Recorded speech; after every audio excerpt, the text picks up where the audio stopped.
dan selalu gunakan pegangan tangga saat menaiki atau menuruni tangga.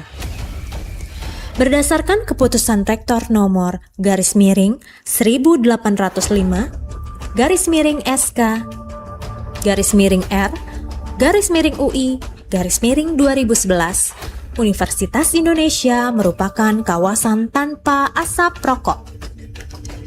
Kami mengajak Bapak Ibu sekalian agar bijaksana dalam menggunakan air, serta mengurangi penggunaan plastik. Jagalah kebersihan, buanglah sampah di tempat yang telah disediakan. Hubungi nomor darurat UI di 14001. Download aplikasi UI Panic Button di Google Play Store. Pada hari ini tidak ada simulasi. Apabila terdengar suara alarm berbunyi, maka itu adalah kejadian sebenarnya. Terima kasih atas perhatian Anda dan selamat beraktivitas.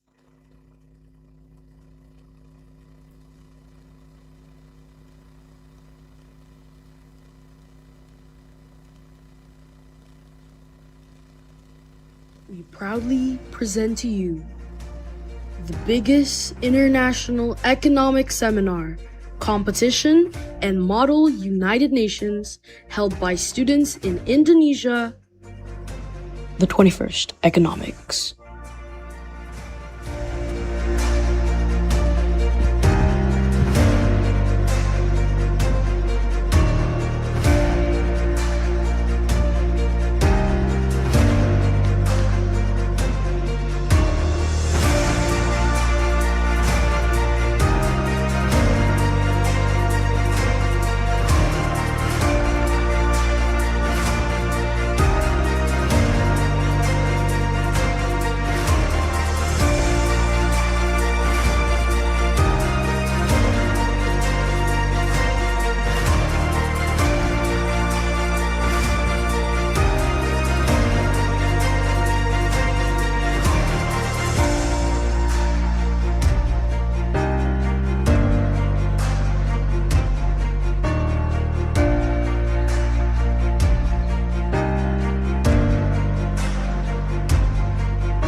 Economix.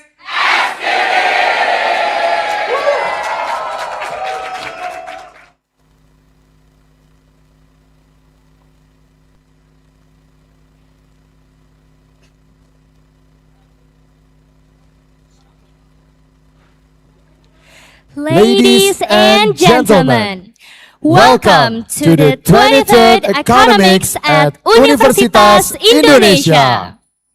Before we start, please remember to be considerate and maintain a conducive environment throughout the seminar. Without further ado, please welcome our speakers for today's international seminar presented by Pertamina.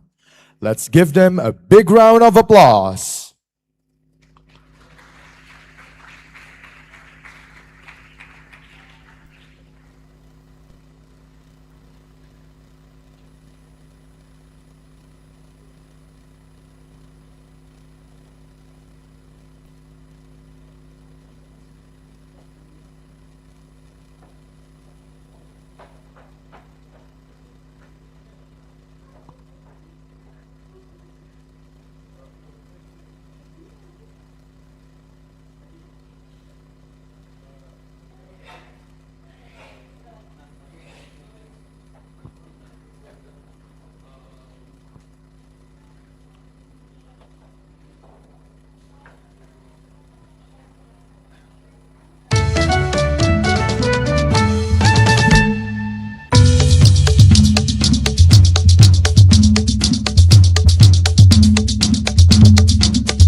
Ladies and gentlemen, we'll welcome all of the speakers and participants with an outstanding performance of Indonesian traditional dance.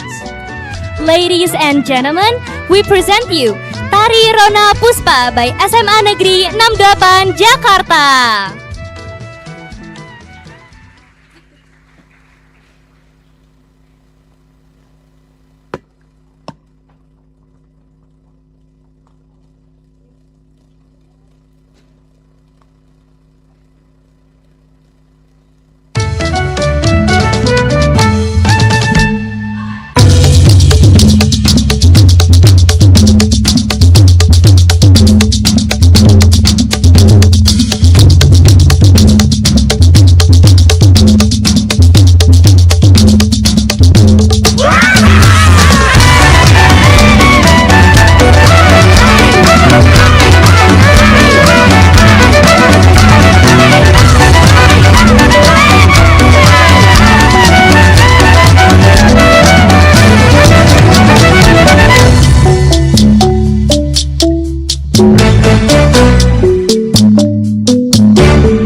Good morning, everyone. How is everybody doing?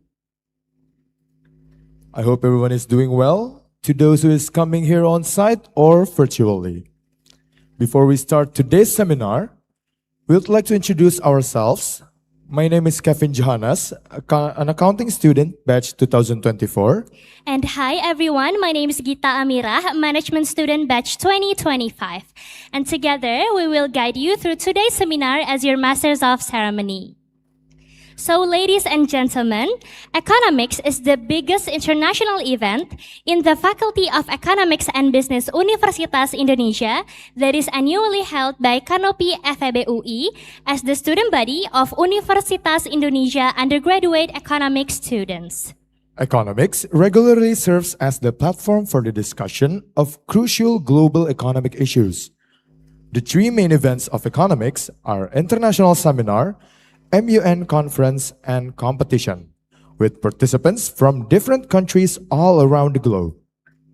Throughout today's event, please do note that we have several rules and information that you should know. First is that all participants are expected to attend the entire 23rd Economics International Seminar presented by Pertamina event until the seminar has ended. It will be a shame to miss out on such amazing insights. Yes, obviously. And secondly, for all participants, you are strictly forbidden from causing a commotion or a potentially problematic situation once you have joined our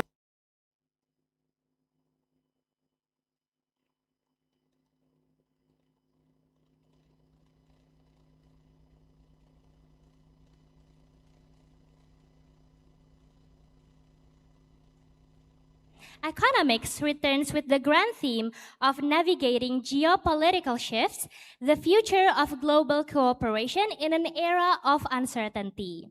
And the theme of this 23rd Economics International Seminar presented by Pertamina is shaping the future of global cooperation in an era of uncertainty. Yes, we truly appreciate it if everyone could kindly follow the rules to ensure a smooth event. But before we start, we would like to cordially welcome our speakers. Welcome to Mrs. Zelda Wulan Kartika as the Senior Advisor to the Foreign Minister on Economic Diplomacy. Mr. Johni Marta as the Senior Advisor to the Minister of Trade, Mr. Denny Friawan as the researcher at CSIS Indonesia. and to Mr. Dendi Ramdhani as the Vice President for Industry and Regional Research at PT Bank Mandiri Tbk. Now, we will open this event by singing the national anthem of Indonesia, Indonesia Raya. We invite all guests to stand to sing the national anthem.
All guests are now permitted to sit down.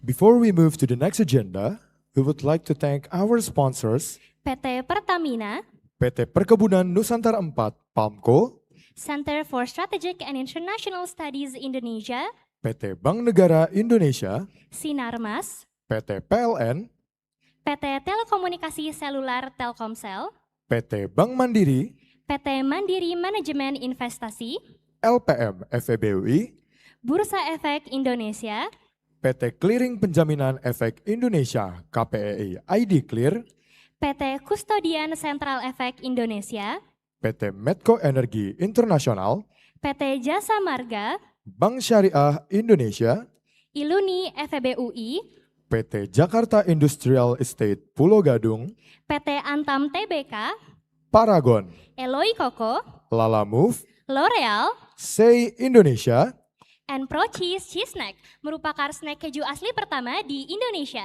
Pro Cheese, so special. We would also like to thank our media partners, Tempo, Bicara Berita, Harian Kompas, Unas Radio, London School Radio. and Business Group Indonesia.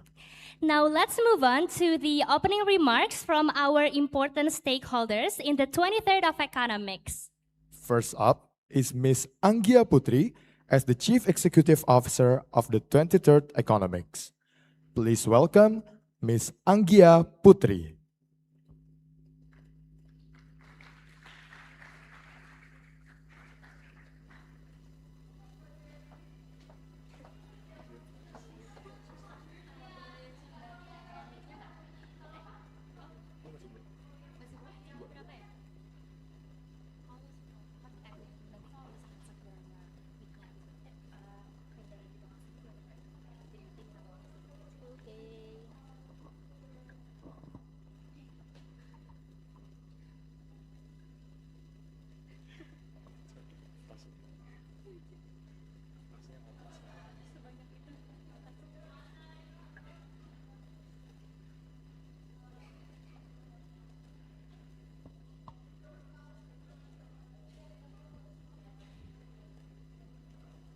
Ini aku nggak mau thank you-nya.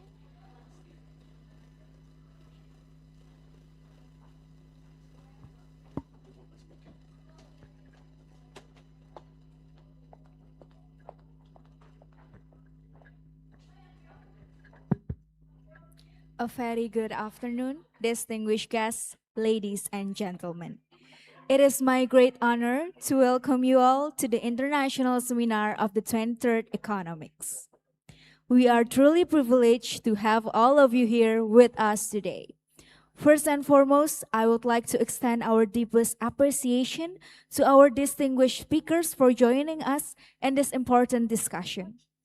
To Ms. Zelda Bulan Kartika, Senior Advisor to the Foreign Minister on Economic Diplomacy, thank you for your presence and for sharing the opening remarks soon with us.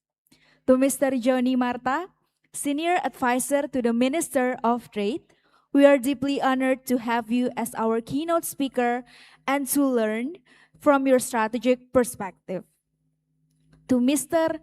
Denny Friawan, researcher at CSIS, and Mr. Dendi Ramdhani, Vice President for Industry and Regional Research at PT Bank Mandiri, we sincerely appreciate your willingness to share your expertise and enrich this seminar.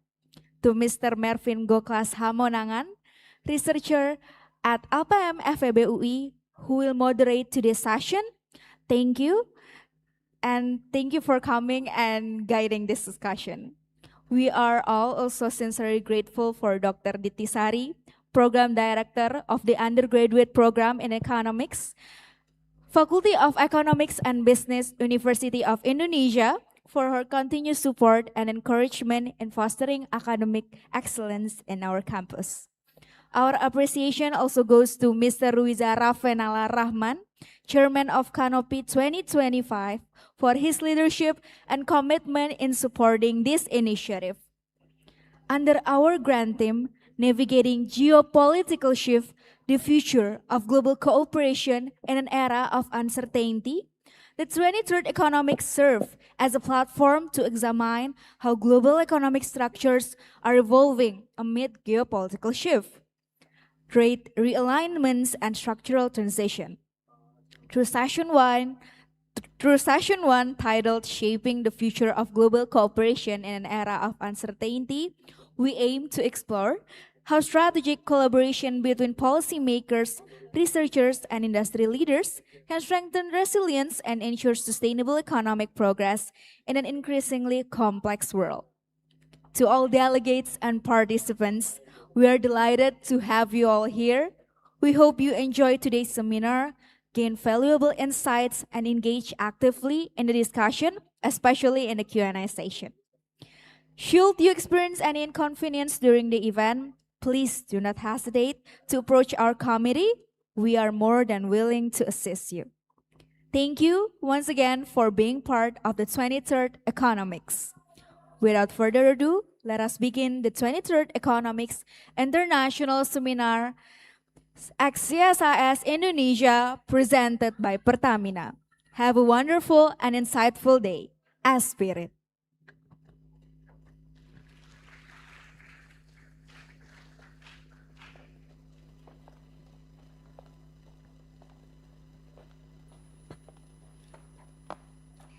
Thank you, Ms. Anggia, for the welcoming speech. Next up is from the chairman of Canopy FEBUI, as well as a representative of economic students, Mr. Ruiza Ravenala. Please welcome Mr. Ruiza.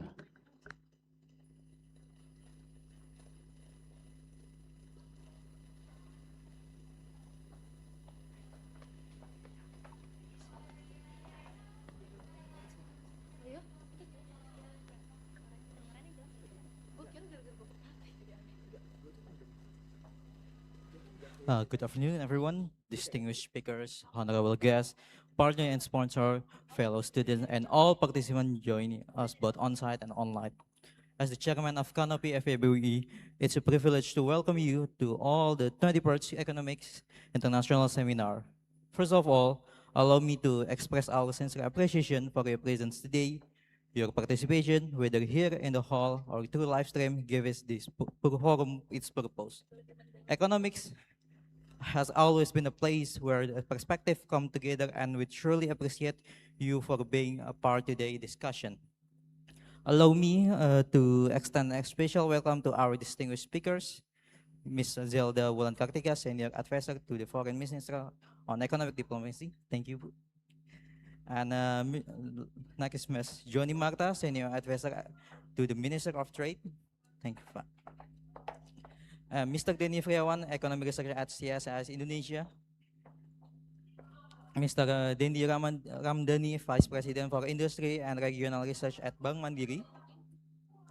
Mr. Marvin Goklas, Research Associate at LPM FABUI. Ms. Titi Sari Rumbogo, Program Director, Undergraduate in Economics Program. And last, for Project Officer, Ms. Anggia, for held this event. We are deeply honored by your presence, and we look forward to your insight across today's session. This year, our team is shaping the future of global cooperation in era of uncertainty. The premise is straightforward. The global landscape is changing faster than our ability to predict it. Economic shock, geopolitical shift, rapid technological shift, and energy transition are testing institutions and markets across the world to be adaptive and resilient in an era of uncertainty. In such environment, cooperation is not optional, it's strategic. It is how nation and institution manage risk, sustain sustainability, and protect our prosperity. Cooperation does not require uniformity. It requires shared understanding, incredible commitment, and continuous dialogue, even when the interests differ. In that spirit that we gather today, we hope the seminar will serve as a constructive platform, one that encourages respectful exchange, rigorous thinking, and practical reflection. And we hope that the conversations today, even when they are challenging, will help us find a clear view on how collaboration can be advanced in complex and challenging world. To all participants, allow me to convey Our gratitude to our faculty members, partners, sponsor, and entire organization committee. Your support and dedication have made this event possible. Once again, welcome to the 23rd Economics International Seminar. On behalf of Canopy FABUE, I wish you productive, insightful, and enjoying day ahead. Thank you, and I hope you enjoy the seminar.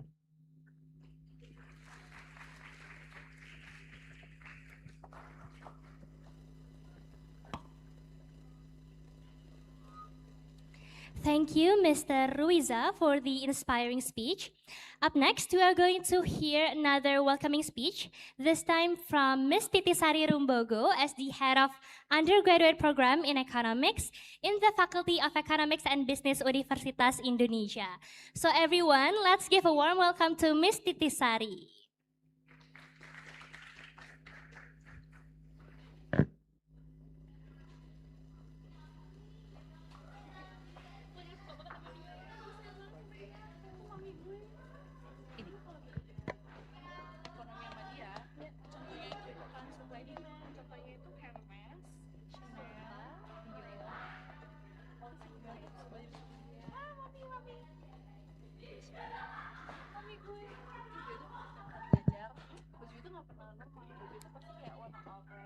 Assalamualaikum warahmatullahi wabarakatuh. Salam sejahtera. Good morning, our respected guests, our distinguished guest speakers coming from all the way to Depok, from foreign ministers, from trade ministers, and from the Office of Chief of Economist Bank Mandiri, and then to our beloved students. So on behalf of the Dean of the Faculty of Economics and Business University of Indonesia, and the Departments of Economics, Faculty of Economics and Business University of Indonesia, it is my great honor for me to be here to welcome you in the 23rd Economics. So this is the event that 100% organized by our students at the faculty. And big congratulations to all of you that bring us together here today in the 23rd Economics. That what kind of theme that you bring this year? Navigating geopolitical shift, the futures of global cooperations in an era of uncertainty. So this couldn't be more timely because that's the fact, that's the situations, that the circumstances that we live in nowadays. So today we are here not merely to review the economic indicators that I believe that you've attended quite a lot of the economic updates, economic outlook events in the past weeks, watching through the news, watching through the online papers. Yeah, what we are going today is not only to review those main economic indicators, but we will interpret what those indicators means to the Indonesians' futures. And then, more importantly, what do these indicators demand us, request us to do as a scholar, as a student, as a policymakers, as the analysts? What we have to interpret this and then translate that into a concrete policy, a concrete actions. So what I'm going to address this morning's in this welcoming remarks, I only have 3 messages because you already invited some prominent speakers all through the day. And then for your information, you also have a pack of activities in the upcoming days with the competitions. So I only want to highlight 3 messages. The first one, let me refresh you a bit about the global circumstances that we live in today. And then secondly, we have, as a nation, in 2045, a vision that we are aiming to achieve 2045 Indonesia must. And then the third one, with all these first and the second risk, opportunity, and challenges, the third one is my optimisms, your optimisms, the policy makers' optimisms to achieve that. Because what? Because we have you, the young generations, with the competencies and the purpose. So that would be my three messages. The first one, let me remind you a bit, because you already have the true economists here, Bapak Dendi Ramdhani. We have the senior advisors to the trade ministers. We have the senior advisors to the foreign ministers for economic diplomacy. I hope you have interactive dialogue with them. Yeah, so the first one, the global economy is shifting rapidly. It is driven by the four major events. The first one, the geopolitical tensions.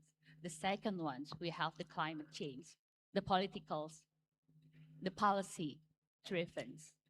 And then the third one, the financial market volatility. The fourth one is the global supply chains reconfigurations. These four, what we take these four, we can see them as the risk, we can see them as the opportunity. The opportunity for Indonesia to improve first productivity, how to maximizing the investors' roles through to achieve profit, translating from the productivity gained. Consumers, you learn that in economics. I assume that you're economics students. The consumers, they aim to optimizing their utility. And then we have the governments. The interventions of the governments, they optimize the social welfare. So this you understand.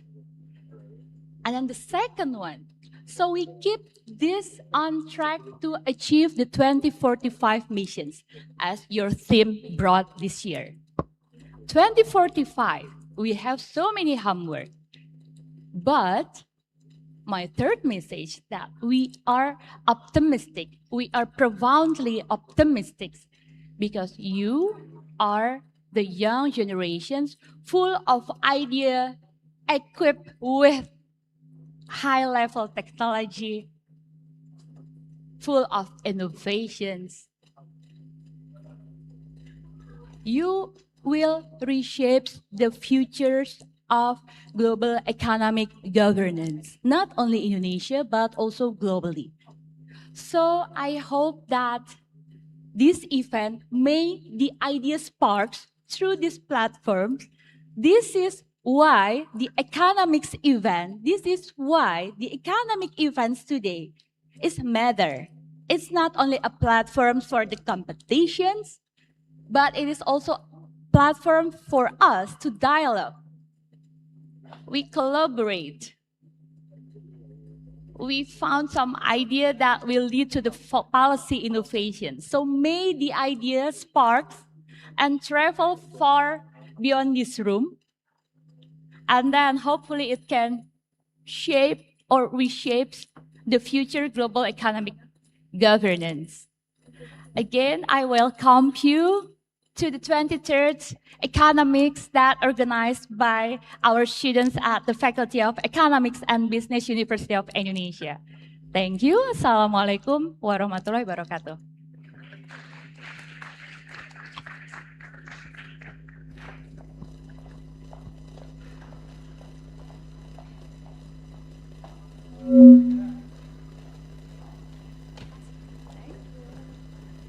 Thank you, Ms. Titisari, for the remarkable opening speech.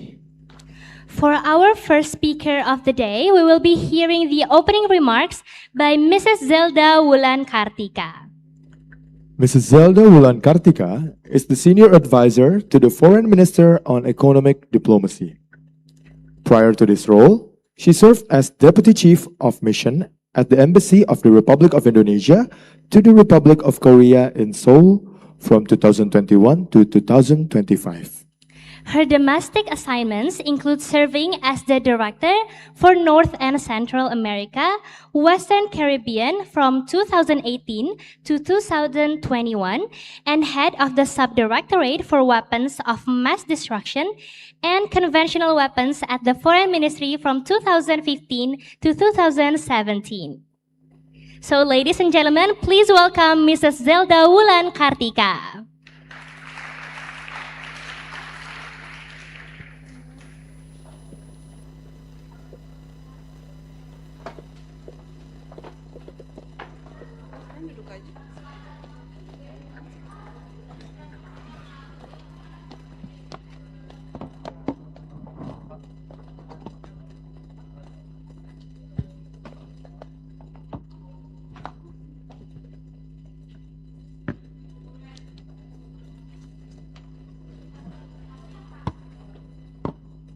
Assalamualaikum warahmatullahi wabarakatuh.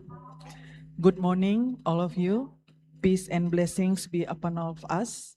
Salve, Om Swastiastu, Namo Buddhaya. My name is Zelda Wulan Kartika and I'm the Senior Advisor to the Foreign Minister on Economic Diplomacy. The Honorable Dr. Titi Sari, Head of Undergraduate Program in Economics, Faculty of Economics and Business, University of Indonesia, esteemed speakers, the organizing committee of the 23rd Economics from Canopy FEB University of Indonesia, distinguished participants, students from all over the world, I guess because it's an international seminar, who are joining us both in person and online. I'm pleased to be here at the 23rd Economics International Seminar organized by Canopy FEB University of Indonesia. The theme of the seminar, Shaping the Future of Global Cooperation in an Era of Uncertainty, resonates deeply with the contemporary realities we face. The future of global cooperation stands at a critical juncture amidst a rapid global transformation. The classical multipolar configuration is increasingly inadequate in explaining the complexities of our time. The global order is no longer dominated by a single superpower. Instead, it is characterized by a diverse array of influential actors operating within overlapping governance structures. Furthermore, this emerging order is often described through the concept of a multiplex world order. It is an order likened to a multiplex cinema where different films are screened simultaneously across multiple screens. Global communities witness various narratives without a single dominant director. In this multiplex world, power is no longer centralized but distributed among various transnational actors and regional institutions, creating a world that is more pluralistic yet inherently challenging due to the absence of a singular global leadership to maintain stability.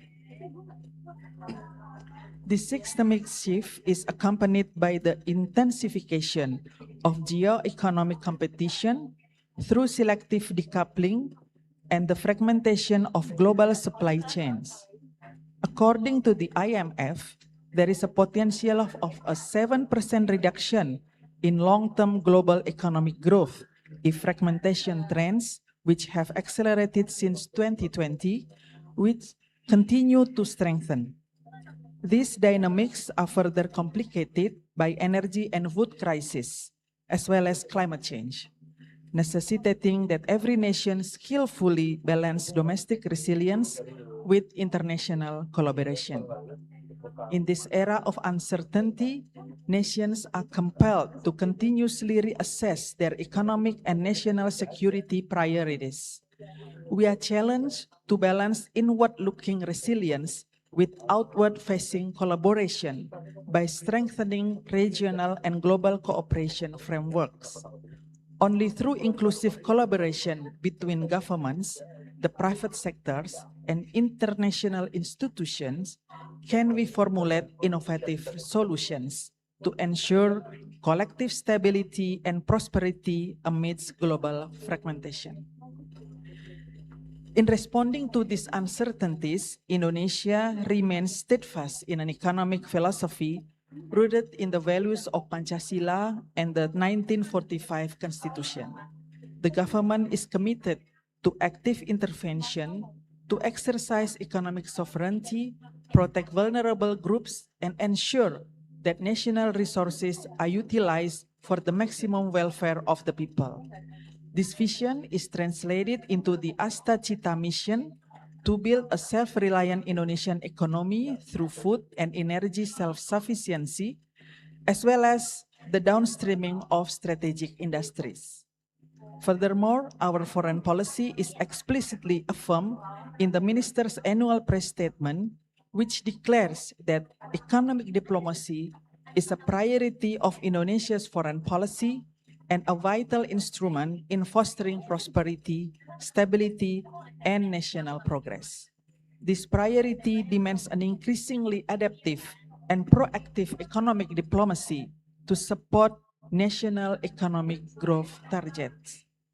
This commitment is formally enshrined in the Foreign Ministry Strategic Plan, which positions economic diplomacy as main pillar in strengthening Indonesia's competitiveness and standing on the global stage. The strategic plan emphasizes that national development targets cannot be achieved solely through domestic policies. They require strong and mutually beneficial international cooperation.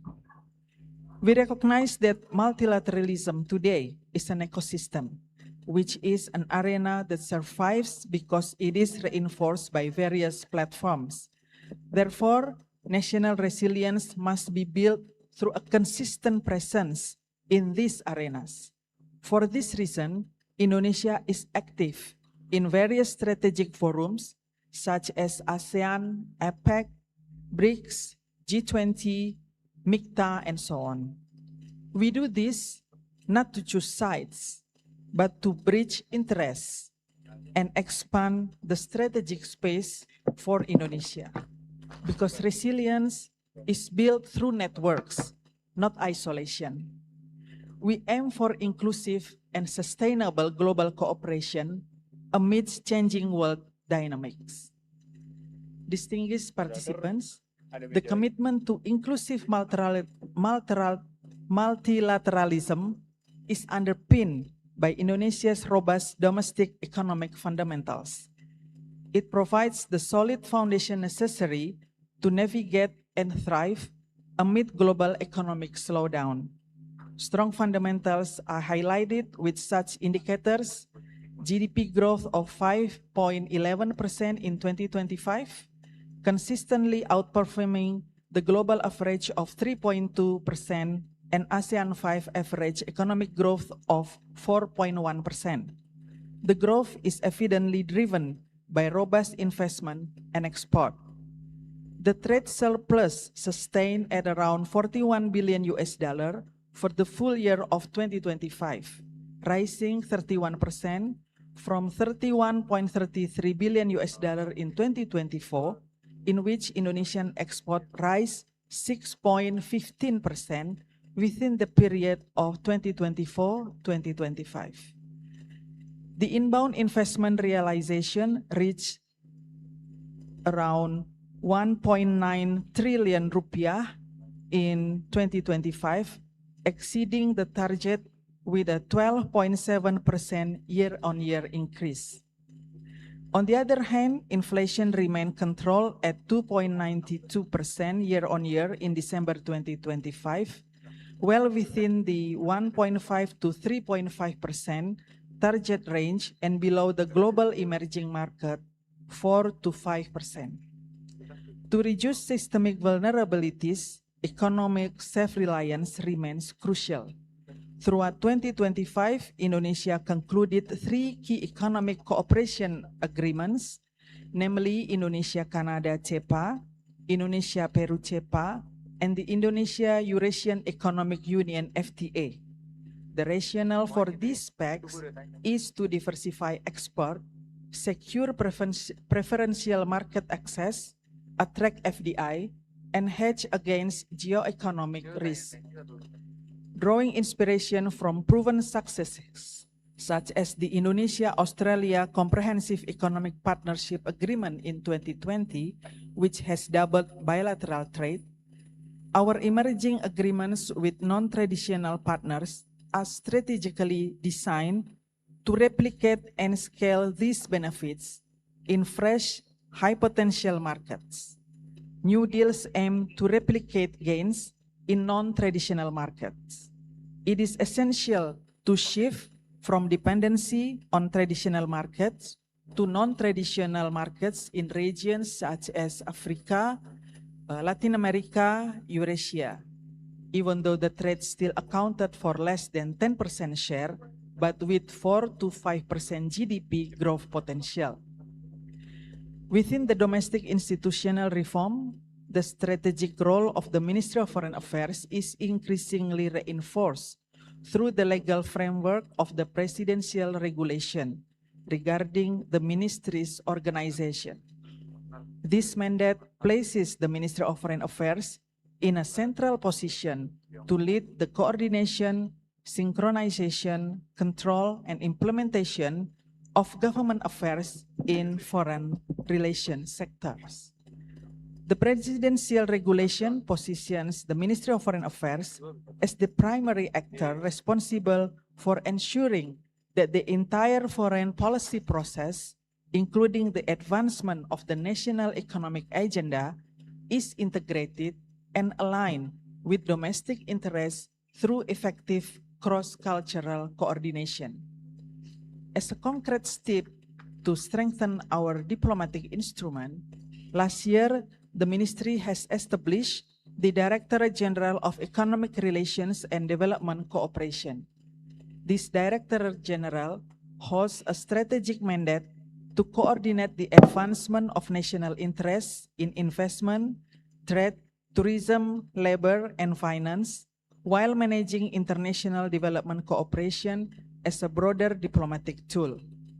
This institutional strengthening ensures that every international endeavor is aligned with domestic development needs and is capable of addressing increasingly complex geo-economic challenges.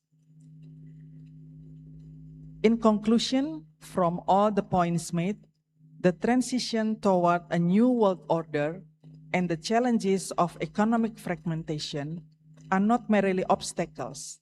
They are a call for Indonesia to fundamentally transform itself. Through institutional strengthening and cross-cultural collaboration, Indonesia can navigate its national interests amidst global uncertainty. The synergy between sovereign foreign policy and evidence-based economic diplomacy will be the key to ensuring our grand ambitions are realized. Finally, I call upon the collective intellect gathered here today, not merely to navigate these uncertainties, but to actively shape them.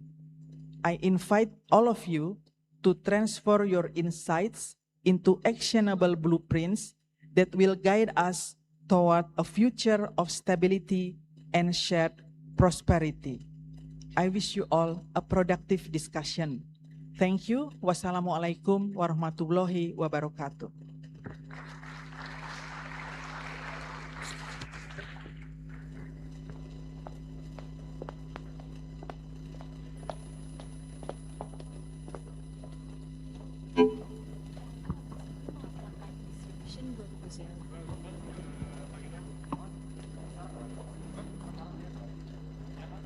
Thank you, Mrs. Zelda, for the amazing opening remarks.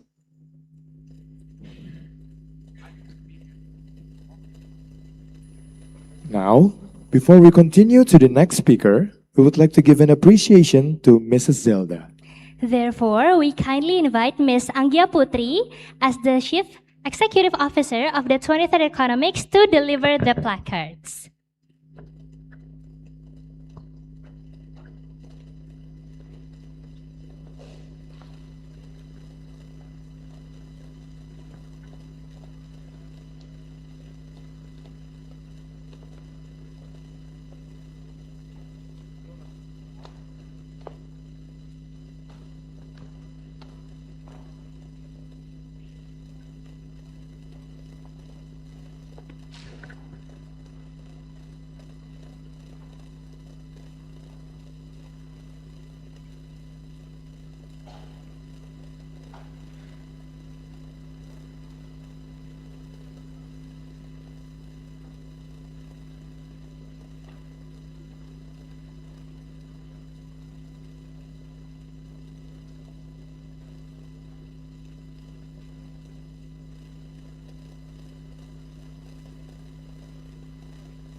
Let's give an applause to Mrs. Zelda Wulan Kartika.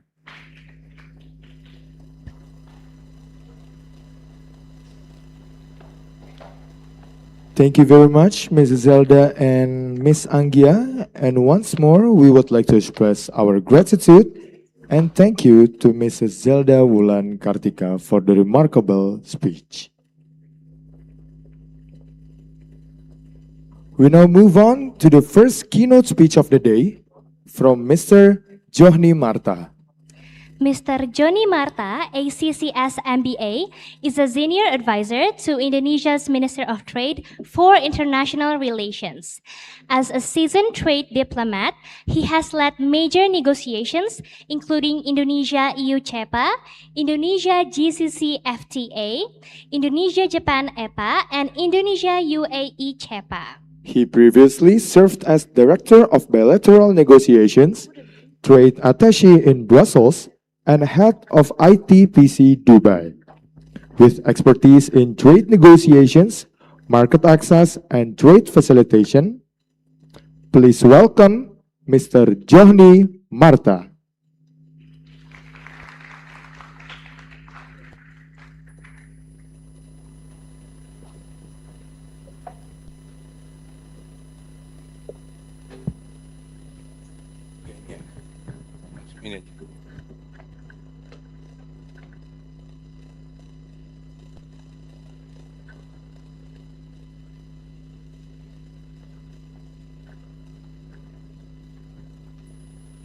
Assalamualaikum warahmatullahi wabarakatuh. Could you just close this one? It's so alive, so intimidating. Anyway, very good, I think, morning, fellas, all of you. This is very honored for me because it's been a while since the last time I met my, I don't know, perhaps son or daughter now, meet you guys at the university. I'm really excited to have a time with you today. However, I only here for the keynote speech. I hope that we can have a discussion session, but I don't think that'll be the case for today. Let's do some other thing, Bu Titisari. Yang saya hormati Bu Zelda, Senior Advisor to the Foreign Minister of Economic Diplomacy of the Ministry of Foreign Affairs, Bapak Dendi Ramdhani, Vice President for Industry and Regional Research at PT Bank Mandiri, Ibu Titisari, the Head of the Undergraduate Program in the Economic Faculty of Indonesia, University of Indonesia, Bapak Denny Friawan, Economics Researcher at CSIS, Bapak Marvin Goklas Hamonangan Sihombing, the Research Associate at the LPM UI. Well, first of all, I'd like to welcome all of you that come from international or outside Indonesia. Welcome to Jakarta. We hope you enjoy the warmth of Indonesian hospitality, especially in the University of Indonesia, one of the, I think, not one, the oldest university in Indonesia. And more importantly, that your discussion here are productive and forward-looking. Let me thank to the University of Indonesia for hosting the 23rd Economics Government and Academia. Distinguished guests and ladies and gentlemen, the global economy is currently navigated at a period of profound and persistent uncertainty. However, you check to the history, and then is there any time in certain time at the history that the global economy not in the turbulent situation? We always have that. Each generation have their own challenge and their own situation. So I don't think it'll be things that we have to scary about, but it has to be things that we have to you know, surf. If you are looking to surfing, you have to surf at the edge of the wave. So, as you may be understood now, the geopolitical tension, regional conflict, and shift in global economic policy have fundamentally altered how countries interact through trade. In this context, trade should be viewed merely as an engine of economic growth, but also as a strategic instrument to maintain stability, strengthen investment relation, and promote shared prosperity. I have an issue with this. One moment.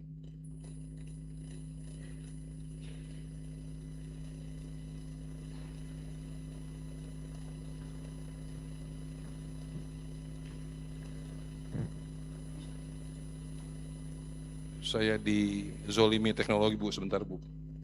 Ternyata teknologi bisa zolimi juga. Nggak full.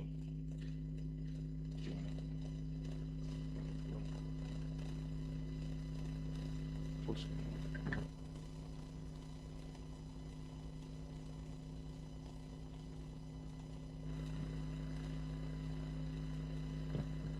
Well, today global trade dynamics are increasingly influenced by geopolitical development and the rise of protectionism.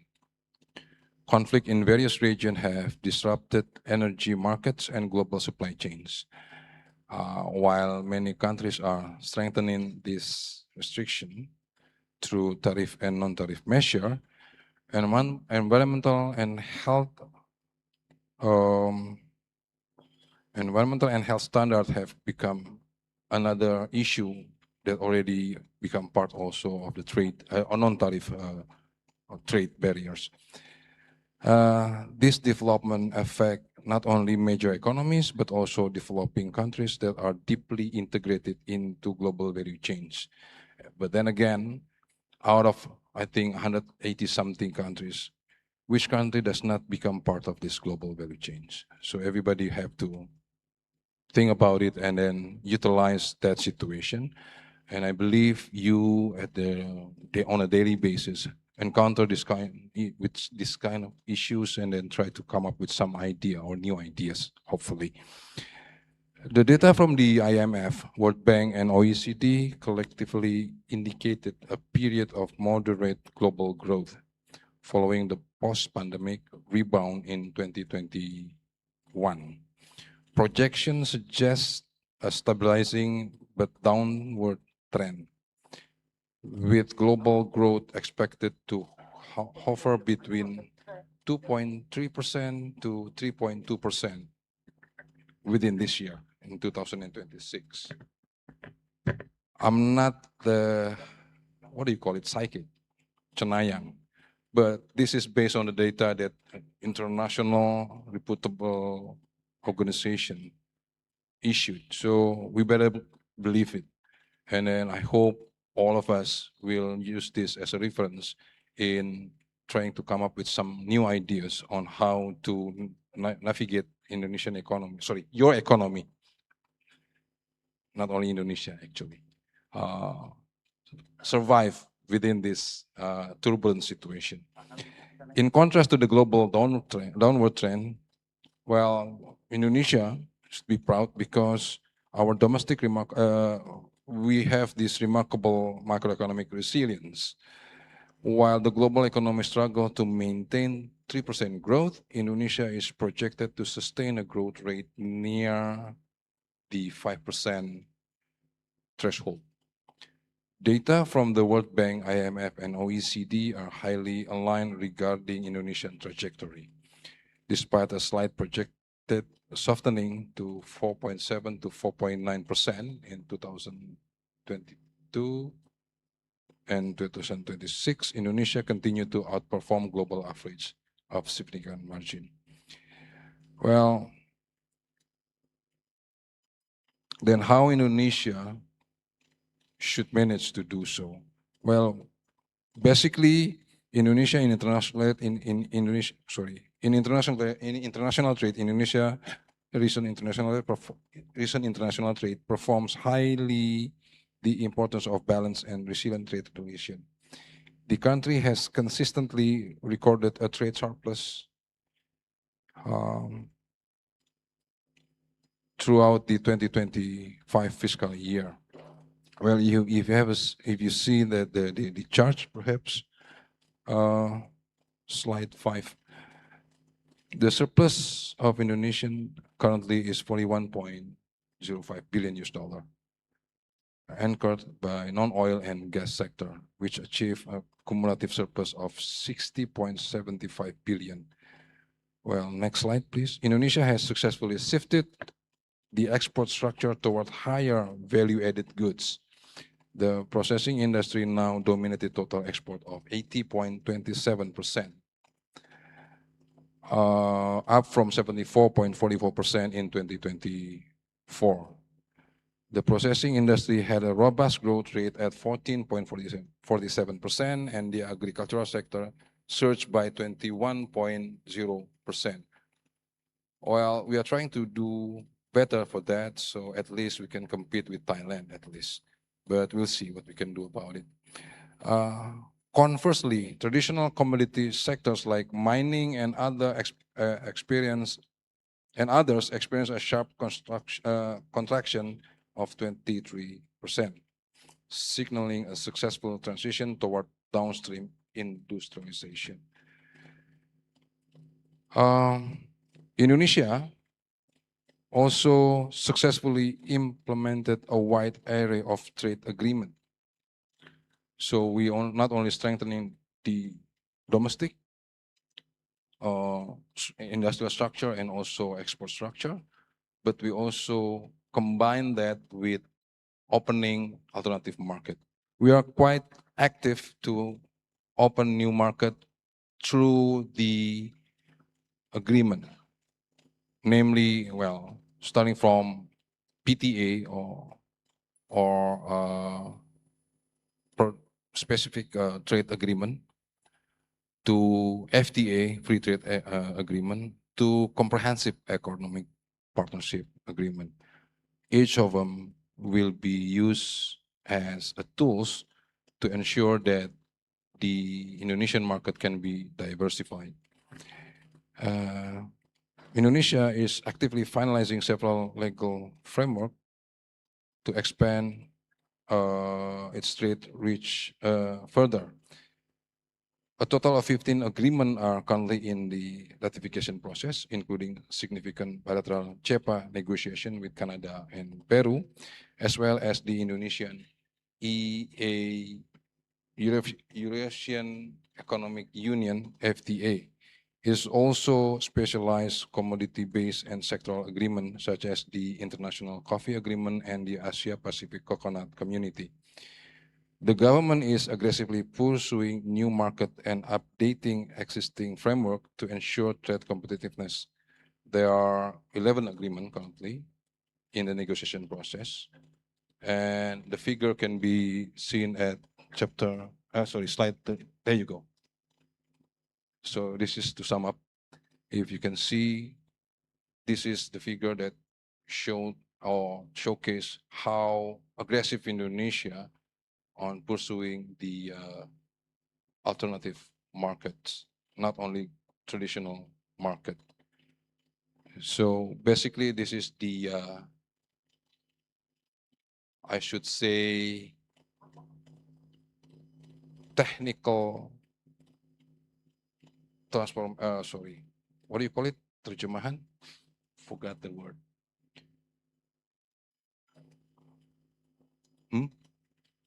Translation, that word. Just slip off my mind. So this is basically the direct translation at technical level of what Bu Zelda mentioned about Pancasila, economic Pancasila. Well, at the same time, on the micro level, we also have this program called From Local to Global. Basically, we try to facilitate the micro, small, and medium enterprises, not only to flourish in the domestic market, but also to have a chance entering into global market. There are several program, basically. Name it like UKM Bisa Export, meaning the small and medium that able to export. We facilitate them. We, in this case, technically cooperate with Himbara, for instance, the aggregator, if you mean. Himbara consists of Bank Mandiri, Bank BNI, all of these state-owned bank to facilitate their MMSE under their surveillance and help them to go global by utilizing our trade representative all over the world. We have like 44 trade representatives all over the world. At the same time, we also go with the villagers that can be also increase their economy, or they already have this business at the small and medium scale. Then we try to help them to increase their capacity and capability and bridge them to be able to export. I think I need another 2 minutes also. Thank you. The Ministry of Trade strategy to accelerate export and economic growth is structured across 4 clusters. One cluster is focused on development MSE.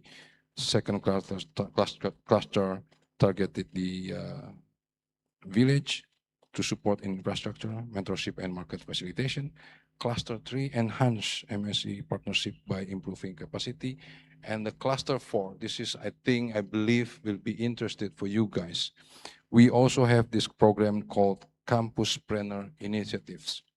So we try to encourage the startup initiated by you guys through the, I think you have this incubator facilities here in the your university, especially the Faculty of Economy. So we are trying to make a bridge, provide the bridge to make sure that you can not only entering into the domestic market, but also expand to the as an exporters. It doesn't have to be a producer. You can act as an aggregator that coordinate the small and medium enterprise nearby, and then inject your know-how, and then hand in hand with the Ministry of Trade, start to go not only domestic but also global. We also have for this Campuspreneur internship program that can be utilized our facility at the 44 trade representative all over the world at 33 countries. Feel free. We only facilitate and provide the office and the mentor, the lump sum and per diem, it'll be borne by yourself. At least you know where to go and you know what to do. At least that's what we can provide at the moment. Well, I believe my time is up. So before I end up, I like to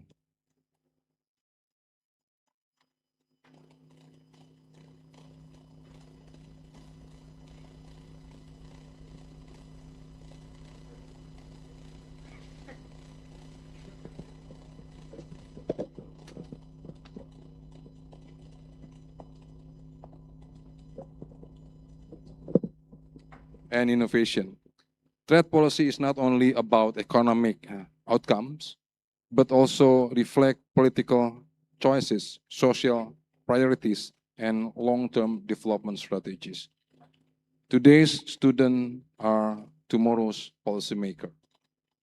I used to be one of you guys. Now I'm here standing, share my experience. So for us, you'll be the future policymaker and economic shaper. Your understanding of international trade dynamic will play a crucial role in shaping a more stable inclusive, and cooperative global economy. We wish you a successful and productive seminar, and we look forward to deeper collaboration with the academic community in the year ahead. Thank you very much.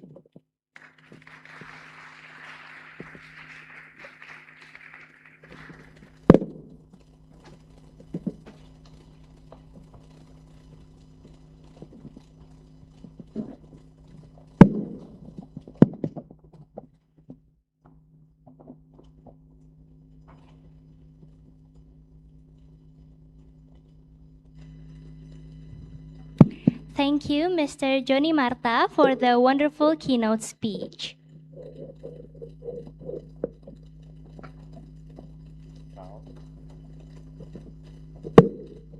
Now, before we continue to the moderated session, we would like to give an appreciation to our keynote speakers. With that, we kindly invite Ms. Anggia Putri as the Chief Executive Officer of the 23rd Economix to give the placards. And to our honorable keynote speaker, Mr. Johnny Marta, we invite you to receive the placards.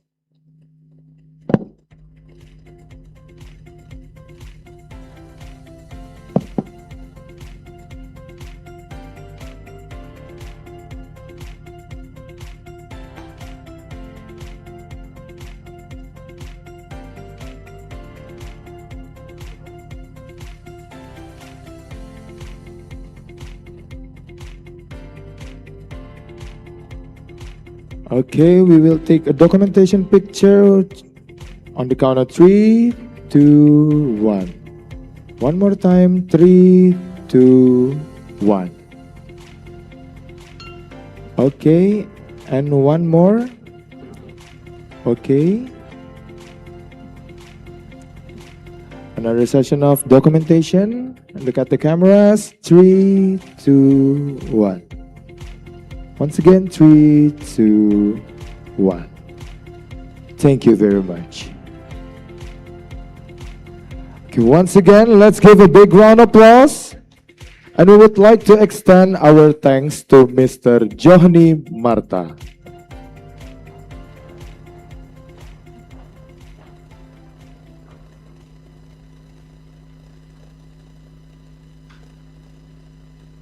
Before we move to the next agenda, we would like to thank our media partners, Tempo, Millennial News, Bicara Berita, Harian Kompas, Unas Radio, London School of Radio, Business Group Indonesia, Media Indonesia, DDTC News, and Spread the World. We would also like to thank our sponsors, PT Pertamina, Casio, Kin, Ultimatu, Aqua, Natur Hair Care, Momogi, Chris Kito, Cakap, Quaker. and Nissan Wafers.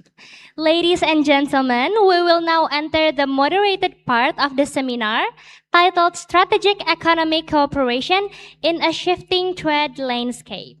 This session will be moderated by Mr. Mervin Goklas Hamonangan. Mr. Mervin Goklas Hamonangan is an economist and a researcher with strong academic and policy experience. Holding a Master of Science in Economics from the London School of Economics and a bachelor's degree from Universitas Indonesia. He has worked as a research assistant and junior research associate at FEBUI and LPM FEUI, contributing to macroeconomic outlooks, political economy analysis, and economic transformation studies, including support for Bank Indonesia. His professional experience also includes consulting for the World Bank on public financial management and for Boston Consulting Group on growth strategy, alongside research roles with JPAL Southeast Asia. Without further ado, Mr. Mervin, the stage is yours.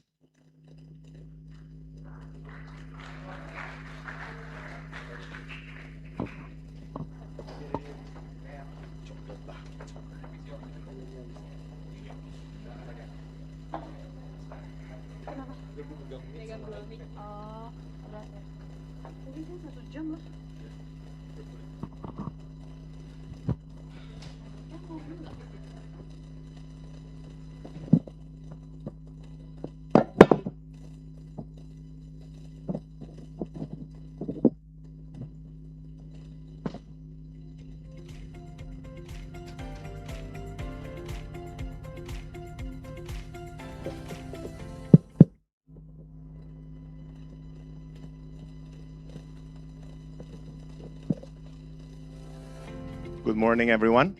I am Ervin Hamonangan from LPM FEBUI, and I will be your moderator for today's moderated discussion for the 23rd Economics International Seminar.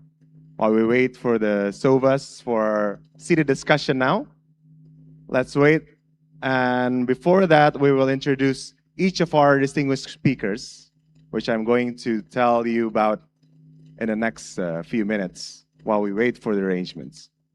Our first speaker, Denny Priawan, is a senior researcher in trade, investment, and industrial policy, expert with over 20 years of experience working with international institutions, national research centers, and universities.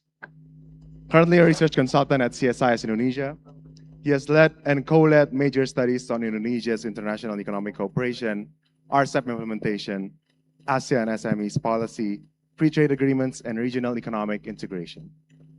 With projects funded by institutions such as Bapenas, ERIA, ADB, RISE Plus, and GCER, he brings strong expertise in policy-oriented research, political economy analysis, and public sector strategy. And our second speaker, Dendi Randani, is an applied economist currently serving as department head of industry and regional research at the office of the chief economist, Bank Mandiri. He holds a PhD in applied economics from the University of Antwerp, along with advanced degrees in economics and econometrics from University of Groningen and Universitas Indonesia. His professional background includes academic and research roles at FAUI, LPM FAUI, University of Antwerp, and University of Groningen, with expertise planning from industry analysis, regional economics, and applied economic research. So I think we can say that we're on safe hands on our moderated sessions today.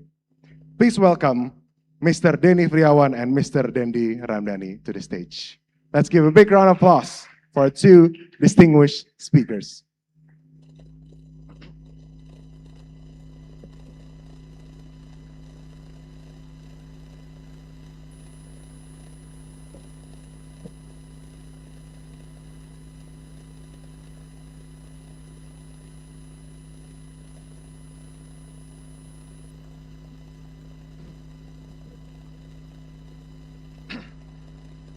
Okay, so now we move on towards our moderated discussion. Before we start discussion, I will explain to you the flow of our Q&A session, which will happen after the triggering discussion. First, our Q&A session will be held after the discussion has ended. During the question and answer session, participants are allowed to raise their hands to ask questions directly.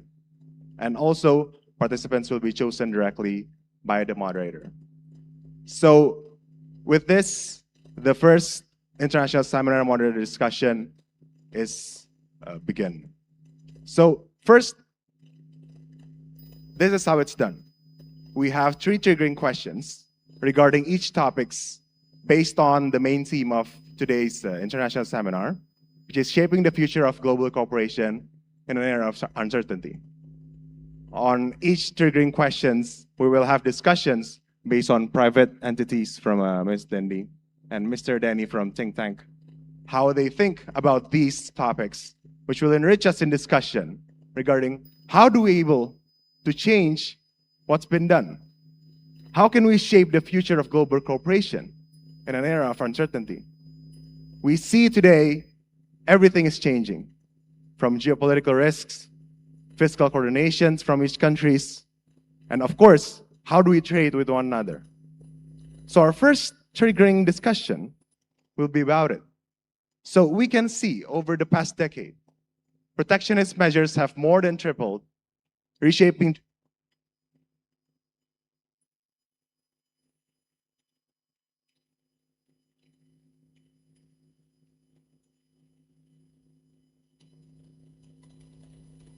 First, I move on towards Mr. Denny Priawan from CSIS Indonesia.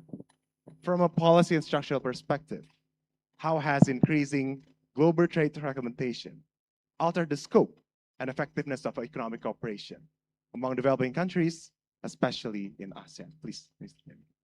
Thank you so much, co-class. First of all, good afternoon, everyone. It's an honor for me to be here, to be a speaker in the one stage of my mentor, Dendi. He was my teaching assistant when I took macroeconomic introduction in 97. Regarding your question, I think you already saw what Pak Joni just explained to you, that currently there is increasing or rising protectionism and nationalism across the globe. But we or some people said that globalization is collapse because everybody protecting their own market. They don't want to open their market. For me, yes, globalization is declining, but it's not collapsing. It's just reshaping.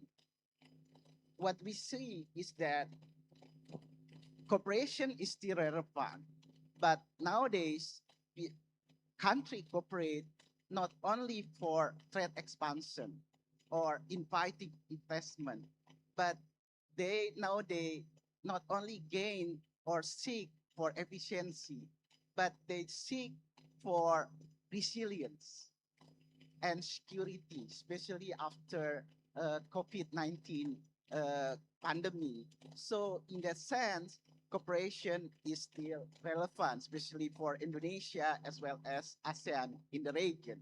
But in order to this cooperation function well, there are at least three requirements. First, we have to see cooperation in a pragmatic way, not in ideological. We cooperate, we open our market not only for the sake of openness, but for our welfare, our resilience, and our own security. That one thing. The other things that for this cooperation is to function well, we have to diversify. So nowadays, we don't need to decoupling ourselves or to be autarky, but we need to diversify, not only rely on just one block, like a major power, United States or China, we choose one, but we have to balance both of them. The last thing that I would like to comment that in order this cooperation to be work, we need to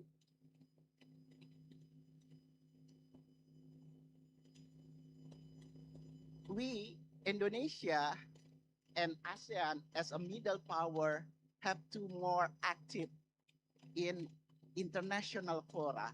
We have to actively save the international assistance texture and institution. We cannot just be passive. In that case, Indonesia has to take leadership in ASEAN because de facto Indonesia is the leader of ASEAN. The problem is that we never or we seldom do as a leader. I think that's it, Goklas, what I can comment from your question. Thank you very much. So on the relevance, we'll get back to that on the next triggering question, as there will be some, I think, clashing contradictions regarding what the government is able to do and what should be done given the regional cooperation. I move on towards Mr. Dendi, especially from the private sector. As we all know, geopolitical risk, of course, is correlated with how the supply chains work. So probably there are a lot of sectors which are very much affected by those geopolitical risks. So from Mr. Dendi, I would like to ask, from a private sector perspective, what exactly would be the specific changes in trade policy or geopolitical risk that have most directly altered the companies? They decide whether to invest or to gain production, to lose production. How's your perspective on that? Okay, thank you for the question, Mas Melvin. I think, yeah, I agree that probably the globalization is not collapse, but we just rearrange the cooperations between country in the world. Yeah, Yeah, of course, if you look at the what U.S. has done, especially Mr. Donald Trump, I think, yeah, many global agreement or global multilateral agreement and global organization has been, yeah, we can say that we do not respect this agreement, like let's say Paris Agreement or WTO or UN, yeah, because big country now they do what they like, yeah, without any respecting to other countries. So meaning that I think now our country in the world trying to make cooperations or yeah, bilateral cooperation or some regional bloc, yeah, where they have similar view about the global issue, or probably they have similarity in ideology. Yeah. For example, BRICS. Yeah. I think yeah. So far, I think BRIC is not really working well. I mean, yeah, it takes time, but I think that's a kind of some country that have a similar view about the multilateral or regional cooperations.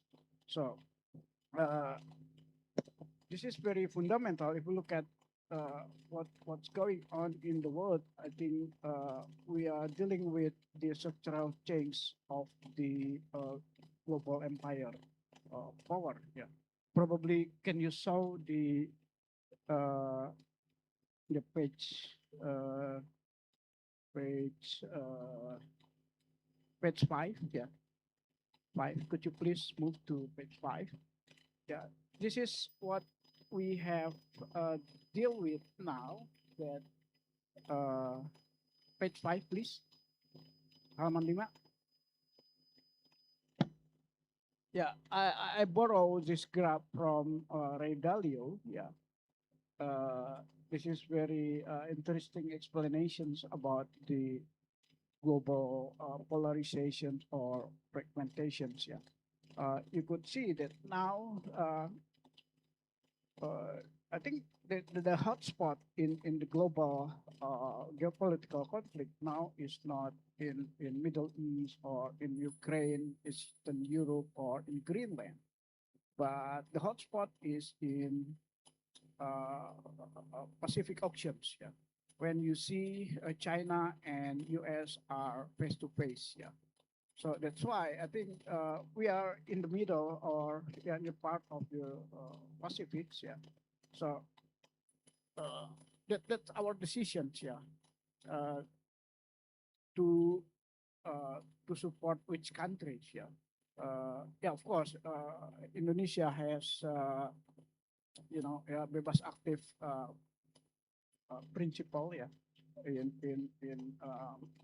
international relationship. But if you look at this graph, yeah, in each period they have a global empire. Yeah, before U.S. there was England. Yeah, there was Dutch. Yeah, and in every period where the global power uh, they have competitors. Yeah, rising power. Yeah, for example, before U.S. there's Dutch and England. Yeah, the graph is crossing.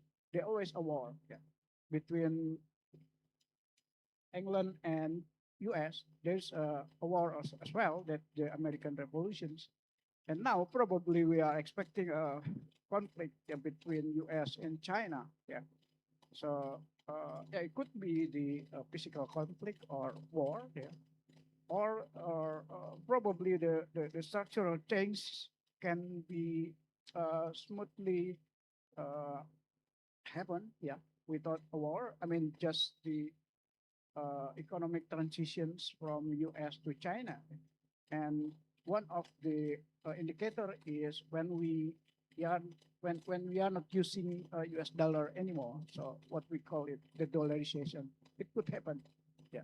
So that's very interesting to see what's going on in the next few years. Yeah. And I think we should think what Indonesia should be in this conflict, yeah, and what Indonesia should do, yeah. But overall, all country now, as we see from the first speaker, so all country now going inward-looking policy. They are more protectionist. I think probably, yeah, that's kind of, yeah, we are in the bottom of the globalization, but still we still friend, yeah, to make friend with some other country that have similar view and similar interests. That's very interest. That's very important to identify who are our friends, yeah, who can beneficial for us. That's very important, yeah. I think that's my perspective so far.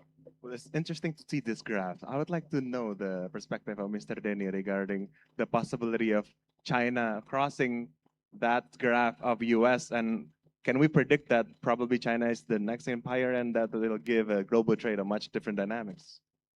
It's a tough question. I think uh, we we might see that if in terms of technology or security or army uh, and industry, I think what China have done or achieved nowadays is already remarkable.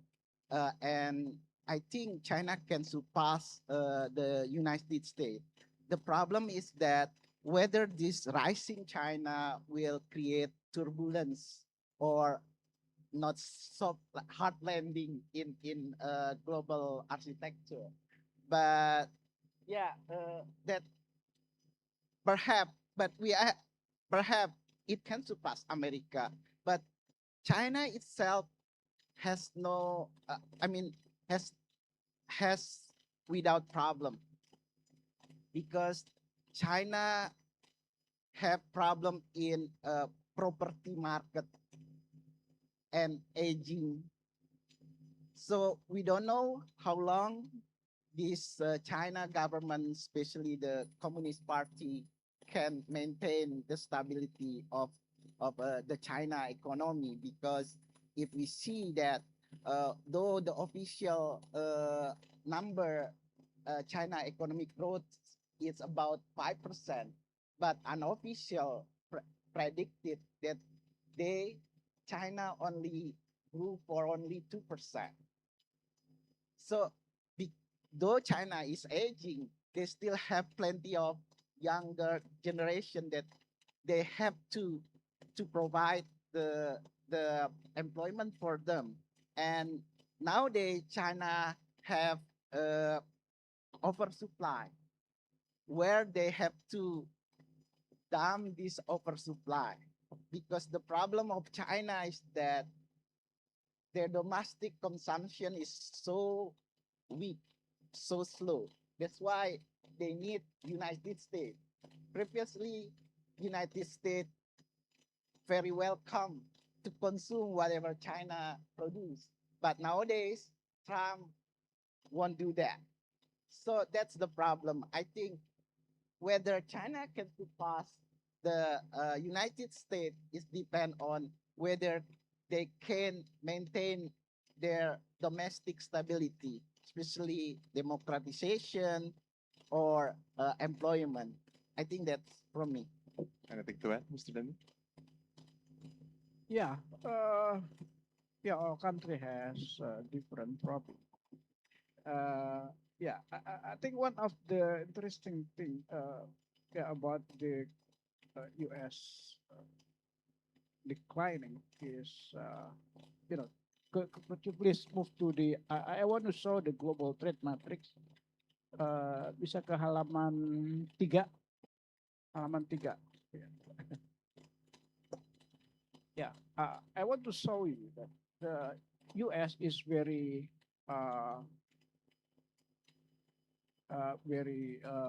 consumptive. Yeah, what you could see from this graph. Yeah, this is in percentage. Yeah, they spend more than what they can produce. That's why it creates deficit in trade balance as well as in budget, in their budget, yeah, in their APBN. So that's a very simple logic in macroeconomic. When you spend too much, you will get deficit, yeah, twin deficit both in budget and current account. So it is reflected in what you see, US. This is in percentage from the total trade, global trade.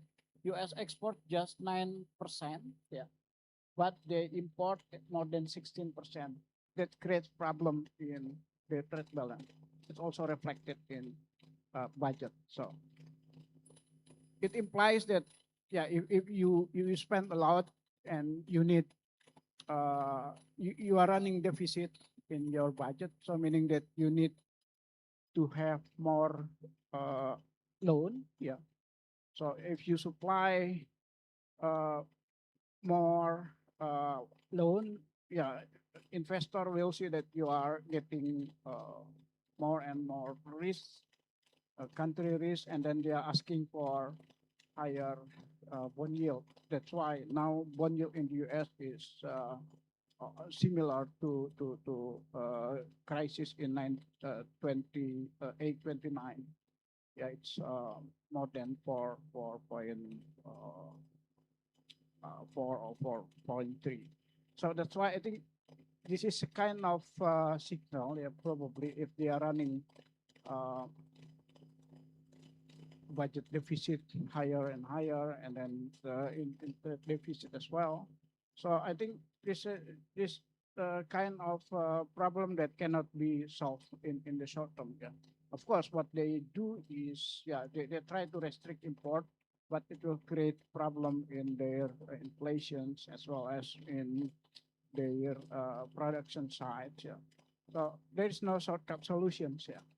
So on the other hand, if you look at other countries, yeah, I think, yeah, each country has their own problem. Yeah, China, yeah, of course, China has a problem in aging, and also we don't know whether the political system can absorb uh, the dynamic in aspirations or yeah, but some other believe that China has different kind of the succession and so on. So we don't know. I think this is a kind of mystery. What's going on in the next? I think in less than 5 years or 10 years, there will be uh, a big event. So meaning probably there is a change of global power. Yeah. So I think this is very important for us. Yeah. What should Indonesia do? Yeah, especially to strengthen our domestic economy. Yeah, institutional quality. Yeah, what happened in the outside, so we could survive. Yeah, I think yeah, it's like the food security or energy security. That's kind of the policy that I think that's the right policy. But the problem how to execute, there's another problem. Yeah, because yeah, mostly we try to arrange or to interfere the market mechanism. Yeah, that's not easy. Yeah, because a lot of economic ran in implementing when yeah, policy, yeah, a lot of the government intervention in market. Okay, thank you. So to sum up the first topic of today, it is about globalization. It's not that. It's just reshaping. And given the fact that we have a very much interlinkages between the US, the China, and our domestic market, and there's a lot of unresolved questions in that part, we have to really seek things through. And even though we cannot forecast fully what would happen in the next few years, what would be the wise thing to do would be just to see the possibilities, see what are the opportunities, and we try to act upon it. Now the question would be on the next triggering question. Given our domestic situation, so we all see all the programs within our current government, and of course in other countries as well. I think Mr. Denny and Mr. Dendi has mentioned. Now it's getting more towards inward-looking policies. You see, the so-called hilirisasi, and all that inward-looking policies which try to protect the domestic industries. But on the other hand, we know that cooperation is good. We all see in the international economics that trade will benefit all of us. So when we see these statements, so UNCTAD notes that more than 70% of developing countries face a difficult choice between safeguarding national industries and pursuing regional integration for broader market access. How can government strike a balance between protecting sovereignty, so domestic industries being protected, but on the other hand, try to advance deeper regional and global cooperation, say for fulfilling the supplies that are being produced and get global demand as much as possible. So we have these two contradicting mechanisms. And with that, I would like to ask Mr. Dendi from the private sector, especially given the fact that you know that the sectors are now, some of it are being protected, but essentially, how do you take lessons on what can Indonesia and ASEAN compared to other nations in navigating this, of course, contradiction? Like, how do you try to measure what's protective enough to make sure that our industries grow, but on the other hand, we have to ensure that the regional cooperation is still there? Please, Mr. Den. I think,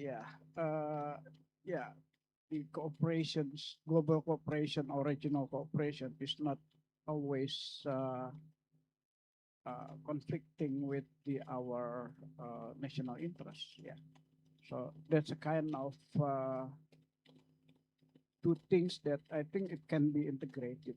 So we have to be careful because when we are talking about sovereignty or national interest, we have a very long history about the protectionism in our industry, which create a lot of economic rent. And I think one of the mistake that we have done in the last 20 years, during the Suharto era, because we are protecting too much our manufacturing industry. That's why we are becoming lazy, and then our industry is not growing. So that's why we have to be careful defining what is the sovereignty and national interest. Yeah.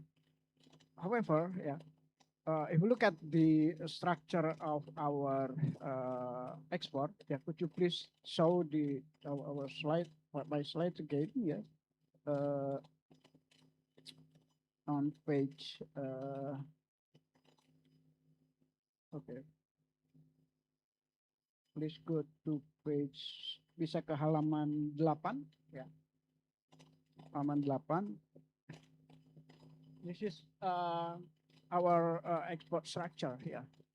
That's very interesting. In the last 20 or 30 years, we do not have a lot of change in our export structure. We are still relying on the commodities, Some is getting better, because the commodity now is processed, I mean processed commodity, manufactured commodity. It's like nickel industry now it's growing. That's a good one, but still we still lack a lot of in manufacturing. For example, labor intensive are still labor intensive industry are still important, because a lot of labor and also export, So that's why I think the what we should do, if we look at the if we are discussing about the industrialization strategy, I think it's very late if we are doing industrializations like 20 or 30 years ago when people discussing about the export promotion or import substitutions. I think what we can do now, it's like a total football strategy.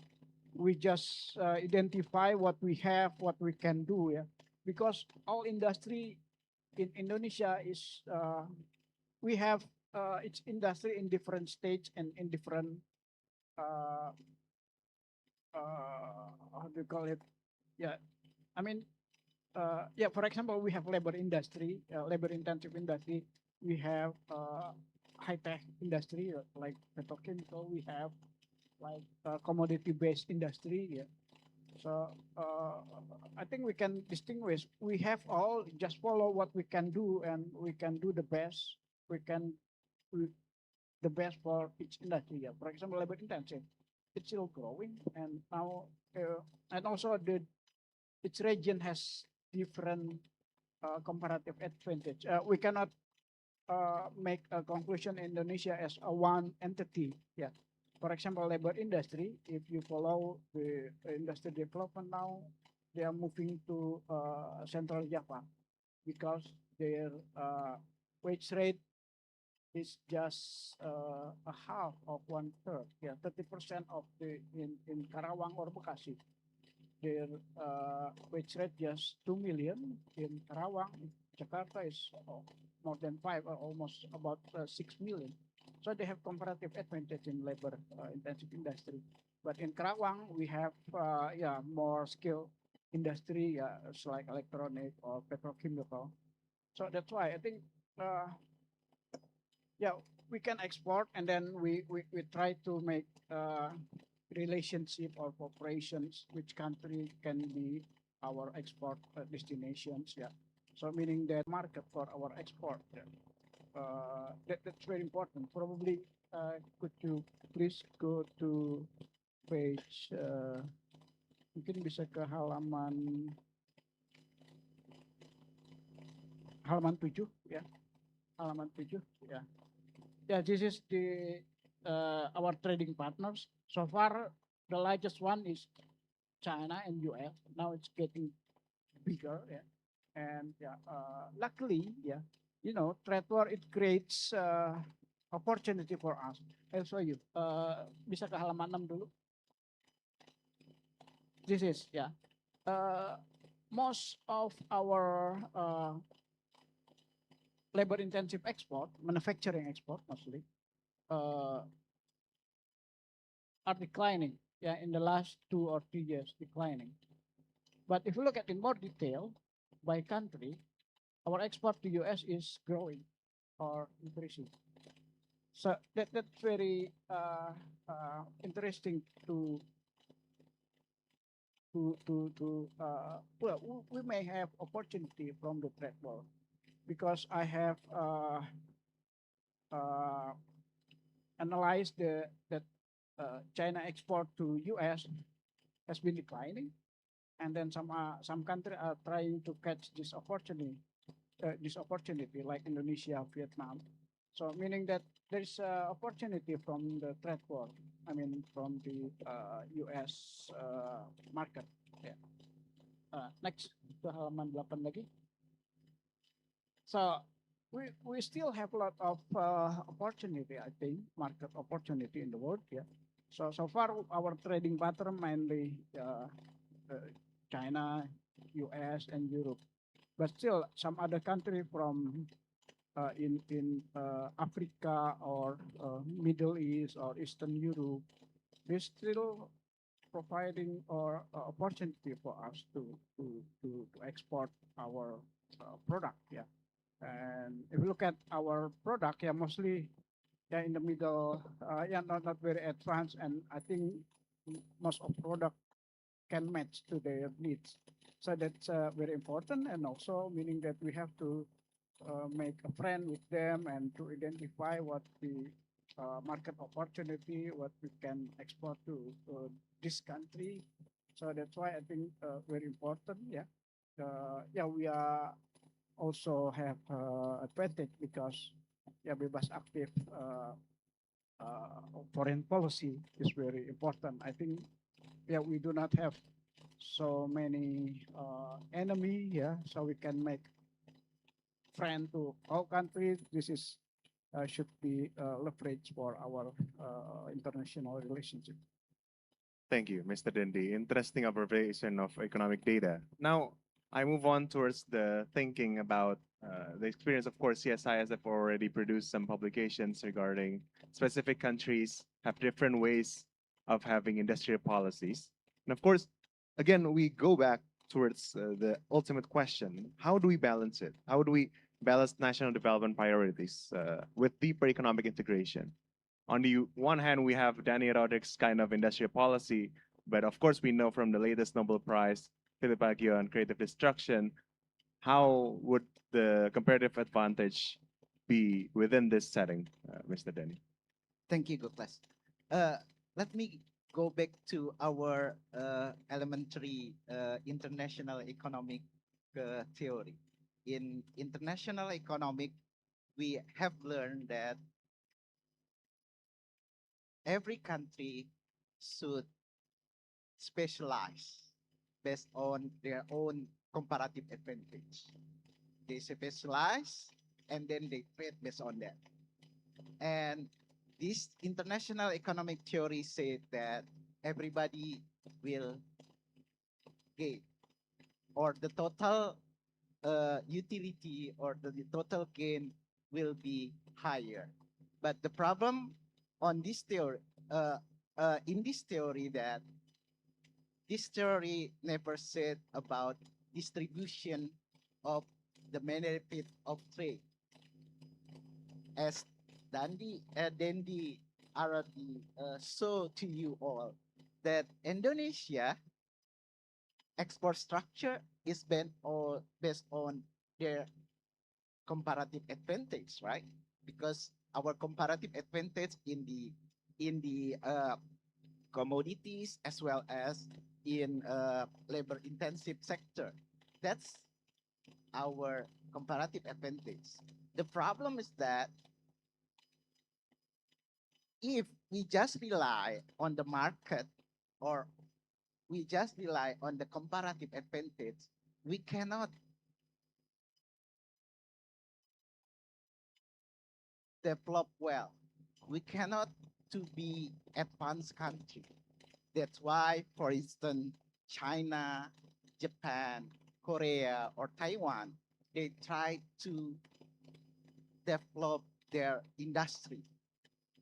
How they do that? Firstly, they usually take more active industrial policy. That's why Danny Roderick nowadays promote that industrial policy. But we have to bear in mind that industrial policy is not equal protectionism. When we want to develop industrial policy, it does not necessarily that we need to protect our market forever.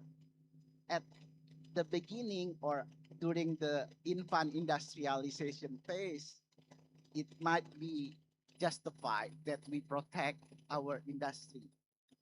But we cannot rely on this protection forever. There must be temporary. They have to be sunset clause. We cannot, because what the success of the other countries like Korea or Japan, they give subsidy, they give protection, but it's not forever. They give this kind of privilege based on the requirement. For instance, if this company can compete in international market, they can have this kind of protection or subsidy or other privilege. But at a certain period of time, they have to be mature enough and independent enough to compete. I think that's one thing, that protection or privilege is not given forever. That one thing. The other thing is that really important that the capability or capacity is first. The protection is second. So before we do active in the industrial policy or we do protections, the most important thing that we have to do first is that build our capacity, our capability. For instance, improving our human resource, improving our logistic or infrastructure, improving our environment business climate. That's the most important thing rather than active industrial policy or protection. The problem with Indonesia is that we want to jump. So we protecting, we give privilege, but we forget to build our capacity. I think that's my answer. Thank you. Mr. Dandi would like to add? Yeah. Uh, in the end, I think, yeah, the the latest debate about the industrialization, for example, if we borrow what Daniel Rodrik has said, that's the key is institutional quality. Yeah, that's the same word what we call the investment climate or business climate, yeah, or supportive infrastructure. Yeah. That's why I think the key now, yeah, of course, we always dealing with many dynamic global situations, but the key is how can we improve our institutional quality. Institutional quality can be defined as the rule of law, governance, control of corruptions, which make investment coming to our region, our country. Yeah. Of course, we have. If you look at the investment trend, yeah, probably it's also interesting that most of the investment coming to Indonesia is going to natural resource extractions. Yeah. Yeah. For example, coal. Yeah.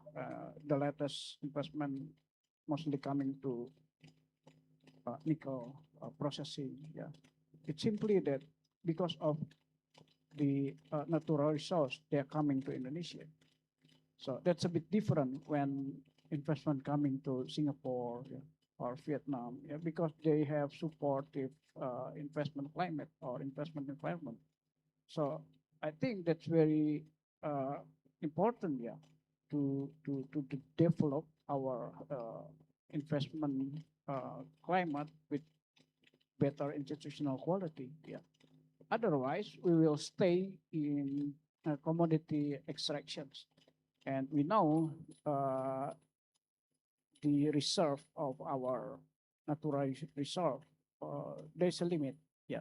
Yeah. For example, in nickel industry, uh, nickel reserve, nickel ore reserve, I think less than 10 years. Yeah, because we are over exploiting. So meaning that if the reserve has gone, so we do have nothing. So that's very important. We transform our economic structure to be more industrialized. Yeah, benefiting from our productive labor. Yeah, including technology as well as the knowledge. Yeah, supported by good infrastructure and business, better business climate or institutions, what we call it. Thank you. Thank you, Mr. Dendi. With that, of course, I think it's safe to say that we're on the right page on that. Given this situation that we have to balance, we must lean on towards, of course, there are debates on protectionism, but there's one thing that is absolute that must be certain first before that protectionism is made into place in development plans, industrial policies, and that is the capability of the government. We have to ensure that, of course, we have what it takes to make that policy work. We have a lot of seminars going around all over Indonesia. I think the playbook is already there. We have to ensure the rule of law and, of course, the investment certainty in order to make the action effective enough and try to ensure that those sectors are being driven by innovation, make sure that we know our advantage. Of course, we have natural resources, but those resources are very limited. And there comes a time when we have to decide which sectors will be sustainable enough for us. And with that, we know for sure that, of course, we have to make sure that everything is certain. Certainty, capability, and that is the key. And for the next one, the triggering question, the last triggering question would be, we have discussed all about industrial policy, all about how we have economic cooperation. But I think it is meaningless to say that if those cooperation are broken, if those cooperation are not implemented as we thought it would. I think it happened all over in the US, in China. Somebody breaks the promise. Of course, the geopolitical risks are still there. It's a hard time to imagine peace right now. So we see it's not happening just now. History shows that time and again, alliances have faltered, not because of economic disputes, but because trust and credibility between partners eroded, undermining commitments and cooperation. So, what roles should political leadership, institutions, and the private sector play in building the trust necessary to sustain strategic cooperation in uncertain times? So, we talk about one of the most important things in our economic life, social behavior, which is trust. So, I think I would like to move on towards Mr. Denny first from CSIS. So, what practical steps are needed to ensure that those alliances are sticky, given the fact that there are possibilities of deviation, they're broken by their own self-interest? So, how do we ensure that those alliances, those cooperation remains resilient amid uncertainty and shifting global dynamics? Yeah, for the alliance, especially in terms of the regional alliance, in terms of ASEAN, I think what ASEAN country has to realize that they better if they are cooperate.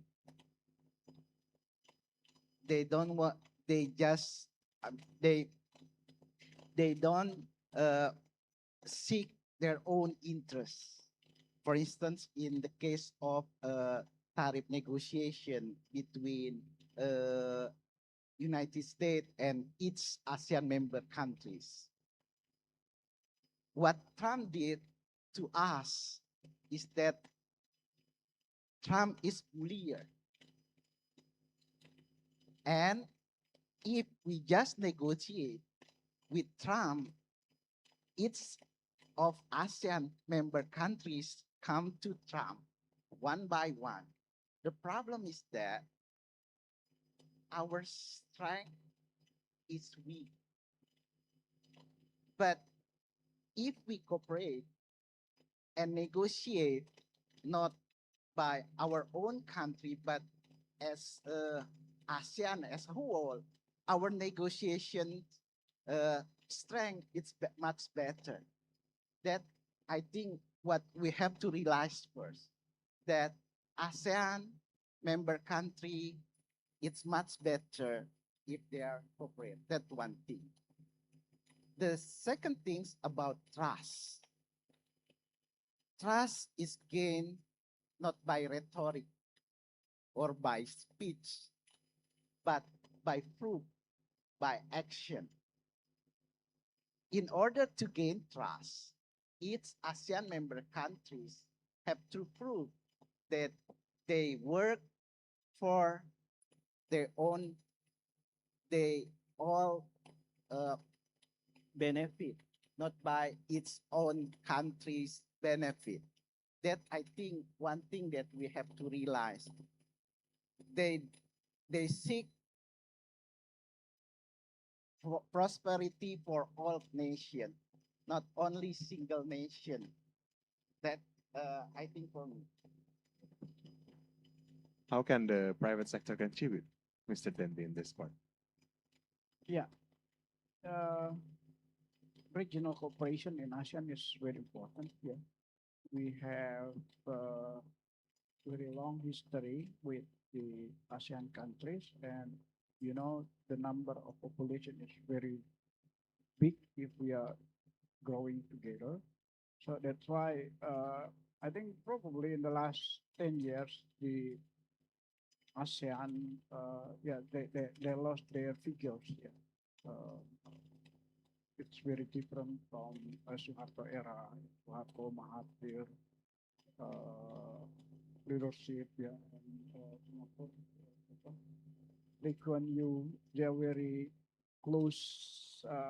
They have very close relationship and friendship. So that's why I think we should start again. Yeah, yeah, because yeah, if you have a problem, even in your neighborhood, yeah, the closest friend is your neighbor. Yeah, not your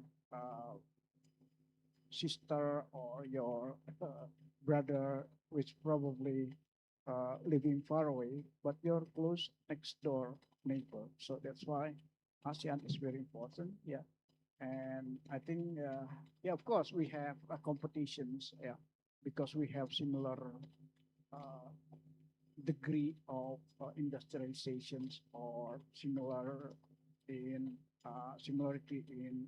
comparative advantage, but still we can make we can create benefit from the economy of scale. Yeah, yeah. For example, if in automotive industry, yeah, we have different specializations. Yeah. We make cooperation one another. But the engine of this cooperation is multinational company. It's like Toyota, yeah. But it's okay, yeah.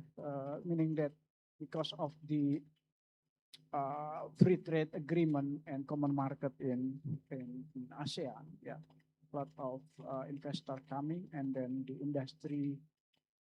industrialization has been growing, and now I think this is a kind of example, yeah, in automotive industry we can uh, copy to other industry. So yeah, the key is how the government can initiate and also accelerate the cooperation between the private sector as well as the to facilitate the investor coming. And also uh,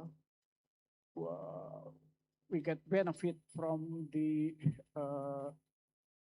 ASEAN uh, the economic growth in ASEAN. For example, if you go to Batam get many benefit from the Singapore and Malaysia because of the agglomeration effect. That's the key when we see that when our neighbor growing, we can get benefit. So the government should accelerate this cooperation or flow of labor or investment and so on. So that one thing. And another thing, I think we should identify, yeah, as I said before, that there's some other market opportunity in the world. Yeah, in Africa, there's a lot of country growing very high. Yeah, for example, Botswana, or in the Middle East. Yeah, because of the yeah, Islam. Islam, how do you call it? Yeah, the relationship or emotional. Yeah, that's one thing that we can take advantage here. And also Eastern Europe, they're also growing. Yeah, so meaning that we have to very aggressive in creating bilateral agreement. That's, I think, one of our weakness, yeah, in international relationship compared to Vietnam, for example. They are very aggressive to make agreement, and also uh, it should be based on the data. Yeah, I'll tell you very funny bilateral agreement, free trade agreement with Japan. I have identified what we get from Japan, yeah, with the zero tariff. They provide a zero tariff for meat. So, we don't produce meat. we are importing a lot from Australia. So what the point we get zero tariff from Japan because we are not producing? That's very funny. Yeah. I don't know who made this agreement. I mean, the government official. I think they come to the table. I mean, to the agreement session without any data. So that's very simple. Yeah. As a student, we can look at the data from the trade map, what we export, what their country or what other country import. So if we can match what we export and what they import, it's simply just matching what we produce and what they consume. Yeah, that's a very simple. The data is available. So yeah, we should be. I'm not saying that we should be smart. Just we should look at the data, analyze what we can export, and probably we can scaling up what we have produced. That's also very important. So again, that identifying the market opportunity in other countries is very important. Yeah, and probably yeah we can. It's always that we should start what we can produce or what we have produced. Yeah, meaning that we have a skill to produce that product, and then just scaling up. Yeah, and then identify what the export destination countries and then so on, and making a bilateral agreement. So that's a lot of work. Yeah. That's very interesting, I think, for us. Yeah. Otherwise, we can stay in our traditional market, US, China, and Europe. Thank you. Yeah, so that is trust. As we can see from the discussion, as I would like to reiterate, of course, I think it's fair to say that almost all of the countries are now being bullied by the USA, especially Indonesia, given the fact that we have a very high tariff rate initially before negotiations. So I think it's a matter of gaining action and strength by, of course, we're not just one, we're multiple countries. And if we face those allegations in terms of a group rather than individual countries, then we won't be bullied anymore in getting those trade negotiations being messed up for the national interest of our own countries. So, of course, that's the first part. And also for the second one is that trust is earned. So, how do we make sure that we gain trust? Is by action. We've seen a long history of our leaders getting to know each other, have a deep and tight relationship. While I think from what both speakers are saying, now it's not the case. They're not as close as we used to be as ASEAN countries anymore. And I think it's best for us to get close to each other just for the sake of our cooperation. Ensure that we're solid enough to face whatever shocks that will happen in the ASEAN countries. And of course, it's not just the government. I think from the experiences that Mr. Dendi has also mentioned, Toyota as multinational corporation have shown that even multi-countries can, of course, be shaped by industrial policies from multinational corporations as well. And that's okay. It's fine if we're not just from public side, we're from private side as well in terms of gaining, how can we say, value added for each of our sectors, not just Indonesia, Thailand, but other countries as well. But what's essential is that we take action. How do we gain trust? We add bilateral trade agreements towards other countries. We can't just stay and wait for other countries to get close to us. We have to be initiative enough. We have to get initiative enough just to ensure that we have prosperous potential market to unlock. Say we have Islamic bonds, emotional bonds towards those in the Middle East. And of course, Eastern Europe is also a potential market as well. So trust is not about how do we try to make sure that those are there, those trust, but also how can we try to act? There's no trust if there's no action. We cannot be trusted by others if we don't have any actions to do it. So that's to end this triggering discussion for our third session. And with that, I think we move on towards our question and answer session. Again, now we've seen a lot of things. Many unresolved questions, of course. At least we're stock taking regarding possibilities of Indonesia getting better opportunities out there. But of course, those have to be defined as wise as possible, since we have discussions in the industrial policy. How do we shape economic effectiveness of those cooperation, and how do we gain trust? Now we will open for two questioners to the audience here on site. Those questioners will be given prizes, Casio calculators. So please, does anybody want to ask question for our remarkable speakers? We have one over there and also one over there. We have two questions. Please, for the comedy to give the mic for the second person on the left, the second one. Oh, okay. All right. Thank you very much, sir, for the opportunity. I think it's a really, really great explanation of the current status quo of our international trade and its implication. My name is Rafi Kamil Sasangaji. I am from UIN Jakarta, and I would like a question. My question is, currently, the developing countries and least developed countries have adhered to regional trade agreements due to the limiting access of market because of tariffs and other rules from the West. But I wanted to ask though, since this is going to be the rising of protectionism and the regional trade, would that make the rule-based global trade turn into still a rule-based or a power-based in the global trade? And what are the implications of it, especially for developing country like Indonesia? Thank you.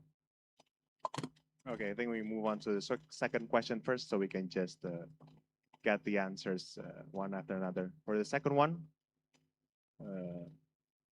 anybody give the mic?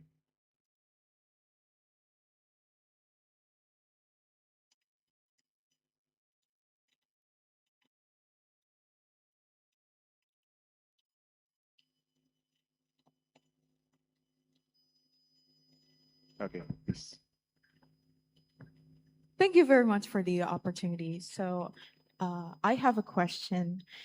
So recently I've searched that there was a survey held by the ISEAS USOF, and it was done to 3,081 students across ASEAN nations, and it showed that 53.9% Indonesian respondents felt like the current political situation in Indonesia is quite unstable, and they are quite pessimistic about it.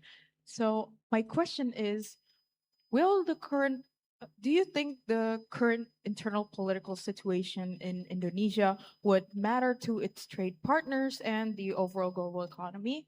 And previously, we've also discussed about the importance of trust in international relations. So, is it possible for our trade partners to lose trust due to the current internal political situations? Thank you very much. Okay, just to sum it up, the first is regarding, are we moving from rule-based economic cooperation to power-based? And I think we've seen how the WTO is getting much more questionable remarks regarding the effectiveness of it being, of course, the supposedly rule-based institution. And on the second question would be, there are some remarks on the unstable political condition given the domestic situation. And would that erodes trust, and how can we ensure that those are being discussed within this team? Anybody would like to say the remarks first? Mr. David.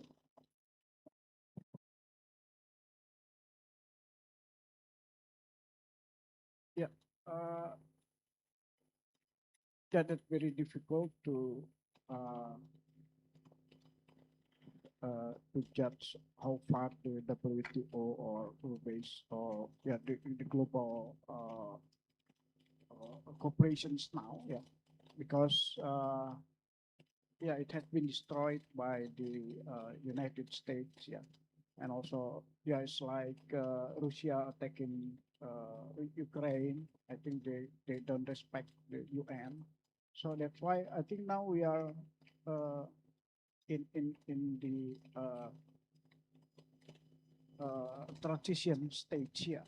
Probably we will have a new format of the global cooperation. It's like after the Second World War, yeah, we have UN, we have IMF, we have IBRD, yeah, International Bank, and then Commonwealth Bank. Yeah. I think probably we will have a new format of the global cooperation. We don't know what it's look like, but if you look at what going on in the last 2 or 3 years, yeah, we cannot trust the global multilateral cooperations, UN, WTO, or Paris Agreement in environment. So that's why very important strategy now. Yeah, we just make regional or bilateral cooperation or agreement. We have regional bloc, yeah, where some other country have similar view or similar interest. That's very important, yeah, to strengthen our benefit or to strengthen our national economy. I think that the first answer for the first, and then the second one, yeah.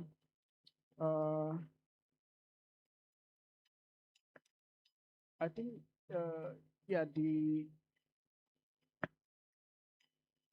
yeah, I think we are in the democratic era. Yeah, yeah, the swing in the democratic country is always how do you call it? The magnitude is always high. Yeah, yeah, very volatile. Yeah, sometimes you go to the right, sometimes you go to the left. Yeah, so probably we are now moving to the left with the very uh, high content of populism. Yeah, what Pak Prabowo have done is very populist. Yeah, with their MBG. Yeah, makan bergizi gratis. Yeah, or KDMP ya, Koperasi Merah Putih. Yeah, and then food security. Yeah, providing a lot of subsidy to farmer. Yeah. Probably we are moving to the left ideology. Yeah, could be. Yeah, and probably people are getting shocked because we are very friendly to big corporations or to free market mechanism. Yeah, could be. Yeah, so I don't know. Yeah, but one thing that I concern is whether we can continue develop our institutional quality. Yeah, meaning that whatever your program priority or whatever your uh, policy orientations, but all should be done correctly. Yeah, meaning that, yeah, for example, you have MBG, yeah, or Koperasi Merah Putih with a lot of subsidy or money allocation from the government. Yeah. For me, that's fine. All president or uh, all winner in political competition, they have their missions, yeah, to execute their program. For me, that's fine, as long as it can be done correctly without any corruption or leakage, yeah, or collusions, yeah. That's enough for me, yeah.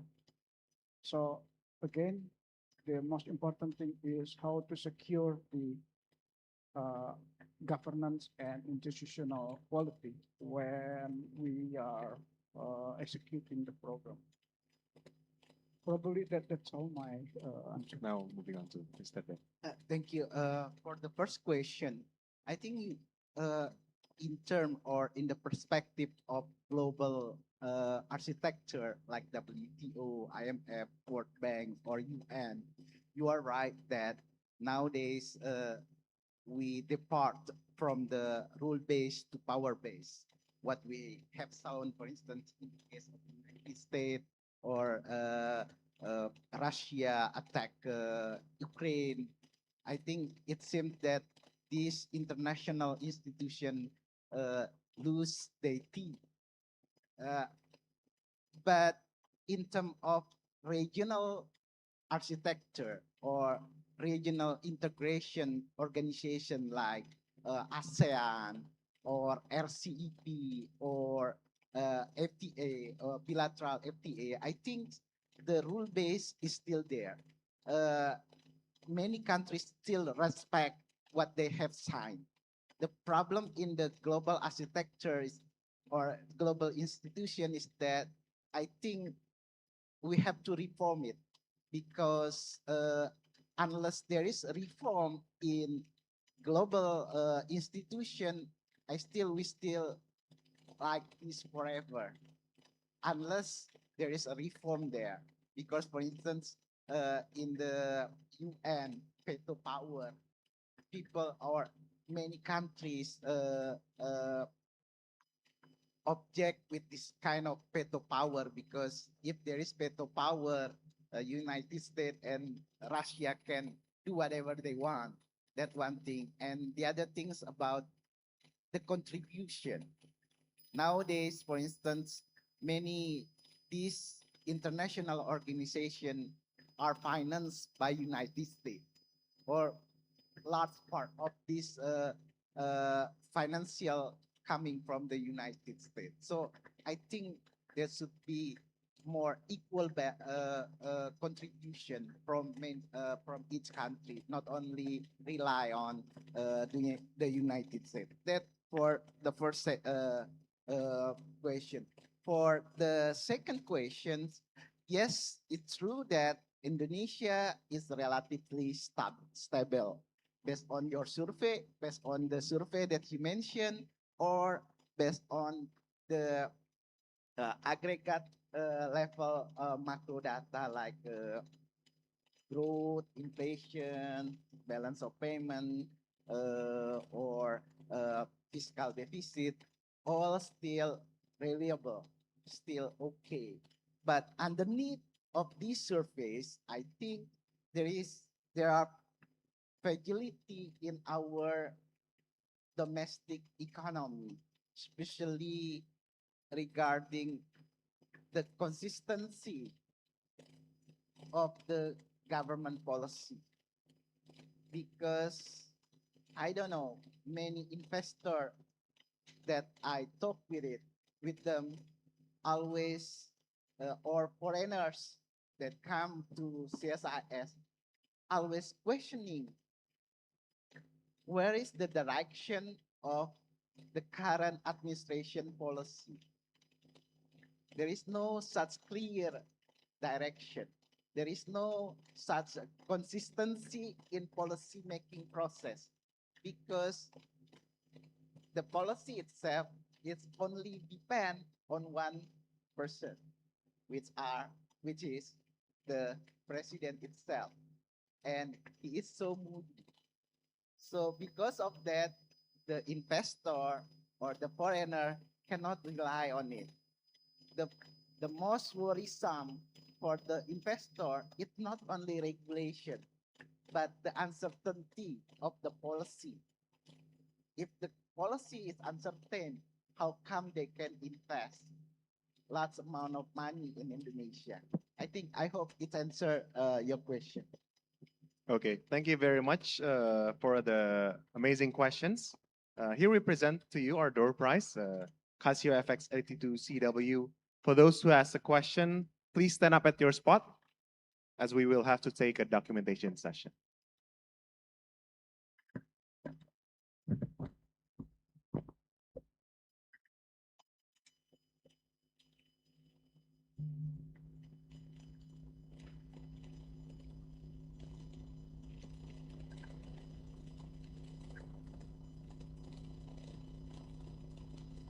And as we wait for the documentation session to happen, I think I will sum up the discussion that we have today based on 3 triggering questions and those amazing remarks from our distinguished and honorable speakers. First up is, of course, about globalism. Globalization is not dead, it's just reshaping, and we have to see how does it take shape in this current world. And of course, when we talk about protectionism, it's not just about how do we balance between domestic opportunities, domestic protectionism, and at the same time regional cooperation. But we have to go much further towards the basic foundation of how the action is coming into being, which is, of course, certainty and capability. We have to ensure that in order to fulfill our opportunities, we have to be strategic. And lastly, that trust is earned by action. So we need to stand up and try to take initiatives. Thank you for everyone for your amazing questions. And thank you to our remarkable speakers for their fruitful and insightful discussion today. May we have a big round of applause to our 2 distinguished speakers, Mr. Dendi and Mr. Dendi. And now to end this session, I will hand the floor back to the Master of Ceremony.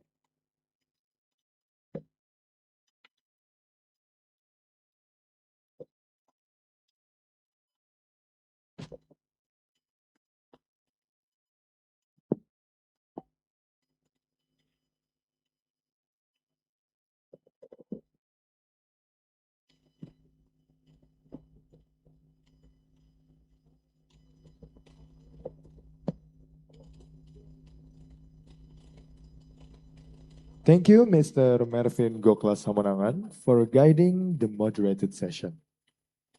Now, we would like to give an appreciation to our main session speakers and moderator. Therefore, we kindly invite Ms. Anggia Putri as the Chief Executive Officer of the 23rd Economix to give the placards. And for our first moderated speaker, we invite Mr. Denny Friawan to receive the placard.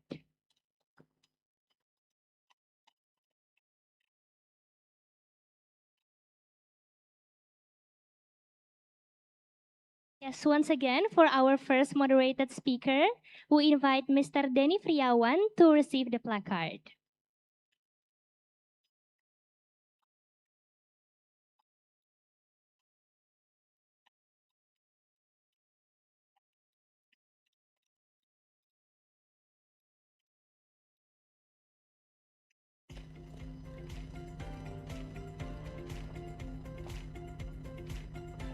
The first placard will be given to Mr. Denny Friawan.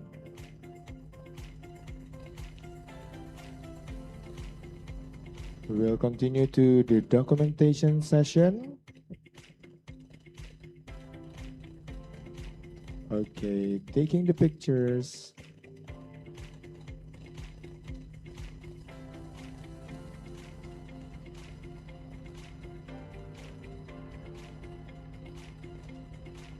In 3, 2, 1. One more time. 3, 2, 1. Okay, thank you very much. We would like to express our gratitude once more to Mr. Denny Friawan. Okay, let's move on to our second moderated speaker. We invite Mr. Dendi Ramdhani to receive the placard. Okay, now we begin the documentation session in the count of 3, 2, and 1. One more time. 3, 2, and 1. Thank you so much. Once again, thank you to Mr. Dendi Ramdhani for the inspiring insight.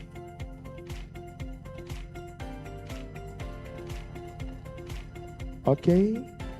And finally, to our amazing moderator, Mr. Mervin Goklas Hamonangan. The placard will be given by Ms. Anggia. Documentation on 3, 2, 1. One more time, 3, 2, and 1. Thank you very much. Okay, once again, we would like to express our most sincere appreciation to our exceptional moderator and, of course, our main session speakers. But before leaving the stage, we would like to commemorate this event together with a documentation session with all moderated speakers.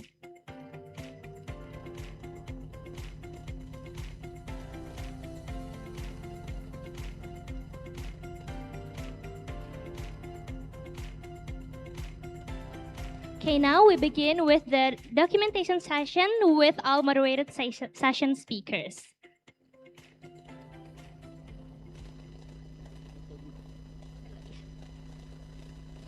Okay, for the documentation team, you can help us to guide the speakers.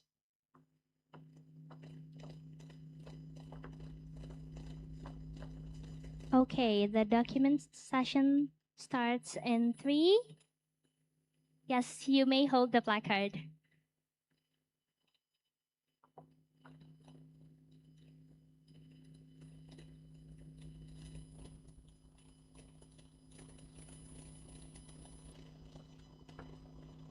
Okay, the cameras is on 12. One more time. Okay, let's hold on those placards.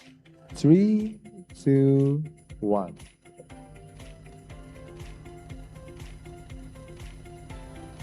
Okay, thank you very much. Thank you to our moderated speakers and our moderator. Now you may return to your seats.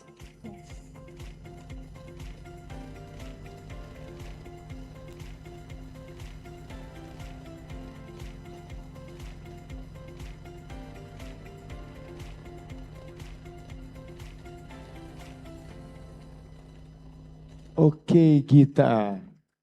Everyone, we are now moving on to a special session that is brought by Mandiri. Mandiri has prepared an interactive Q&A for all of you, and they'll be giving away some exciting prizes. But before that, let's take a look at this video.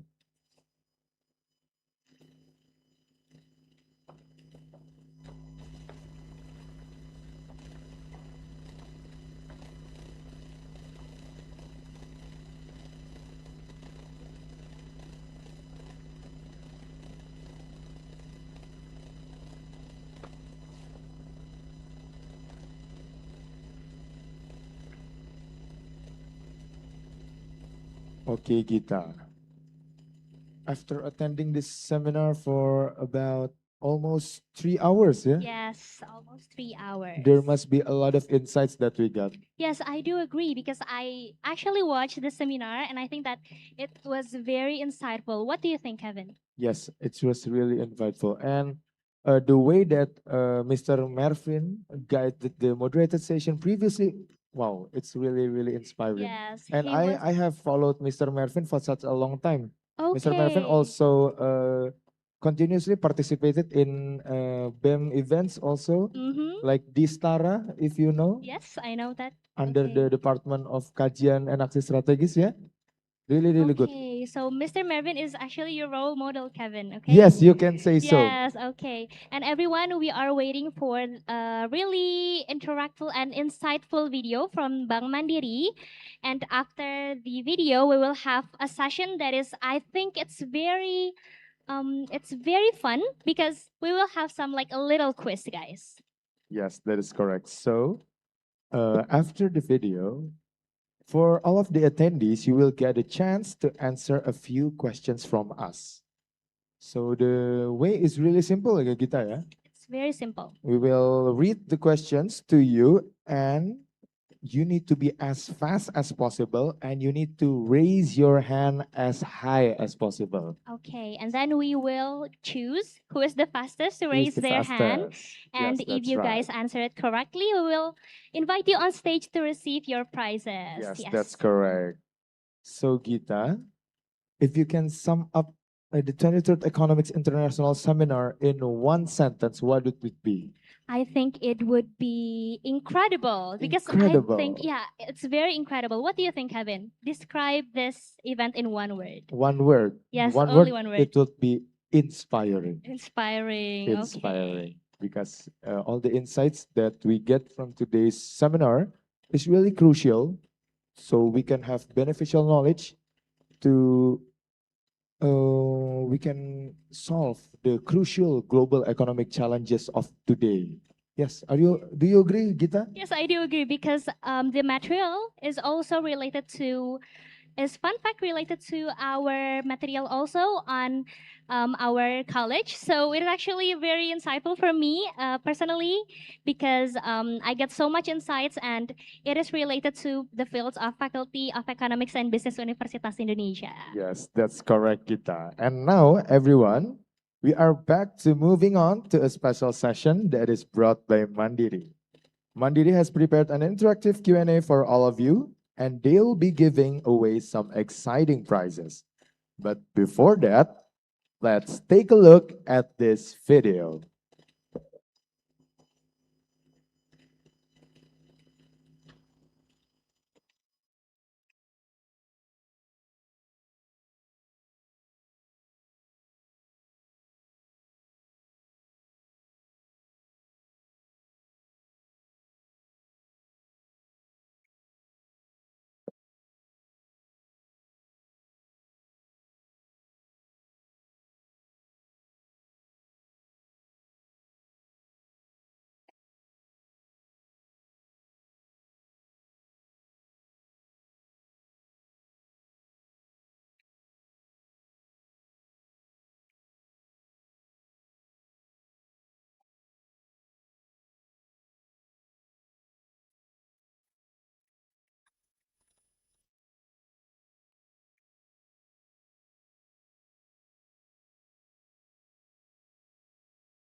Bisa-bisanya keluarga begitu.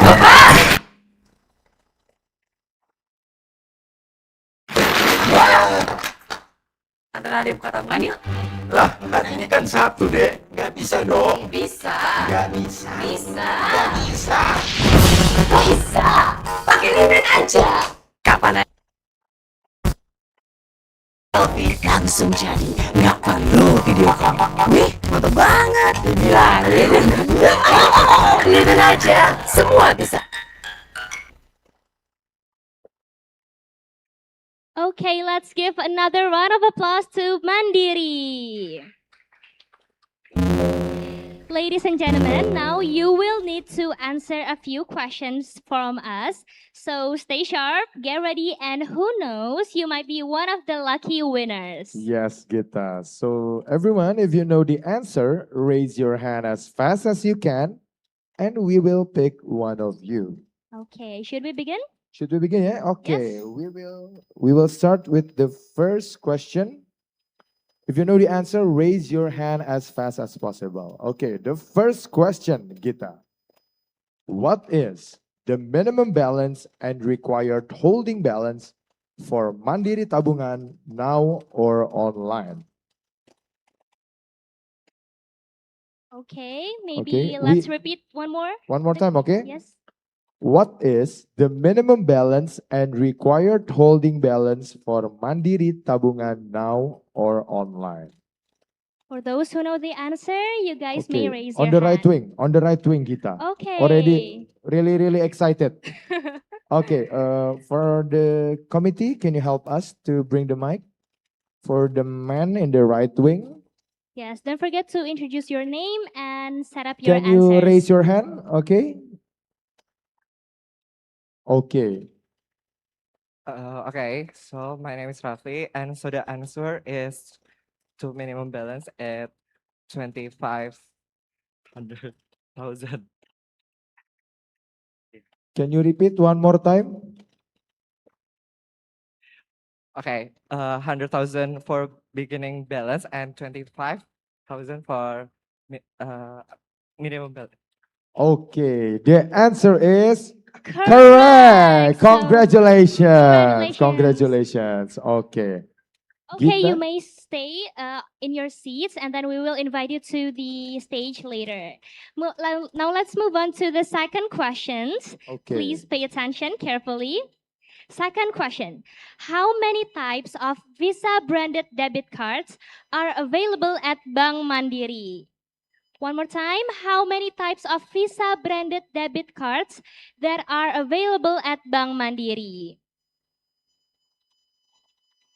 Okay, Visa branded debit cards. Yes, for those who knows, there are only 2 types of Visa branded debit cards. Okay, for the Okay. man in the middle, the committee, can you help us? For the guy in the middle? Okay. So the answer is there are 7 types. Can you repeat? 7 types. There are 2 types of the Visa debit cards. Can you name 2 of the name of the type? Yes. It is business and specialized Visa cards and standard consumer Visa cards. Okay, thank you for the courage, but unfortunately the answer is not correct. Yes, unfortunately, Okay, it is not correct. Okay, the woman behind her, yeah? Okay, Yes. yes, that one. Name 2 types of the Visa debit cards. Okay, for Visa debit card, is it? Oh, okay. For the answer, is it Visa Gold and Visa Platinum debit card? Yes, Yes, the answer is correct. Gold and platinum. Congratulations. Move on to the very last question, Kevin. Yes, the third and last questions. I think this is pretty hard, yeah? Yes. Okay, so the last question is, what is the services of Bank Mandiri's internet banking service for non-individual customers? Okay, we'll repeat one more time. What is the services of Bank Mandiri's internet banking service for non-individual customers? Okay, I already see a raising hand over there. Over there in the middle. Okay. Okay. Okay. Maybe in a count of 2, 3, so we can see who's the fastest one. Okay. We We will count to 3, and Okay. you guys may lower your hand lower down your first. hand first. Okay. We will count in 3, 2, and 1. Oh. Okay, The that one is the fastest. Committee, please help to deliver the microphone. okay. Yeah, thank you. In the answer is Levin by Mandiri. Correct me if I'm wrong.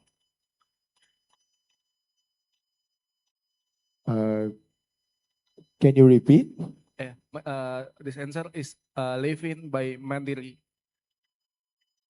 So the answer is Living by Mandiri. The answer is so correct. Congratulations. And for those 3 people who have answered the questions correctly, please come forward to the stage to receive your prizes. Okay, for those who have answered correctly, we invite you to come forward to the stage.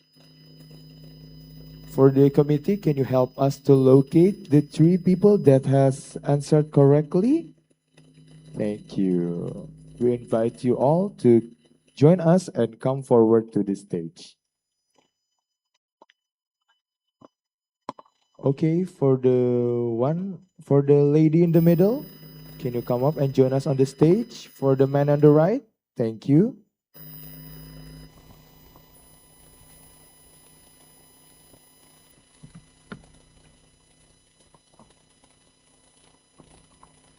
Okay.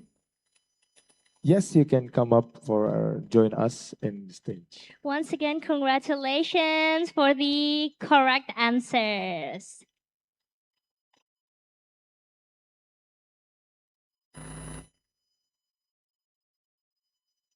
Okay, you may stand over here and the committee will deliver your prizes. Congratulations. Okay, we kindly invite the team from Mandiri to hand the gifts to the winners.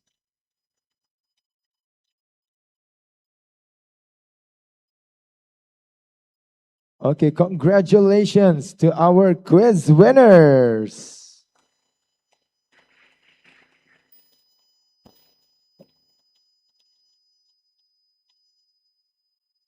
Okay. We have a documentation session for documentation team on the count of 3. 3, 2, 1. One more time. 3, 2, 1.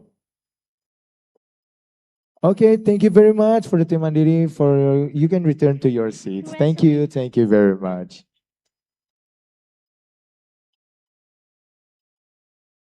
Okay, to recap the Q&A session, we have asked 3 questions, okay, Kevin? Yes, The Gita. first question is the minimum balance, which is 25,000 rupiah.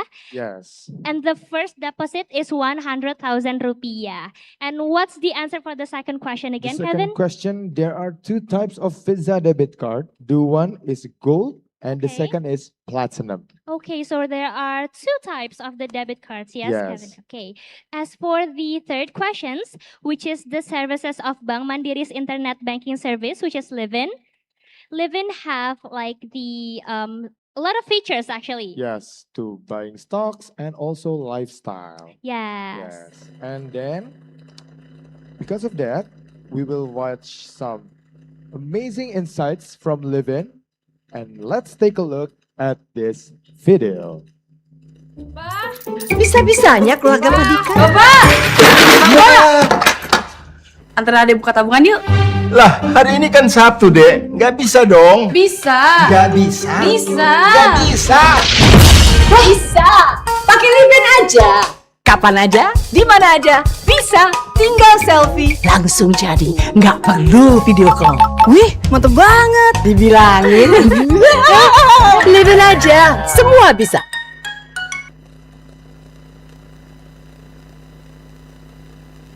And with that, we have reached the end of the first part of the international seminar presented by Pertamina. We are very pleased to guide you through the opening ceremony and today's inspiring seminar sessions. Yes, we are so glad. But before we close the session, don't forget to fill out the presence form by scanning the QR code that will be showed on the screen. There you go, and fill in the form to accept your presence. Once again, we would like to remind you, before we close this session, don't forget to fill out the presence form by scanning the QR code showed on the screen. Yes, we will give you a little bit of time so that you can fill in the form.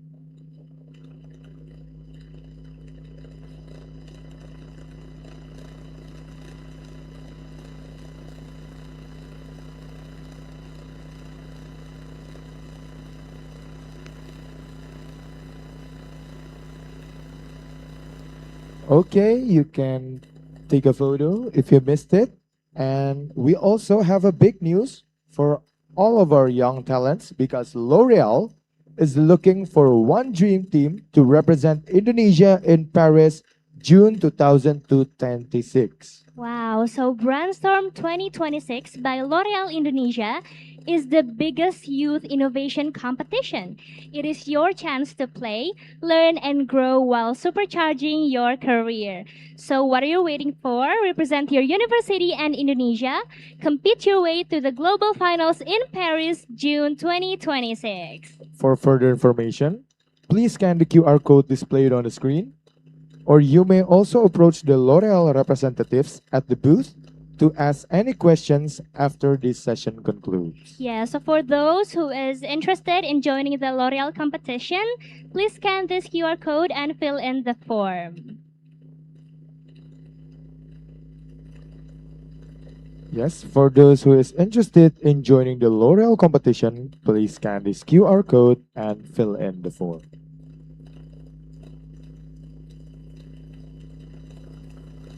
Okay, additionally, for participants who are interested in obtaining a 100,000 rupiah cashback from ID Cloud Host, you guys can kindly scan this QR code showed on the screen and fill in the form.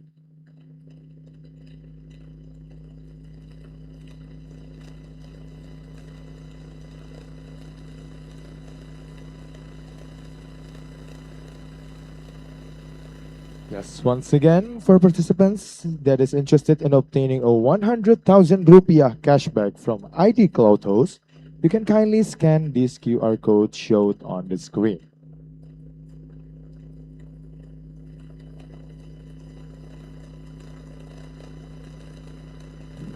The 23rd Economix was able to be held because of the support from our media partners, Harian Kompas, UNAS Radio, London School Radio, TV1, Business Group Indonesia, FPCI Chapter Binus University, BEM FEB Unmul, Media Indonesia, DDTC News, Spread the World, Berita Satu. and Lewat Lensa. We really hope that today's discussion will give you beneficial knowledge resulting in new ideas to overcome the global economic challenges. Yes, once again, thank you for the audience, especially our distinguished guests, speakers, and of course, all of the participants of the 23rd Economix International Seminar supported by Pertamina. As we move on from the first session, we'll be having a break until 2 p.m. for the second session. Attendees are asked to clear the whole area during the break. Yes, and for delegates, please exit on the door to your right. For participants, please wait for the delegates to exit first, then you may exit to any door. Okay, thank you everyone for your attendance in this year's 23rd Economix International Seminar presented by Pertamina. We would like to bid farewell. I'm Kevin. And I am Gita. See you on the second session of our international seminar presented by Pertamina. The 23rd Economix Spirit.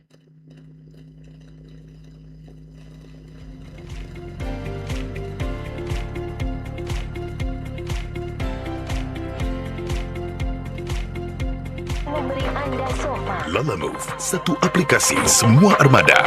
Order real time, barang langsung dijemput dan dikirim. Lala Move sekarang bisa antar orang, biar gak joget sendirian. Namanya Lala Move Ride. Lo joget, kita yang kirim. Lala Move, angkut semua berapapun ukurannya, berapapun banyaknya. Sekarang termasuk antar orang dengan Lala Move Ride.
Lala Move, satu aplikasi semua armada. Order real time, barang langsung dijemput dan dikirim. Lala Move sekarang bisa antar orang, biar gak joget sendirian. Namanya Lala Move Ride. Lo joget, kita yang kirim. Lala Move, angkut semua berapapun ukurannya, berapapun banyaknya. Sekarang termasuk antar orang dengan Lala Move Ride.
Hari selalu ketemu banyak orang. Ada yang sempat senyum, ada juga yang buru-buru. Semua ngasih energi buat gerakin hari-hari kita. Dan gak cuma di daratan, di laut, di udara, pasti ada aja energi buat terus melayani sepenuh hati. Punya sobat di tiap perjalanan sepanjang Indonesia. 68 tahun dan berkelanjutan. Pertamina, Energizing Indonesia.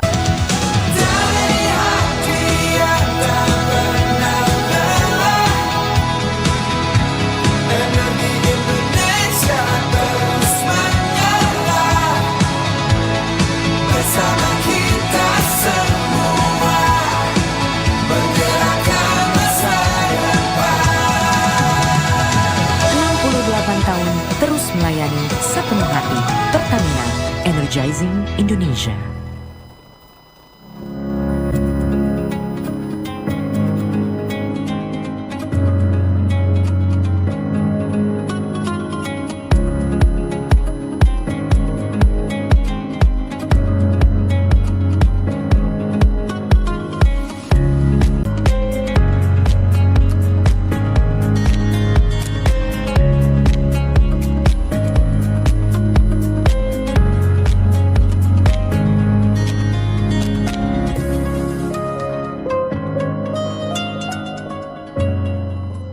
Anniversary tahun depan di rumah lagi aja. Sedih. Rencanain life goals di Wonder by BNI. Bikin mami jadi happy. Lu udah bayar hutang belum sih? Udah kali. Yakin? Jangan ragu. Cek mutasi rekening di Wonder by BNI. Bisa jadi bukti. Jadwalin transfer sesuai kebutuhanmu di Wonder by BNI. Happy birthday. Lo yang traktirin ya. Dompet ketinggalan lagi. Jangan panik. Traktir hari ini, bayarnya nanti. Asik kan?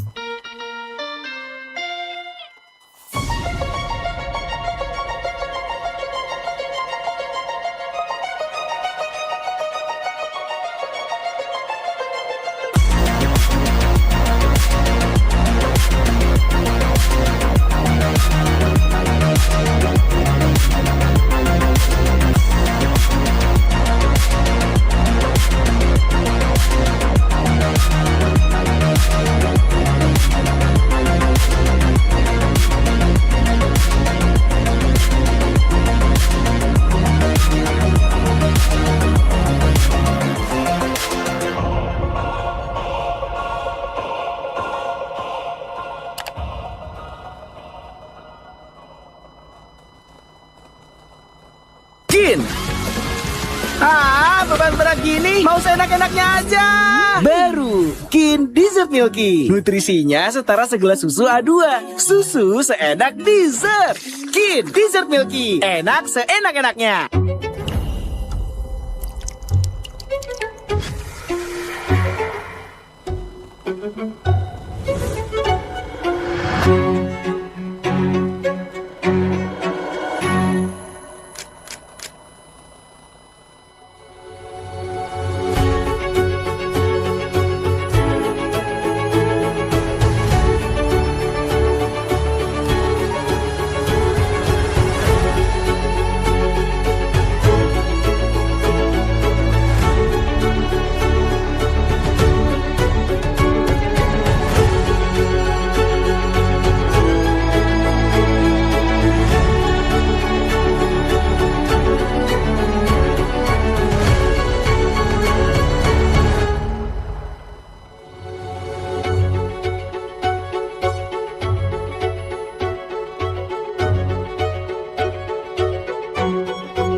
The journey to ultimate radiance starts here. The new Ultimate 2 Clear White Supreme. Now, enriched with Colosense RX Radiance Elixir. Enhances your skin radiance, brightens, and protects your skin day and night. New Ultimate 2 Clear White Supreme. Lala Move, satu aplikasi semua armada. Order real time, barang langsung dijemput dan dikirim. Lala Move sekarang bisa antar orang, biar gak joget sendirian. Namanya Lala Move Ride. Lo joget, kita yang kirim. Lala Move, angkut semua berapapun ukurannya, berapapun banyaknya. Sekarang termasuk antar orang dengan Lala Move Ride. Hah? Viral! Hah? Viral? Yakin viral? Udah cross check belum? Hati-hati, salah informasi. Berita viral memang selalu bikin gempar. Di Newsline kami kasih lebih. Jadi Anda tidak hanya jadi si paling tahu, tapi juga yang paling paham. Makin lengkap dengan pembahasan penting. Dan penuh inspirasi lainnya.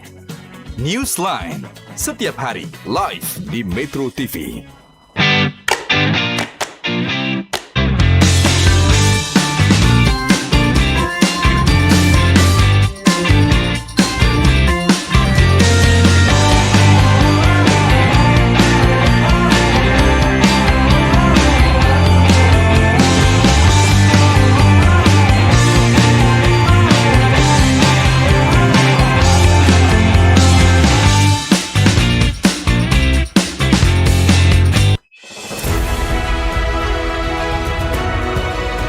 Kini, informasi ekonomi, bisnis, dan investasi hadir lebih dekat di genggaman Anda.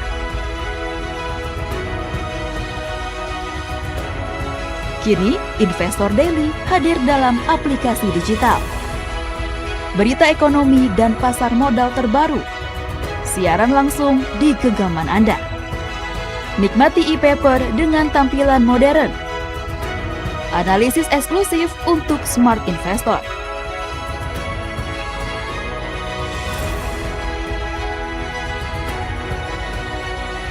Akurat, cepat, terpercaya. Download sekarang Investor Daily App, Smart News for Smart Investor.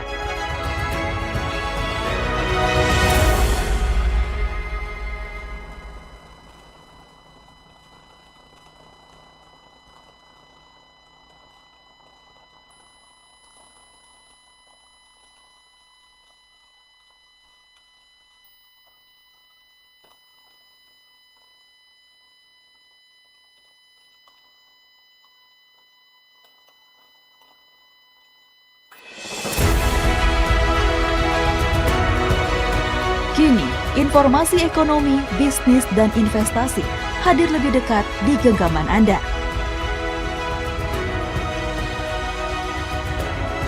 Kini, Investor Daily hadir dalam aplikasi digital.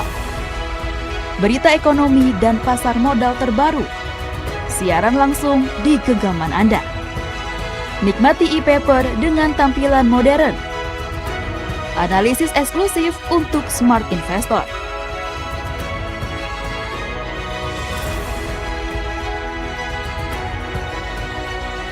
Akurat, cepat, terpercaya. Download sekarang Investor Daily App, Smart News for Smart Investor.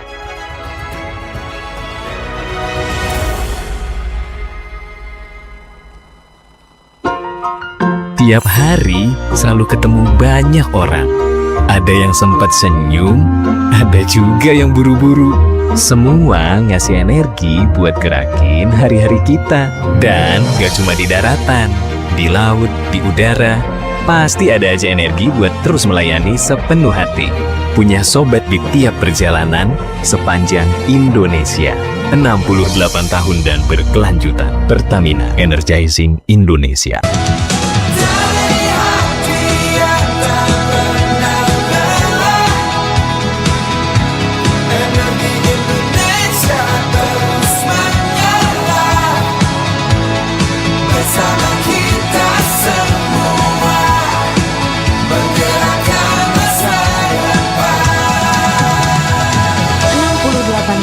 Terus melayani sepenuh hati.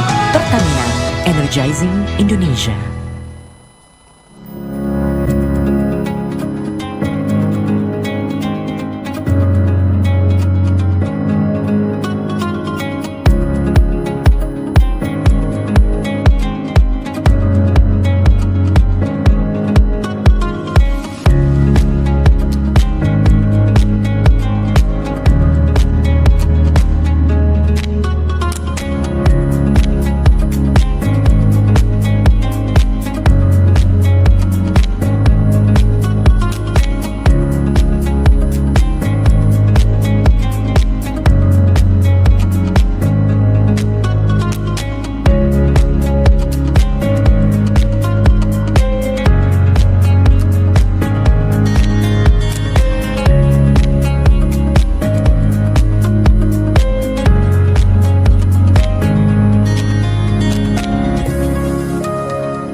anniversary tahun depan di rumah lagi aja.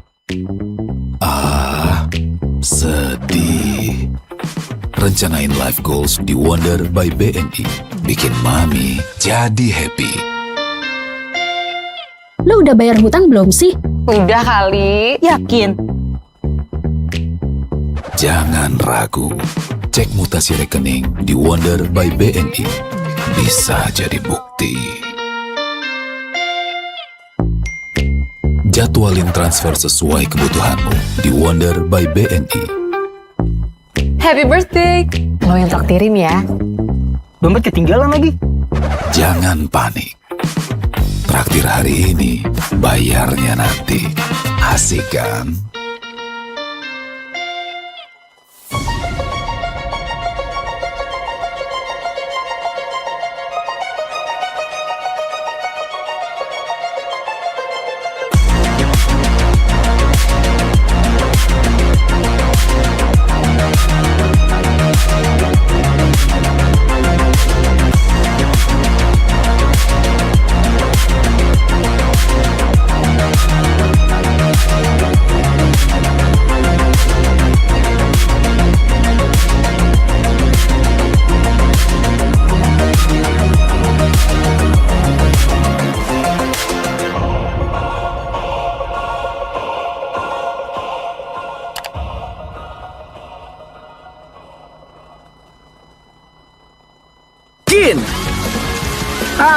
Beban berat gini, mau seenak-enaknya aja.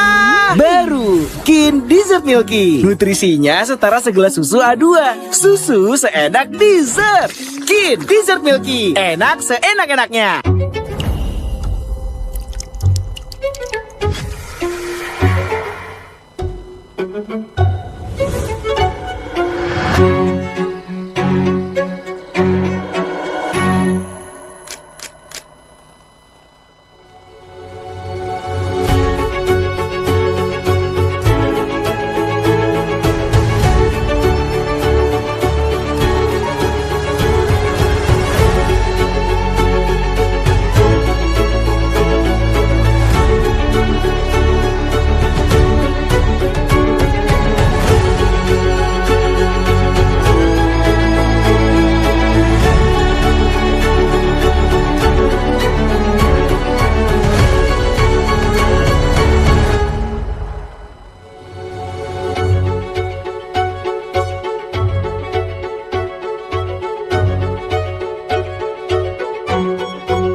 The journey to ultimate radiance starts here.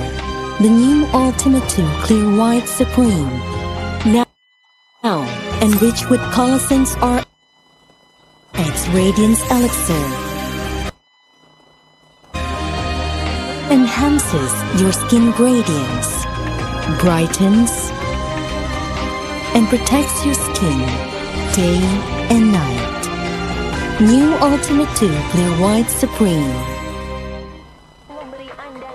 Lala Move, satu aplikasi semua armada. Order real time, barang langsung dijemput dan dikirim. Lala Move sekarang bisa antar orang, biar gak joget sendirian. Namanya Lala Move Ride. Lo joget, kita yang kirim. Lala Move, angkat semua berapapun ukurannya, berapapun banyaknya. Sekarang termasuk antar orang dengan Lala Move Ride. Hah? Viral! Hah? Viral? Yakin viral? Udah cross check belum? Hati-hati, salah informasi. Berita viral memang selalu bikin gempar. Di Newsline kami kasih lebih. Jadi Anda tidak hanya jadi si paling tahu, tapi juga yang paling paham. Makin lengkap dengan pembahasan penting. Dan penuh inspirasi lainnya. Newsline, setiap hari live di Metro TV.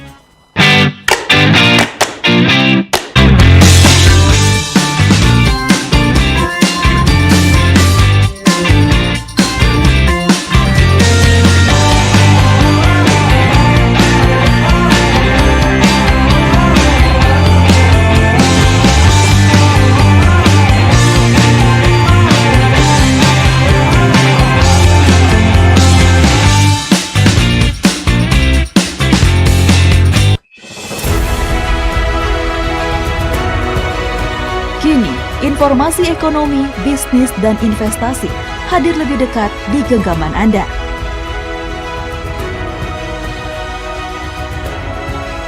Kini, Investor Daily hadir dalam aplikasi digital. Berita ekonomi dan pasar modal terbaru.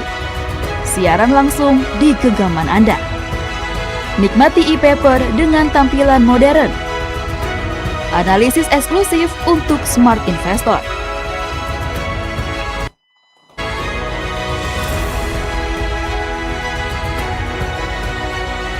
Akurat, cepat, terpercaya. Download sekarang Investor Daily App, Smart News for Smart Investor.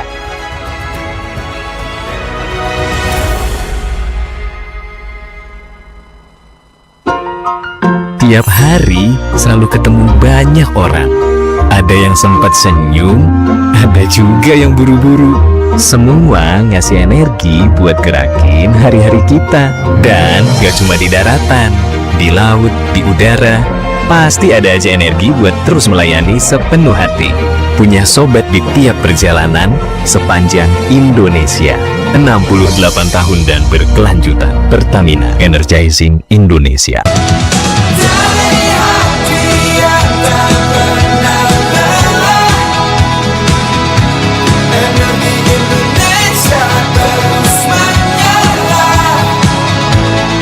Bersama kita semua bergerakkan masa depan.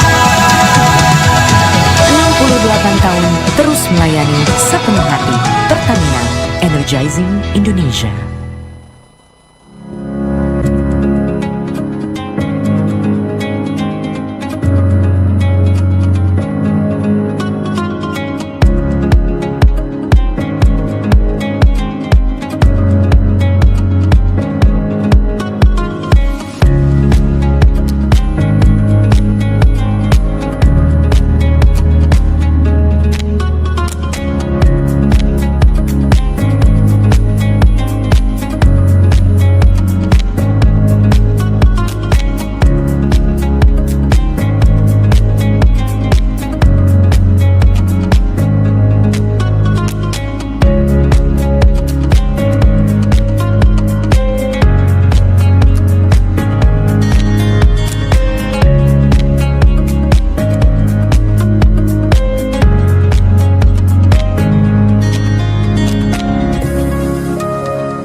Anniversary tahun depan di rumah lagi aja.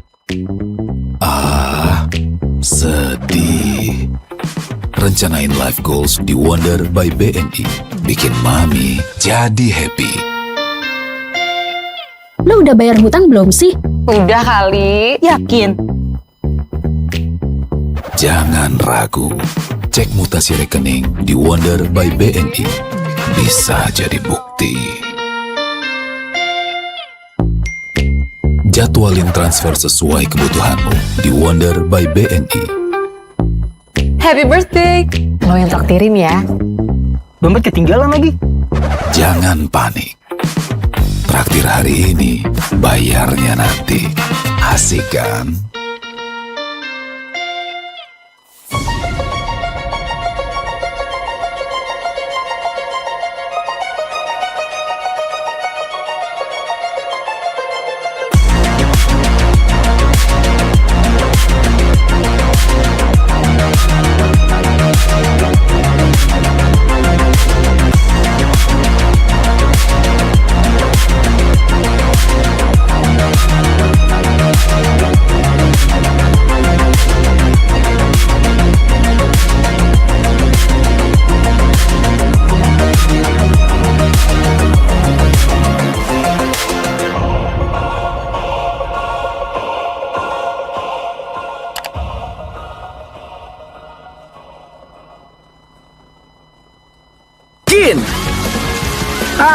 Beban berat gini, mau seenak-enaknya aja.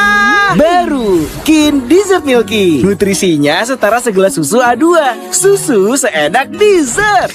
Kin Dessert Milky. Enak seenak-enaknya.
The journey to ultimate radiance starts here.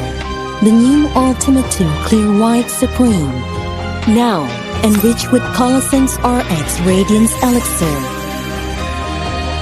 Enhances your skin radiance, brightens, and protects your skin day and night. New Ultimate 2 Clear White Supreme. Lala Move, satu aplikasi semua armada. Order real time, barang langsung dijemput dan dikirim. Lala Move sekarang bisa antar orang, biar gak joget sendirian. Namanya Lala Move Ride. Lo joget, kita yang kirim. Lala Move, angkut semua berapapun ukurannya, berapapun banyaknya. Sekarang termasuk antar orang dengan Lala Move Ride. Hah? Viral! Hah? Viral? Yakin viral?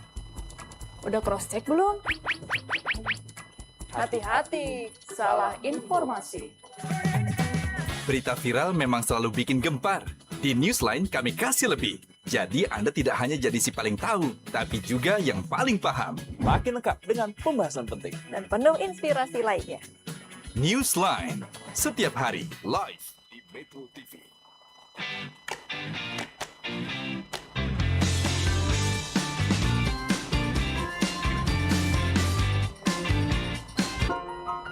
Tiap hari selalu ketemu banyak orang. Ada yang sempat senyum, ada juga yang buru-buru. Semua ngasih energi buat gerakin hari-hari kita. Dan gak cuma di daratan, di laut, di udara, pasti ada aja energi buat terus melayani sepenuh hati. Punya sobat di tiap perjalanan sepanjang Indonesia. 68 tahun dan berkelanjutan. Pertamina, Energizing Indonesia.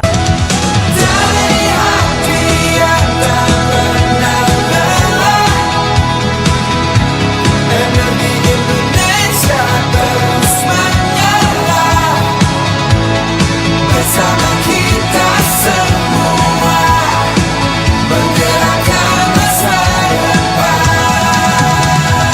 68 tahun terus melayani sepenuh hati. Pertamina, Energizing Indonesia.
Anniversary tahun depan di rumah lagi aja.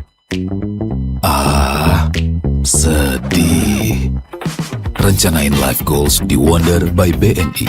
Bikin mami jadi happy. Lo udah bayar hutang belum sih? Udah kali. Yakin? Jangan ragu. Cek mutasi rekening di Wonder by BNI. Bisa jadi bukti. Jadwalin transfer sesuai kebutuhanmu di Wonder by BNI. Happy birthday. Lo yang traktirin ya. Dompet ketinggalan lagi. Jangan panik. Traktir hari ini, bayarnya nanti. Asik kan?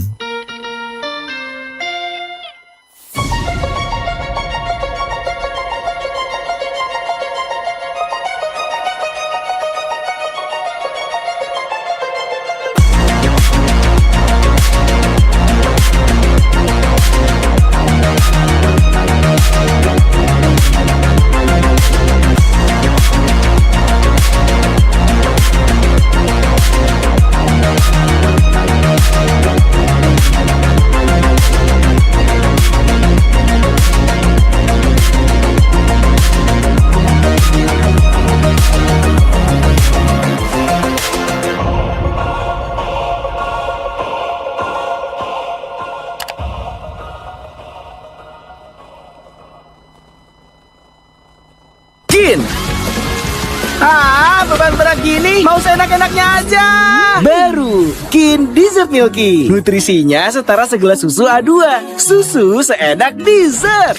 Kin Dessert Milky. Enak seenak-enaknya.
The journey to ultimate radiance starts here.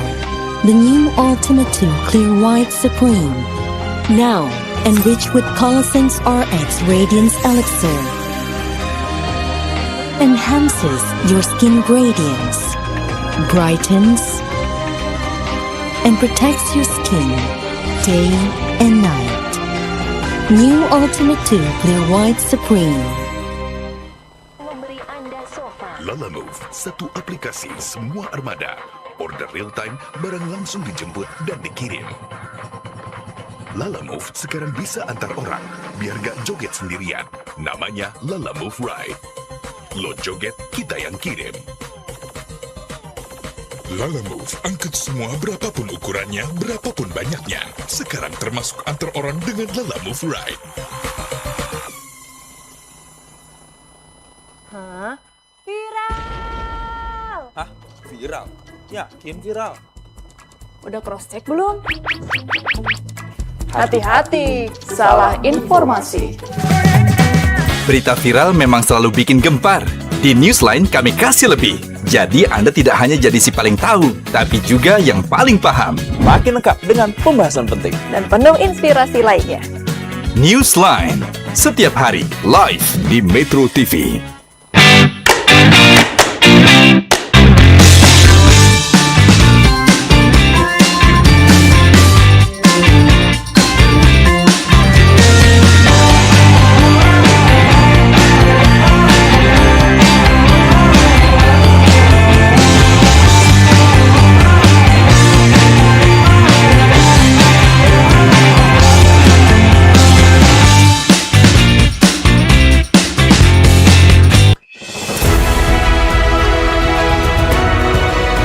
Kini, informasi ekonomi, bisnis, dan investasi hadir lebih dekat di genggaman Anda.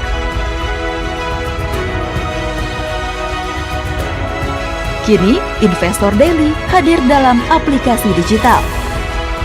berita ekonomi dan pasar modal terbaru. Siaran langsung di genggaman Anda. Nikmati e-paper dengan tampilan modern. Analisis eksklusif untuk smart investor.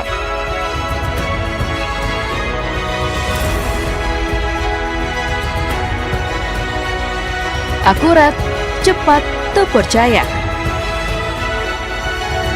Download sekarang Investor Daily App, Smart News for Smart Investor.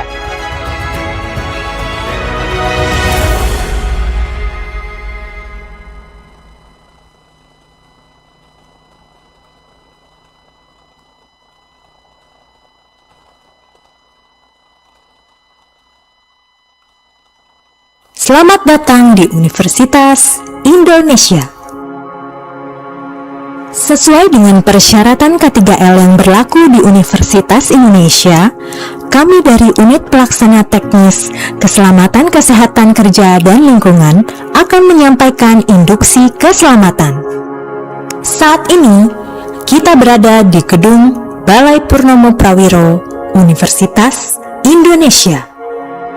Terdapat dua potensi keadaan darurat yang mungkin terjadi, yaitu kebakaran dan gempa bumi.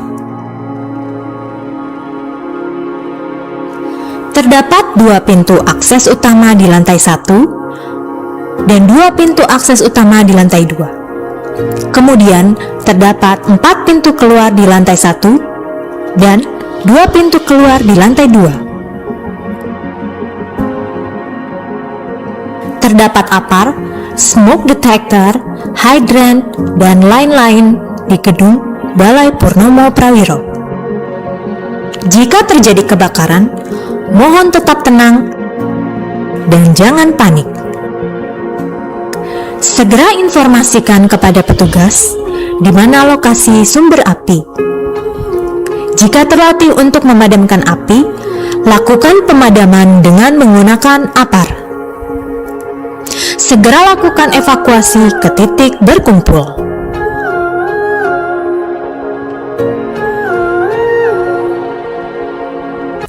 Jika terjadi gempa, mohon tetap tenang dan jangan panik. Segera merunduk ke bawah meja atau kursi untuk berlindung dan lakukan metode drop, cover, and hold on. Tetap bertahan hingga gempa reda. Hindari area kaca dan benda menggantung. Jika guncangan reda, segera lakukan evakuasi ke titik berkumpul yang berada di depan gedung ini.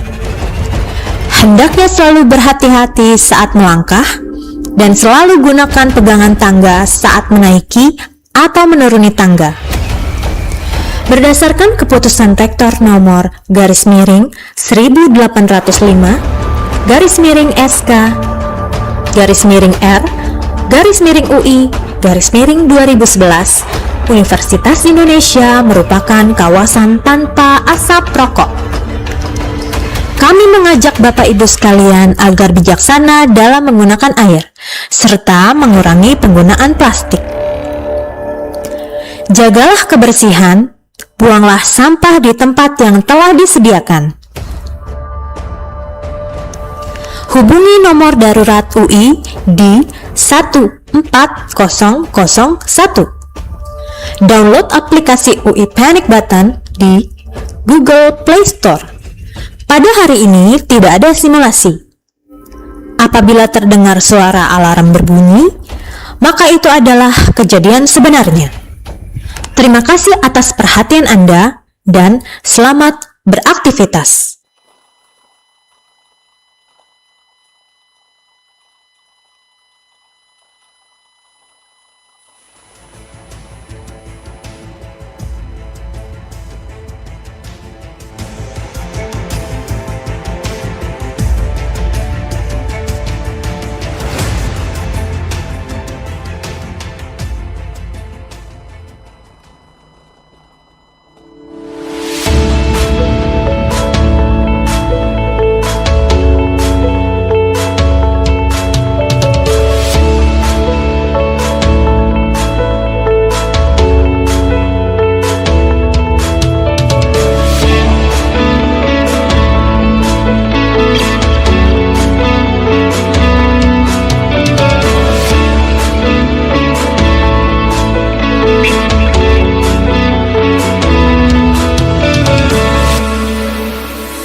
Ladies and gentlemen, welcome to the 23rd Economix at Universitas Indonesia.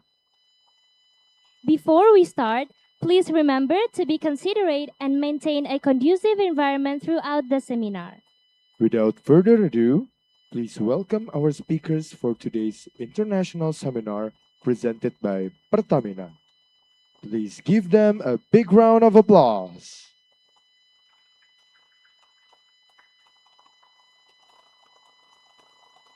We'll welcome all of the speakers and participants with an outstanding performance of Indonesian traditional dance. Ladies and gentlemen, we present you Tari Rona Puspa by SMA Negeri 68 Jakarta.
Wow, let's give another big round of applause to SMA Negeri 68 Jakarta. I am so amazed, Kevin. It was such an amazing performance. Yes, Gita, it was really energetic, really beautiful, yes? Yes, what a way to start the event, yes? Yes, Gita. So, good afternoon, everyone. How is everybody doing today? Good. I hope everyone is doing well. Because before we start the second session of the 23rd Economics International Seminar presented by Pertamina, we would like to introduce ourselves.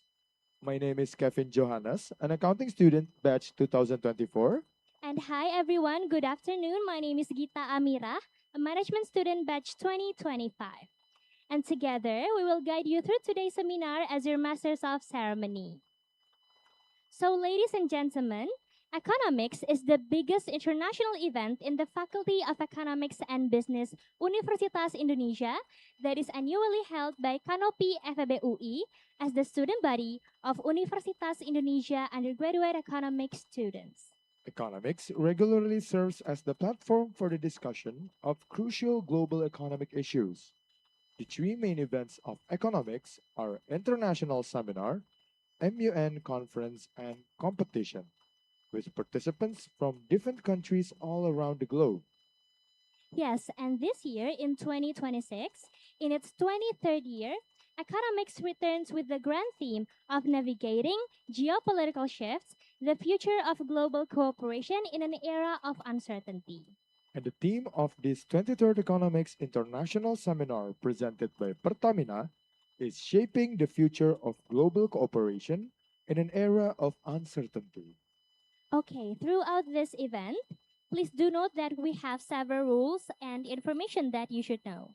First is that all participants are expected to attend the entire 23rd Economics International Seminar presented by Pertamina event until the seminar has ended. It will be a shame to miss out on such amazing insights. Yes, I agree. Secondly, participants are strictly forbidden from causing a commotion or a potentially problematic situation once you have joined our platform. And lastly, please be considerate in maintaining a conducive atmosphere during the seminar, and please do not litter or leave your trash behind. Yes, now we will open this event by singing the national anthem of Indonesia, Indonesia Raya. We invite all guests to stand up to sing the national anthem.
All guests are now permitted to sit down.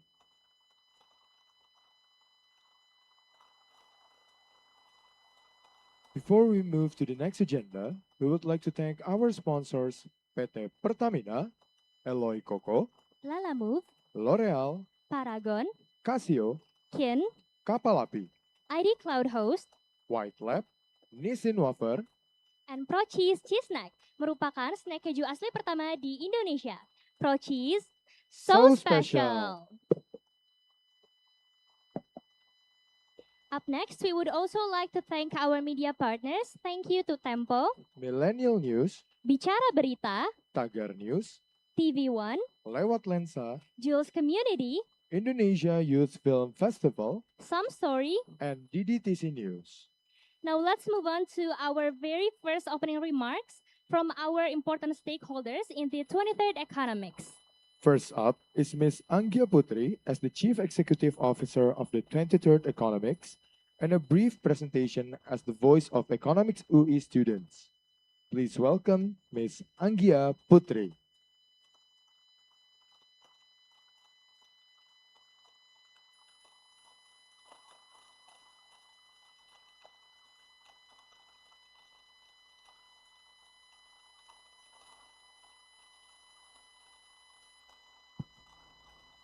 A very good afternoon, distinguished guests, ladies and gentlemen. It is a great pleasure to welcome you all to the session 2 of the International Seminar of the 23rd Economics. We are truly honored to continue today's session with such an exceptional panel of speakers. First and foremost, I would like to extend my deepest gratitude to our distinguished speaker for being here with us. To Mr. Lucky Yusgiantoro, Executive Advisor to the Chairman of SKK Migas, we are honored by your presence and look forward to your strategic perspective on the energy sector. Thank you so much, Pak, for coming. And to Mr. Putra Adiguna, Managing Director at Energy Shift Institute, thank you for bringing critical insight on energy transition and sustainability in our session today. Thank you so much, Pak. And to Mr. Aditya Farhan, President Director at Indonesia Battery Corporation, we are sincerely appreciate your leadership perspective on industrial development and the future of Indonesia's battery ecosystem. Thank you so much for coming, Pak. And to Mr. Adinova Fauri, Economic Researcher at CSIS, thank you for contributing your research-driven insight to this important conversation. Thank you so much to Mr. Adinova Fauri. And to Ms. Rizky Naulir Siregar, Assistant Professor at FEB-UI, thank you for enriching this discussion with academic and analytical depth and being our moderator for today's session. Thank you so much to Ms. Rizky Naulir. Your presence really elevates the quality of this seminar, and we are grateful for the time and willingness to share your expertise. We would also like to express our warmest gratitude to Ms. Titi Sari Rumbogo, Program Director of the Economics Undergraduate Program, Faculty of Economics and Business, University Indonesia, for her continued support in fostering academic dialogue and global engagement among students. Thank you so much, Bu Titis. And to Ruiza Ravenala Rahman, Chairman of Canopy 2025, for his leadership and commitment in supporting this collaborative platform. Under our grand theme, Navigating Geopolitical Shift, this session 2 carries the theme Advancing Global Value Chains through Green Industrialization. As the global economy undergoes structural shift driven by energy transition, sustainability commitments, and technological innovation, the strengthening of global value chain must go hand in hand with green industrial strategies.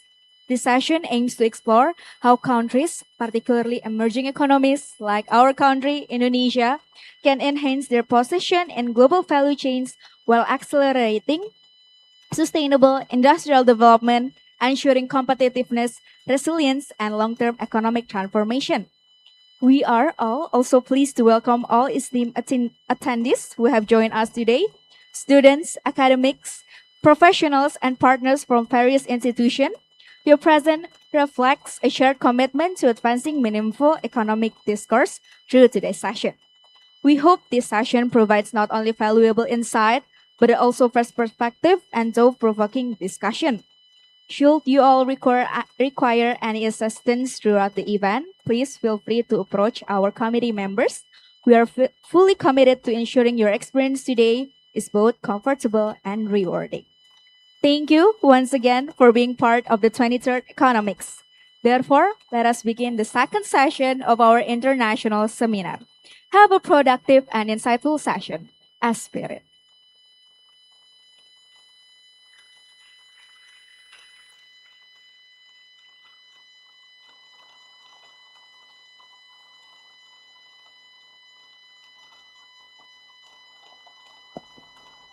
Thank you, Ms. Anggia, for the very insightful and warm welcoming speech.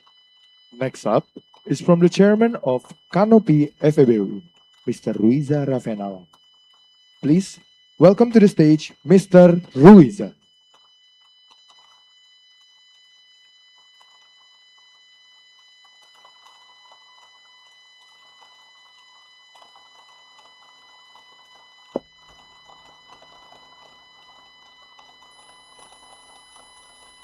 Distinguished speakers, honorable guests, partner and sponsor, fellow student, and all participants joining us both on-site and online, good afternoon.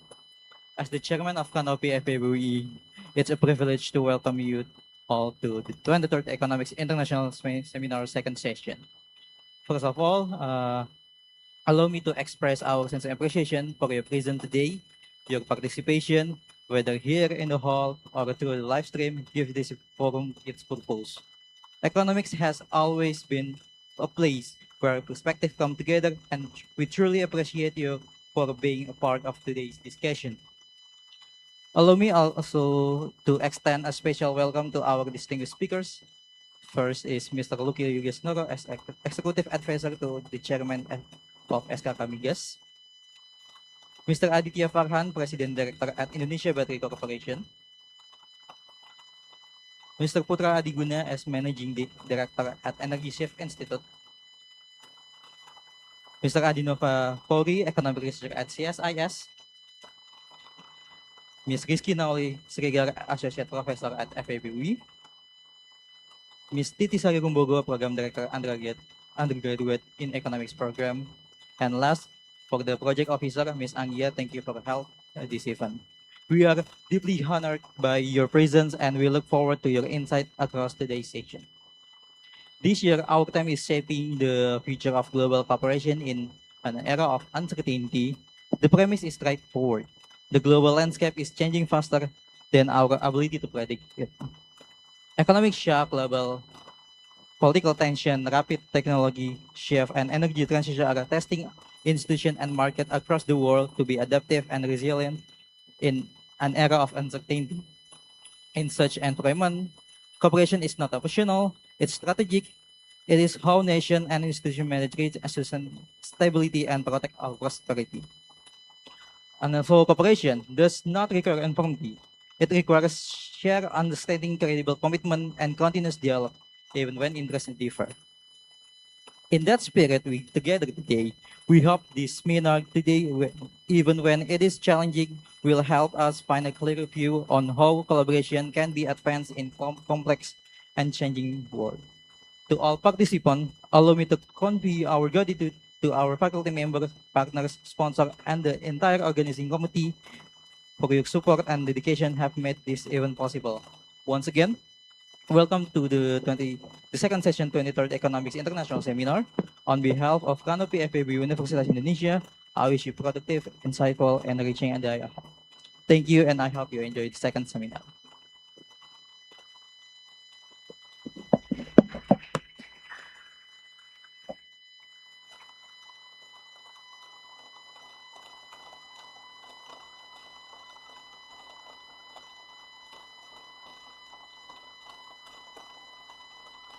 Thank you, Mr. Ruiza, for the inspiring speech. Up next, we are going to hear the welcoming speech from Ms. Titisari Rumbogo as the head of undergraduate program in economics in the Faculty of Economics and Business Universitas Indonesia. So, ladies and gentlemen, let's give a warm welcome to Ms. Titisari.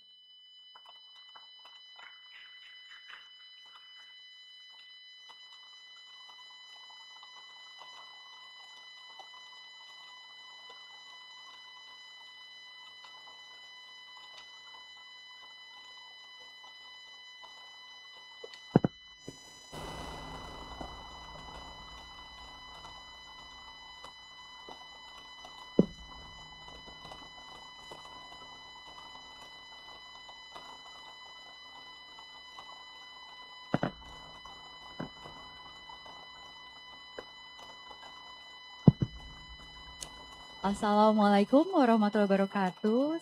Selamat siang, salam sejahtera. Good afternoon to our respected speakers.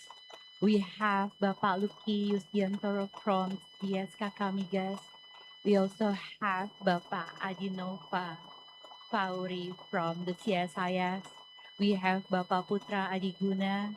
We also have just joining us Bapak Aditya Farhans from Danantara, Indonesia.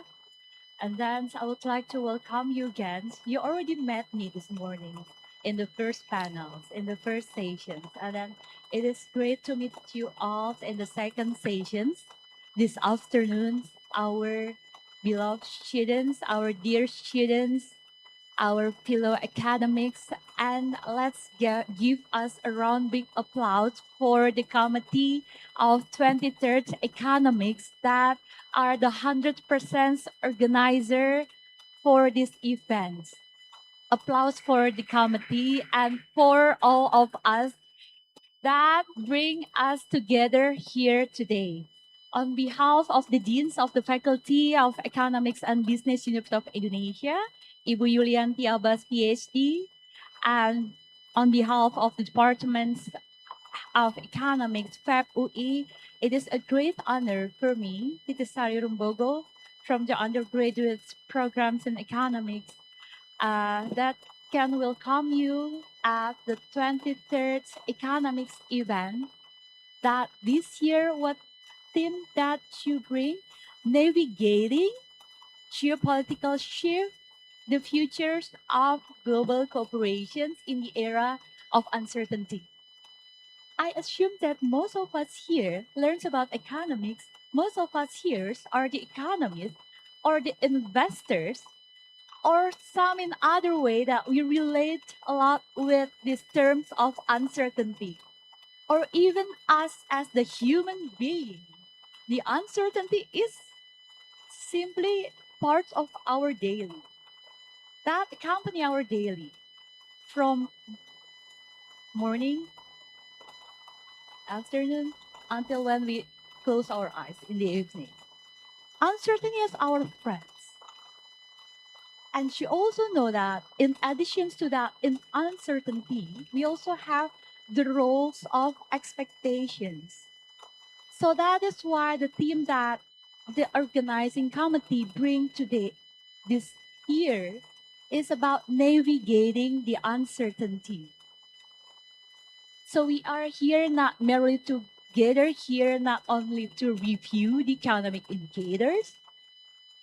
We are here to interpret what these economic indicators means for the futures of Indonesia.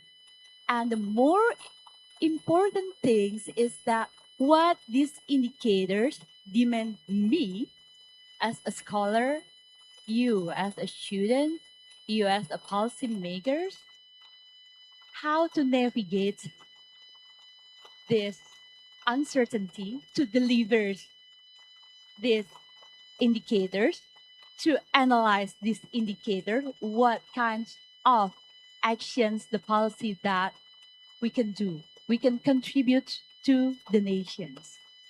So what I'm going to address again to highlight this afternoon before you go further deeper with our prominent speakers here is I have three messages that are already said this morning, but I think I will add some or two details. The first is that we live in the interconnected world. So this interconnected universe, we have that what we call by shocks. These shocks can be coming from the geopolitical, financial, climate change related actions or policy. And this, when it happens, it's spread rapidly, contagiously across border.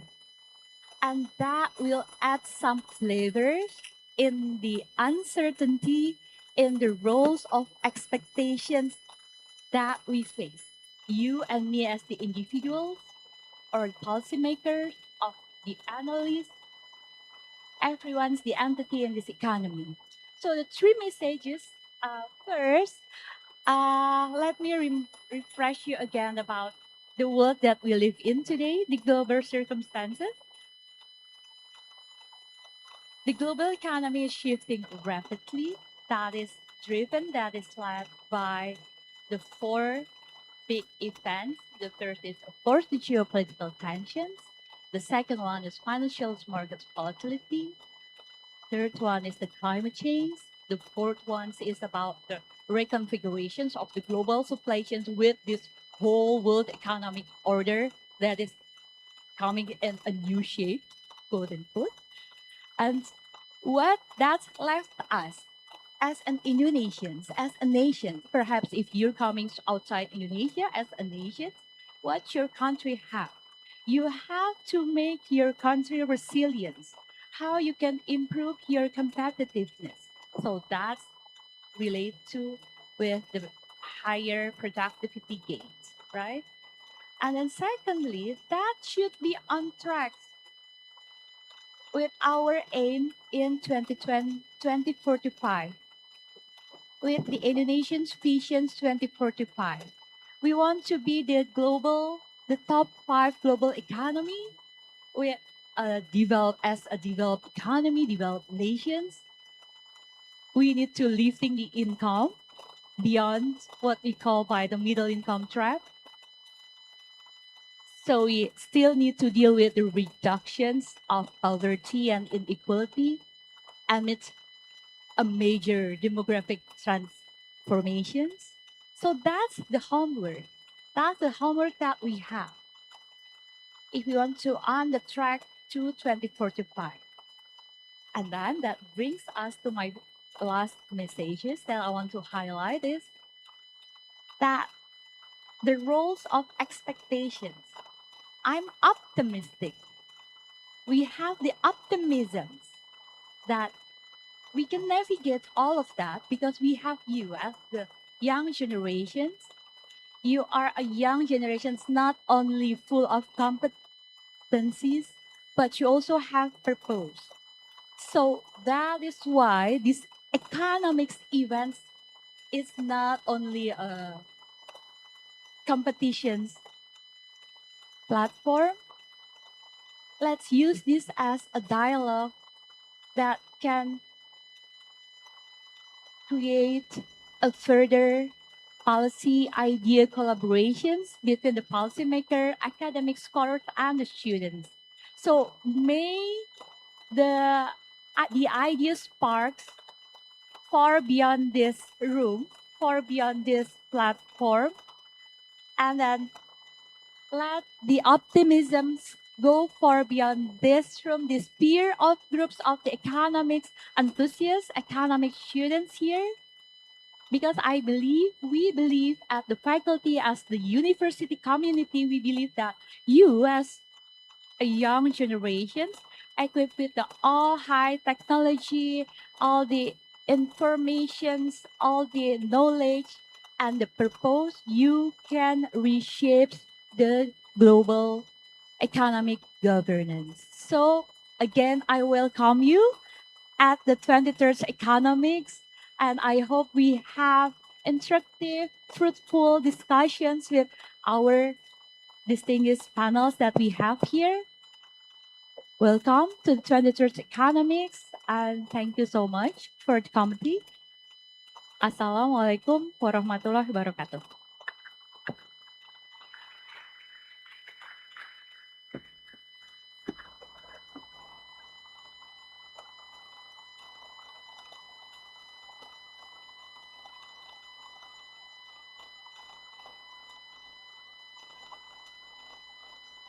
Thank you very much, Ms. Titisari, for the remarkable welcoming speech.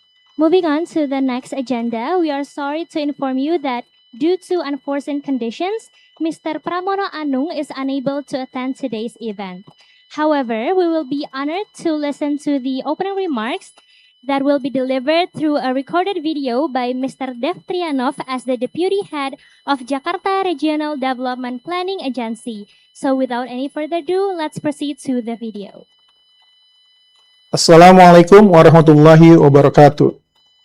Honorable Rector of Universitas Indonesia and the Dean of Faculty Economic and Business, Universitas Indonesia, Executive Advisor to the Chairman of SKK Migas, President Director at Indonesia Battery Corporation, Managing Director at Energy Safe Institute, distinguished representative from the Center for Strategic and International Studies, CSIS, respected speakers, academics, researchers, and economic practitioners joining us from various countries, and all students and participants of the 23rd Economic, whom I am very proud of. Good afternoon and warm greetings to everyone. Before I begin, I'd like to convey warm regard from the Governor of Jakarta. He has expressed his deep appreciation for this forum. However, he sent his sincere apologies to the Universitas Indonesia community, our esteemed speakers, and all participants for being unable to attend in person today. Due to urgent schedule activities requiring his immediate attention, he cannot join us in person. Ladies and gentlemen, I am Dev Trianov, the Deputy Head of Jakarta Development Planning Agency. While I am not standing before you on the stage today, I'm honored to be joining this event virtually via this video address. Despite the distance, the spirit of our collaboration remains as strong as ever. It is a great honor for me to stand before such academic community. I would like to express my high appreciations to Canopy FABUI and KSIS for their consistency in organizing this international forum to decide increasingly complex global economic challenge. Currently, we are on the threshold of a new era for Jakarta. Along with its status transformations, Jakarta now carries a grand vision in the 2025-2029 Regional Medium-Term Development Plan, which is become a global city and competitive sustainable economic center that prospers all its citizens. However, we realize that this vision is not pursued in vacuum. The world today is facing high levels of uncertainty. The phenomenon of pure globalizations, which once focused solely on the lowest cost efficiency, is now shifting. Global strategies are increasing considering political factors, giving rise to trends such as friendshoring, where countries prioritize investment and supply chains with partners considered allies. Amidst this fragmentation, Jakarta must not merely be a spectator. Jakarta must reaffirm its position as primary economic node in Southeast Asia. The presence of the ASEAN Secretariat in our city is crucial and diplomatic and economic asset for coordinating regional policies and strengthening our position within the global value chains. The theme of this session, Advancing Global Value Chain with Green Industrializations, is highly relevant to Jakarta's development directions over the next 5 years. We can no longer pursue economic growth at the expense of environmental sustainability. In the 2025-2029, our RPJMD is committed a massive green transformation, particularly in strategic industrial zones such as KBN, Kawasan Berikat Nusantara, and JIET, Jakarta Industrial Estate Pulau Gadung. The adoptions of environmentally friendly technology is now critical aspect of supporting sustainable development and mitigating environmental impact. This commitment is more than just rhetoric. The Jakarta provincial government has established the Regional Low Carbon Development Plan through Governor Regulations number 90 of 2021. We have set ambitious target 30% by 2030 and ambitiously up to 50% and net zero emissions by 2050 for greenhouse gas emission reduction through cross-sectoral collaborations. To support green industrializations, Jakarta is actively promoting green investment. We recognize that while the potential is vast, the realization of green investment needs continuous improvement. This includes renewable energy projects, low emission transportations, green buildings, and modernized waste management. In the waste management sector, for example, we aim for 90% of waste to be processed at treatment facilities by 2045, with clear interim targets set within this 2025-2029 period. Green industrialization means turning waste challenges into new circular and sustainable economic opportunities.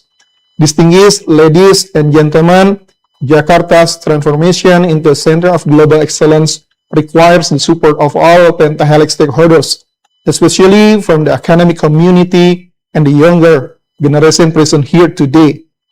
We need research, innovation, and critical thinking to address how Jakarta can remain competitive in the global supply chain without compromising sustainability principles. Furthermore, Jakarta warmly welcomes and is open to further discussions to elaborate on all related issues. We are eager to explore ideas that can further leverage Jakarta's role in the global community as a leader in green urban development. I hope this seminar produces transformative ideas that we can adopt into public policy in Jakarta. Let us prove that economic development and environmental preservation can indeed go hand in hand. I wish you productive discussions. Thank you. Wassalamualaikum warahmatullahi wabarakatuh.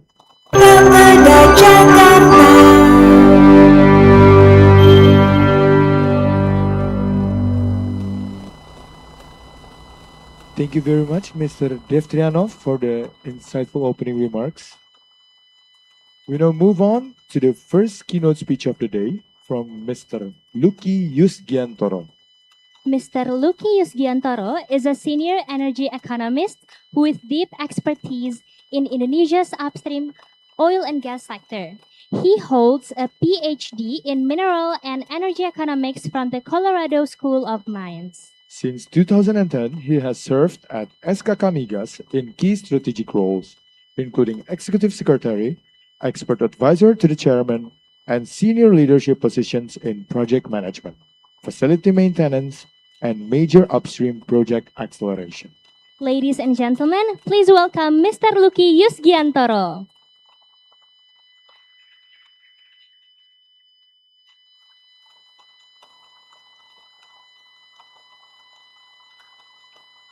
Thank you. Distinguished speakers, respected academics, dear students, ladies and gentlemen, a very good afternoon. Assalamualaikum warahmatullahi wabarakatuh. Salam sejahtera untuk kita semua. Om Swastiastu, Namo Buddhaya, salam kebajikan. First of all, I would like to apologize for the notable speakers this afternoon that I have to go early first because I have to go somewhere in about few hours. So I asked for the committee members actually for me to come early and then to give a little bit of brief overview of what I want to say regarding on the energy sectors. So first of all, I would like to thank you for the committee members who have been organizing this event quite well, and then who I think organized this event professionally regarding what's happening on the Indonesia and the political platform. Yeah, ladies and gentlemen, first of all, when we discuss about energy, it's a part of the ecosystem of economy. That's why it is quite essential to understand the energy sector. And then the energy sector itself always associate with politics. When I talk with oil and gas in in England a couple of months ago, they say that oil and gas is an intersection, energy sector actually, is an intersection between technical and non-technical aspects. So we have technical aspects, of course. We always discuss about how to drill facilities. We discuss about engineering. But there's that intersection with the non-technical aspect. We have geopolitics. We have social issues. As a matter of fact, before coming to this stage, I was called by one of the PSC, one of the oil and gas company who is operating in the eastern side of Indonesia. And she told me that we're having a social issue, whereas we have to move on with our activity in oil and gas. So it's an intersection between technical aspects and non-technical aspects. That's the intrigue of energy sector. And it's quite important for us to understand. And when we discuss about uncertainty, energy sector is dealing with uncertainty so much, especially with the recent development in the Middle Eastern and also in other part of the world. Before coming here, I was just reading news that the oil price, which would be the reference for energy market, is decreasing is going down about $3 per barrel. It is because there's a potential discussion between the US and Iran, which has been very in the tension in the last few years. So this impacts the whole society, the whole energy spectrum of how the political issues can come into the market aspect.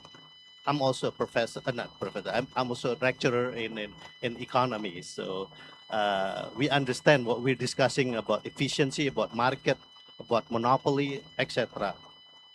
So we cannot just say from the supply side, from the demand side when we discuss about energy value chain. And then with the current development of technology, of course, value chain is quite different these days, especially in energy sector. But when we discuss about value chain, in the past, distance matter.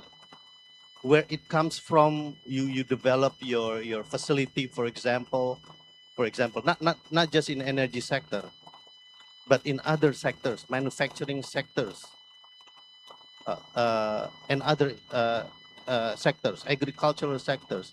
Distance matters. Where you import your goods, your commodities, your product, it matters.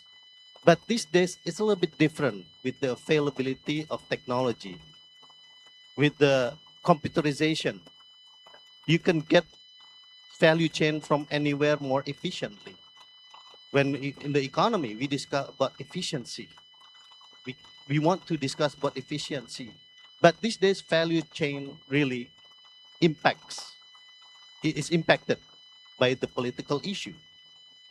So, so this is the whole spectrum of what we're facing right now, the uncertainty. Sometimes you may heard about VUCA, volatility, uncertainty, complexity, and ambiguity.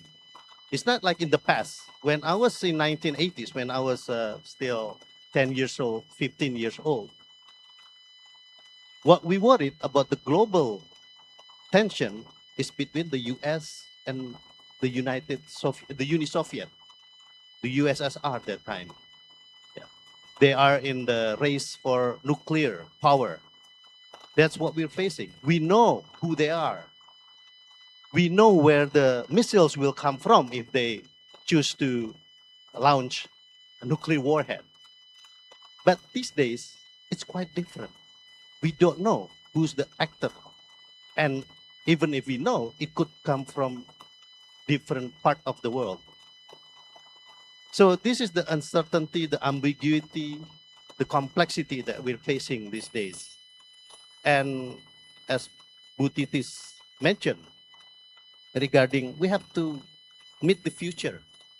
We have to meet the future and we have to keep competition. We have to keep competing, especially with the leaders. You guys are potential leaders of Indonesia. You have to know what kind of factors, what kind of variables will get involved in the future. So going back to the energy sectors, we have disruption. We have technology disruption. We have green energy coming from oil and gas, as mentioned by the MC. We're also facing the competition with green technology. But we always want to say it's not competition, it's complementary. We want to be associated between oil and gas and also with the green technology, green energy. In Indonesia itself, for the final energy consumption, we're still relying almost 49% from oil and gas. And there's also coal, of course, about 20%. So in practicality, we're still relying on oil and gas right now. And we're still importing oil and gas from overseas, LPG, and also crude oil, and then oil products, etc. So it's important these days to be more practical. It's more practical. Yes, we see the future. We want to have a greener energy in our system, in our economy. But meanwhile, the global right now is focusing on energy resilience, energy security. What happened in Ukraine, for example, what happened in other parts of the world, they always think about energy security. How do we manage if something happens, if we're in conflict with other countries? We need energy. We still need energy. I'm sure you move from one place to another place by using motorcycles, by using cars. The electricity that we have, that we're using right now, come from energy, come from oil and gas, coal, and also renewable energy. So these kind of things that we need, and then it's part of the ecosystem of the economy. And it's quite important for us to understand what's going on in the global world. In our organization itself, the reason, one of the things that we're doing right now, of course, to have a complementary, to use solar PV, for example. We try to maximize of using solar PV in our facility. Actually, in year 2013, when I started my career in SKK Migas, in 2013, I saw that our facility, the upstream oil and gas facility, already used solar PV and also the battery. And during that time, I believe solar PV plus, including the battery, was still expensive. It's not probably as cheap as now. So we already use solar PV. That's the reason I mentioned that it's a complementary. It's a complementary. It's not a substitute between fossil fuel and also the new and renewable energy. A couple of days ago, I discussed with the vice minister who was discussing with one of the ambassadors. We want to use nuclear for our energy. Maybe fossil fuel has the bad perception of it's dirty. but new and renewable energy is not ready yet in terms of economy when you include battery. Maybe it's still too expensive for people, common people like us. Yeah. So I use solar PV at my house, but no battery, just solar PV. So we talk about nuclear power plant and potential to develop nuclear in Indonesia. There's always potential of using energy. So one of the things that's difficult about Indonesia in terms of value chain and also in energy sector is that resources are located in the remote area. I don't know if you've heard about Dutch disease. We don't want to rely too much on natural resources. We don't want to have too much relying on natural resources development, and then we forget about the manufacturing sectors. So that's the reason why we're also going into downstream sectors. We want to strengthen our downstream sectors. But again, the problem is that, again, the supply comes from remote area. If you've never been to Papua, to Kalimantan, they have already plenty of resources available. Economy is about resources. Yeah. Economy is about resources. How do we maximize our resources to how do we optimize our resources to maximize our utility, to maximize our welfare? So the problem is that the resources are located in remote area overseas. And we as Indonesia, as an archipelago nation, that's the challenge. How do we deliver a commodity? How we deliver resource from one location to the demand side, which is located now in Java, of course. Maybe 40% of the economy, Indonesia's economy is located, is focused and centralized in Java. So that's the potential issue. That's the potential challenge. But that's for you to solve. Yeah, for us to solve. Yeah, the future. How do we resolve such challenge? And that's something that we're facing as a country. As an archipelago country, for example, it's hard to build natural pipeline. It's difficult to build a transmission electricity. And unlike in China, in the UK, in Europe, they don't have any issues. When I handled one of oil and gas projects, the project was located in the sea, in the ocean, and then they have to stop when the wave is 2 to 3 meters high. It's something that we cannot control, the nature. So we have to stop, and that the consequences is, of course, the delay of the project, etc., and the economy, of course. So that's the issue that we're facing right now. That one of the things I mentioned about Dutch disease, natural resource curse. We could have archipelago curse, but I think I'll leave it to all of us to resolve how to manage the issue, and then how do we want our economy to grow. We have economy to grow 8%, I think, in 2029. So that's the challenge. I think that's the only time I have left. Just to give a closing remark regarding what we're expecting in the future. I'll just leave out with energy transition is not about choosing between growth and sustainability. It's about designing policies, investment, and partnership that deliver both. And then I would like to ask you, let's go innovate ourselves, innovate policies that appropriate for us. I think I'll leave it up to that.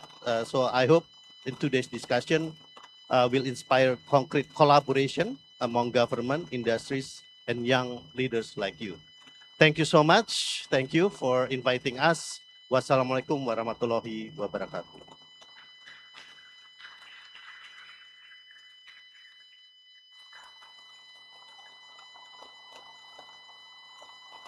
Thank you very much, Mr. Lucky Yusgiantoro, for the amazing keynote speech that acts as a good introduction and how Indonesia can advance global value chain with green industrialization.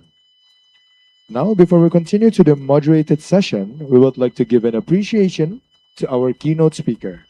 With that, we kindly invite Ms. Anggia Putri as the Chief Executive Officer of the 23rd Economics to deliver the placards, and to Mr. Lucky Yusgiantoro for a very eye-opening speech.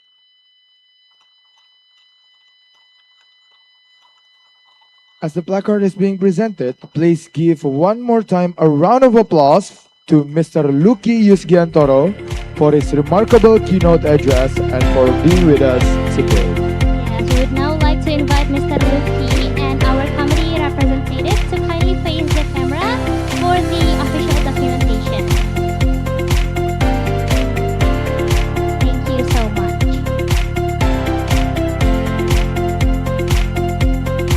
Once again, let us give a warm round of applause to Mr. Lucky Yusgiantoro for the inspiring session. We truly appreciate your presence and contribution to today's event. Right, before we move on to the next agenda, we would like to thank our media partners, Tagar News, Lewat Lensa, Jules Community, IASEC Universitas Negeri Jakarta, Indonesia Youth Film Festival, Student Act CEOs, Some Story, KSPM FEB UI, Media Indonesia, DDTC News, and Spread the World. Moving on to the next agenda, I have a quick question, Gita. Have you heard about CSIS before? Of course, I think most of us here have heard of CSIS Indonesia. Tell me more about it, Kevin. Yes, Gita. So CSIS is widely known for its impactful research and policy analysis. And today we'll be diving into one of those insightful studies.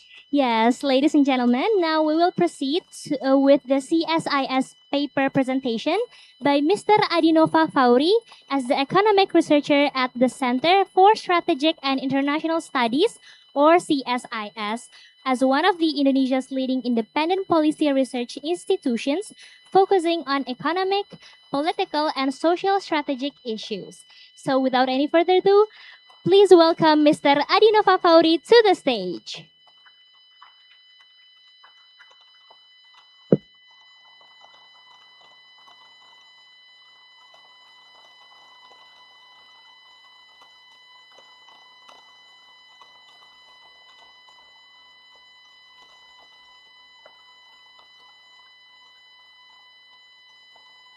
Distinguished speakers, participants, Assalamualaikum warahmatullahi wabarakatuh. Selamat sore, salam sejahtera untuk kita semua.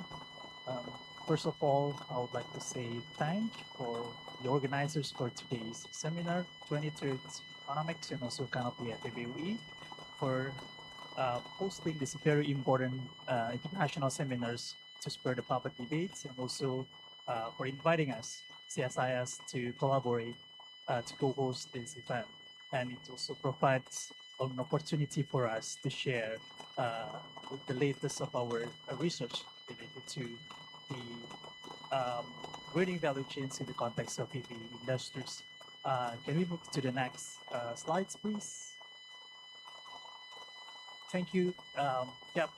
If you may have not heard about us, CSIS is one of the oldest think tank in Indonesia. We've been here since 1971.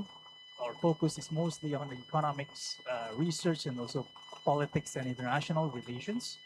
But I think in the last 5 years, we also have focused more on the climate issue. I think we all know that the importance of is to discuss about the issues of climate change and also the rise of temperature. And that is why lots of our research, lots of our economic research, and also politics, and also diplomacy have been integrated into the aspects of climate change as well. Next slides, please. Let me briefly outline why we conducted this study. Can we move to the next slide, please? So, briefly outline about the motivations or the background of our study. I think we all know the importance to discuss this research, as the global temperatures are rising and climate change is no longer a distant risk, it is a reality that we must face and also we must address and discuss today. And there's a lot of response from the global nations to address the climate change, of course. And there's a strong commitment in the global to push forward the agendas for decarbonizations aimed at reducing the carbon emissions worldwide. One of the key channels, of course, is through introductions of green international standards. I think if you may heard about the EU CBAM carbon border adjustment mechanism, which is increasingly shaping our international architecture in trade and investment, and also shaping the market access, and will likely to play a bigger role in the futures to determine our industrial competitiveness. And also the next things that become main reasons of why we conduct this study is because we as well, Indonesia, have our commitment to address our decarbonization, to pursue our decarbonization efforts. We have a target, nationally determined contributions, and also net zero emissions target. And one of the main strategy to achieve the NDC and also NEC's target is by introducing and also by developing our electric vehicles industries. Why is that one of the main reasons for Indonesian government to focus on the industries? Because Indonesia, as you may know, we have one of the world's largest nickel reserves in the world, which is a very critical input for EV batteries.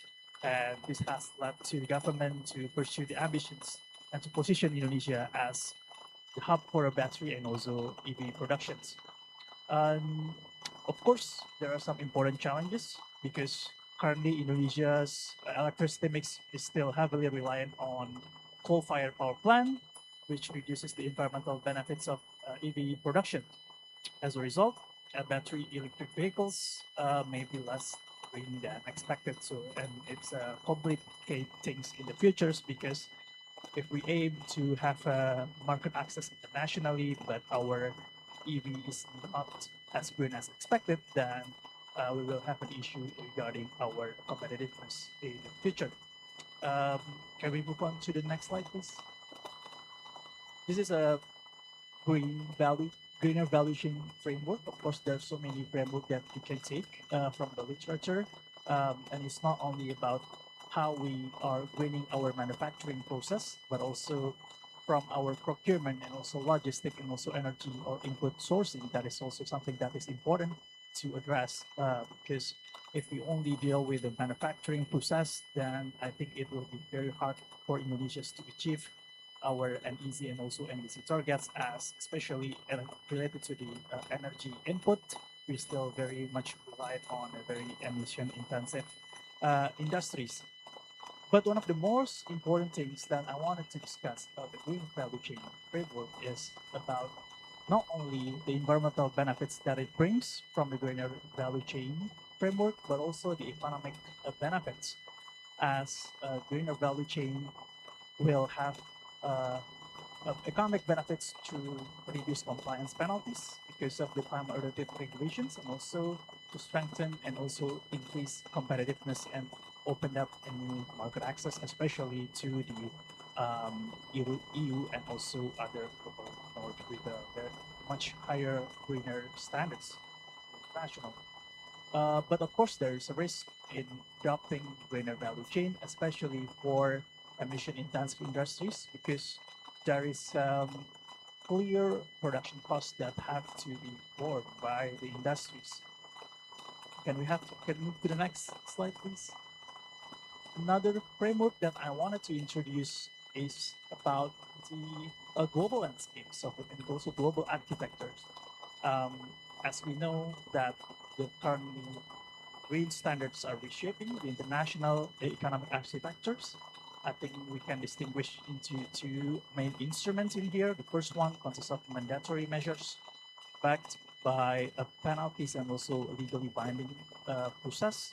And the second one is much more voluntary standards, which is driven by investors' pressures and also expectations from the markets. So understanding how these dynamics interact is very essential for designing industrial policies to ensure Indonesia's industrial development remains both competitive and also aligned with its climate objectives. Next slide, please. Now, moving on to the EV aspect, I think if we look at into the Indonesia's context, there are some opportunities and also challenges when we wanted to be the hub of our EV and also battery productions. Of course, first thing first, we have our natural resources, making it Indonesia has the right foundations to transition into greener technology. Development support as well from the downstream policy program, and also we have a very quite strong automotive industry and also market, as automotive has a good share of our GDP and also employment creation. But critical gaps remain in here, especially related to our reliant on coal energy for our nickel processing, and also the abilities or the capabilities to transition to in greener industry. Next slides, please.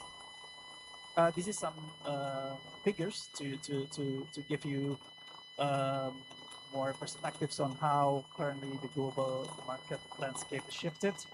As we know that the developments of EV worldwide has accelerated rapidly, and this growth has been driven largely by China's green transition, which has significantly reduced the cost of green technology, particularly in the EV, and thereby accelerating adoption at the global level. And it brings us to a very critical questions now related to our resource. Does Indonesia have what it takes to become the hub of EV and battery productions? That's the first one. And the second one is what are the potential impact if we did a greening our EV value chain? So the next slide, please. So this is a very figures of our automotive markets and our automotive industries on the surveys. I think we can all agree that Indonesia is very well positioned in the global market, as we are one of the biggest production base in the regions for the automotive market. However, the market size alone does not automatically translate into how competitive our industries actually is. As we can see that actually in the region, our automotive and also parts components is actually not so competitive, especially compared to Thailand. Even our RCA scores is pretty much below 1. Again, it's a very, actually it's not very competitive base actually. Oh, I have 7 minutes. Okay, move to the next slide, please. And moving on to the EV value chain, first we look at the raw materials competitiveness index. We looked closely at the EV value chain. Historically, I think we all know that Indonesia held a good competitive advantage, good competitiveness in key raw materials such as aluminum, nickel, and cobalt. But this advantage has declined following the implementations of export ban policies. To some extent, this decline is expected as the restrictions on raw materials export reduce export-based competitiveness. And interestingly, this downward is not only happening to Indonesia, it happens across Southeast Asia countries as well. It raises very important questions which I do not have the answers. Does this reflect the fragmentations of the current global value chain? And also, does this reflect that the broader shift toward more domestically produced for the greener technology? Next slide. Although that the raw materials competitiveness of Indonesia has declined over the time, but when we moved on to the next value chains of Indonesia's battery in the upstream and also midstream battery segments, Indonesia has reported not so much any improvements in the battery production side. I think we all, yes, there is limitations of the data because the latest data that we can get is only in the 2023. Maybe we can look at further in the next few years after a few battery productions that has been happening, especially I think HPAL has just been produced in 2023, so we'll see in the next few years whether the figures is actually changing or not. And moving on to the next slides, please. And again, if we look at the battery productions and also passengers, EV passengers cars, we did not see any competitiveness in terms of the EV and also battery productions. But the most compelling comparisons is actually Vietnam, because as we can see, Vietnam it doesn't have the comparative advantage in terms of the ICE vehicle, the internal combustion engine, but in terms of EV now, they do have a more comparative advantage compared to Indonesia and Thailand. Although that Vietnam they do not really have comparative advantage in the critical minerals. This suggests that the resource endowment alone is not sufficient, and I think we have to learn as well the success story in Vietnam. How can they develop the EV industries? Next slide, please. I have 4 minutes left. Okay. But challenge remains in the EVs. Yes, first thing first, our industry does not have a competitiveness in our arsenal, but another challenge remains. First is the Indonesia's natural resources is currently not very suitable to the global demands of EV market, because Indonesia's are producing NMC's battery, but I think in terms of the market share now, the LFP battery is the one that is increasing quite well. And that's the second one. Then the second one is about the emissions that produced by the EV battery productions.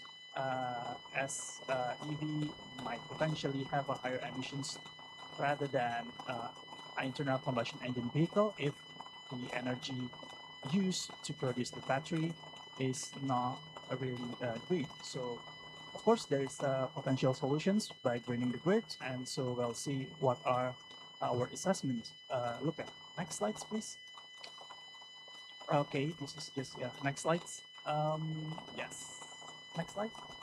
Yep, this is just to show you the electricity mix of Indonesia, where I think you all know that coal is one of the most important in our electricity mix. Next slides. So we conducted a life cycle assessment to look at the emissions of the life cycles of EV batteries from the raw materials into the battery productions and also EV manufacturing. We looked at two assessments in here. The first one is if we are producing our NMC62 battery, and the second one is if we are adopting the battery electric vehicles, which is pretty much imported electric batteries. And I'll just going to the next slide, please. So one of the first scenario that we use, okay, 1 minute left, I will move faster.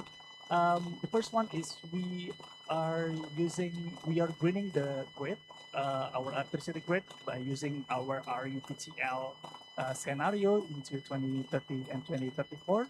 And the results is that apparently it doesn't really give pretty much a good results in terms of how the emission reduction will be resolved from our greening the grid. I think it's less than 7% of emission reductions that will be resulted from this scenario. Next slide. The second scenario is we reduce the captive coal use in the private sectors, and also greening the grid using the RUPTL scenario. And using this scenario, I think we are seeing much improvement in terms of our emission reduction, as we see that there is a 13.6% of CO2 reductions if we phasing out coal using coal captive to zero, and 90% in grid and greener grid that we use. So it's a much better achievement than the first scenario. The third scenario, next slide please. We are looking at if we adopted the HPAL technology, which is much more carbon friendly in terms of the for battery productions. and we see that there is a higher improvement in terms of the emission reductions. I think the largest reductions is 33% if we adopted the HPAL technology into the 1/3 of the HPAL of nickel HPAL productions. But there is a downside if we are using the HPAL, as it also increased the ecotoxicity and also human toxicity by 3 to 7%, which also we have to address later on. Next slide. We'll move forward. This is the cost, health impact, and also the what is it? The health impact. I will go to the next slide. Yep, and this is the comparisons of the BEV and also ICE. We can see that electric vehicle has much less emissions currently, especially because in our use phase is not so high emitted. And if we convert 1 million ICE production into EV, it results to 618 daily life years saved, or 56.7 billion saved in our health costs, or in approximately 0.03% of our national health budget, which is quite high when we talk only about EV productions. Next slide. Okay, next slide, please. Oh, sorry. Can we go to the previous one? This is very important as well. Sorry. Previous slide. Yep, this is the comparisons of Indonesia, Thailand, and also Vietnam. We compare our emissions in Indonesia, Thailand, and also Vietnam to look at how Indonesia positioned itself, or if we wanted to be the hub for EV and also battery productions. Apparently, even using our accelerated RE-based scenario, our emissions is still pretty much higher than Thailand and Vietnam. So it needs more greener in our electricity grids, and also more commitment if we wanted to be in a better positions compared to our peers. Next slides. So I will finish this. There's some recommendations that we wanted to bring. Of course, we have to align our industrial policies with our comparative advantage, where we have the comparative advantage, and how the shifting in global demand to support our industrialization. Second one is to strengthen our international cooperations. I think we can see from our RCA assessment that pretty much every Southeast Asian countries doing the similar, wanted to produce their own EV and battery locally. The third one is prioritize policy that support green value chains, including green power grid and also cleaner technology to mitigate the health impacts of HPAL adoptions. And the last one is to adopt and institutionalize greener value chain standard, especially to advance our Indonesia's position in the global market, and also to stay to make our industry to keep competitive in the global market. Thank you very much for your attention, and that's all. Assalamualaikum warahmatullahi wabarakatuh.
Thank you very much, Mr. Adinova, for the insightful paper presentation.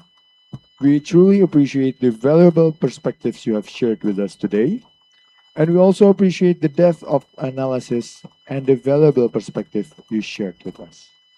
We hope the presentation has provided meaningful insights that will certainly obviously enrich our understanding and discussion as we move forward today's discussion. Ladies and gentlemen, we will now enter the moderated part of the seminar titled Advancing Global Value Chain with Green Industrialization. This session will be moderated by Ms. Rizky Nauli Siregar.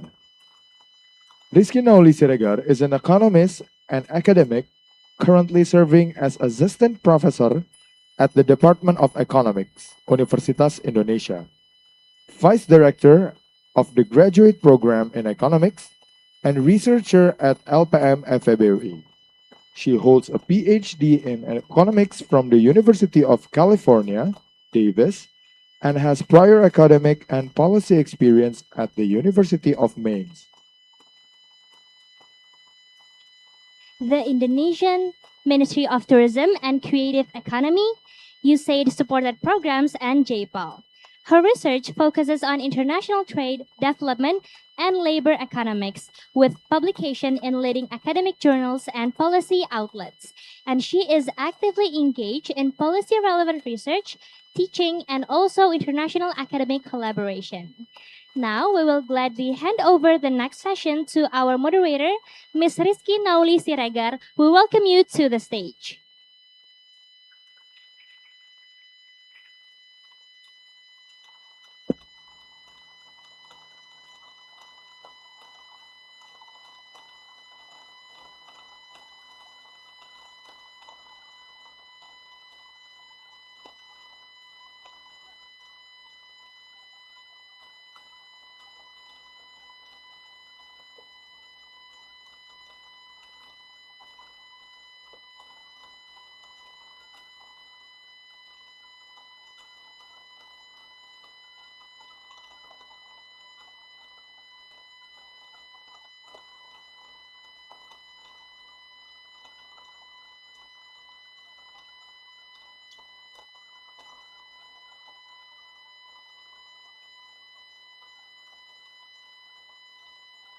Kayaknya, oh udah. Assalamualaikum warahmatullahi wabarakatuh. Good afternoon, everyone. I know this has been a long day, but I was just talking with who just presented a very fascinating paper. I think this is something that, hopefully we can close the day with a little bit of, optimism and more questions actually to ponder. I really like Luki's message today that this is not something that we should be, stressed on because, it feels like with lots of uncertainty, lots of risk, as Ibu Titis also mentioned, it feels that it's hard to move on, right? But it's in our might, especially you, the younger students, that, this is your time to questions more, explore more, and analyze more, and criticize more what we can do for the future. Okay, so without further ado, I'm happy to moderate this session. Thank you so much for many of my students here who assigned me to do this session. I'm going to introduce our three amazing speakers, and I will just call one by one to make it easy because it's a bit a long way, Pak, Bapak-Bapak. Okay, so our first speaker is Mr. Putra Adiguna. He currently leads the Energy Shift Institute, an energy finance think tank focused on Asia's energy transitions. Welcome, Pak Putra Adiguna. He has 20 years of experience in the energy sector, and his insights are frequently sought after by both public and private stakeholders, as well as the media. He holds a bachelor degree in engineering from Bandung Institute of Technology and master's in public policy from LSE. Please, another applause for Pak Putra Adiguna. Terima kasih, Pak Putra. Our second speaker or is going to be actually Ino again. I'm just going to briefly again introduce Ino. I call him Ino because he's my junior. um, uh, Mr. Adinova Fauri is an economist and researcher at Center for Strategic International Studies, or CSIS, with extensive experience in macroeconomic policy, digital economy, fintech, and regulatory analysis. He has led and contributed to numerous national and international research projects and previously served as a research fellow at Istituto Affari Internazionali. Holding an MSc in economics from Tilburg University, he is proficient in quantitative and policy analysis tools and has published widely in journals, policy papers, books, and public commentaries. Welcome back, Ino. Thank you. Another one, applause for Mas Ino. Last but not least, our third speaker, happy to introduce Mr. Aditya Farhan Arif. Pak Aditya, he is an energy and materials engineering professional with over 16 years of experience across engineering, mining, and energy sectors, currently serving as President Director of Indonesia Battery Corporations, or IBC. He holds a PhD in chemical engineering from Hiroshima University in collaboration with ETH Zurich. Silakan Pak, as well as undergrad and master degrees from ITB. His expertise spans advanced materials, electrochemical energy storage, and battery technologies, supported by extensive academic publications and international research experience. Welcome, Pak Aditya Farhan Arif. Another applause for Pak Adit. Thank you so much.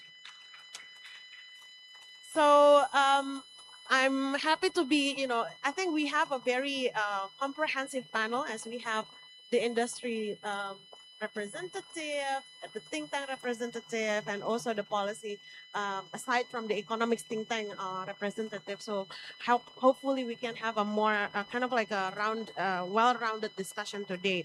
So before we start our discussion, I will explain to you the flow of our Q&A sessions.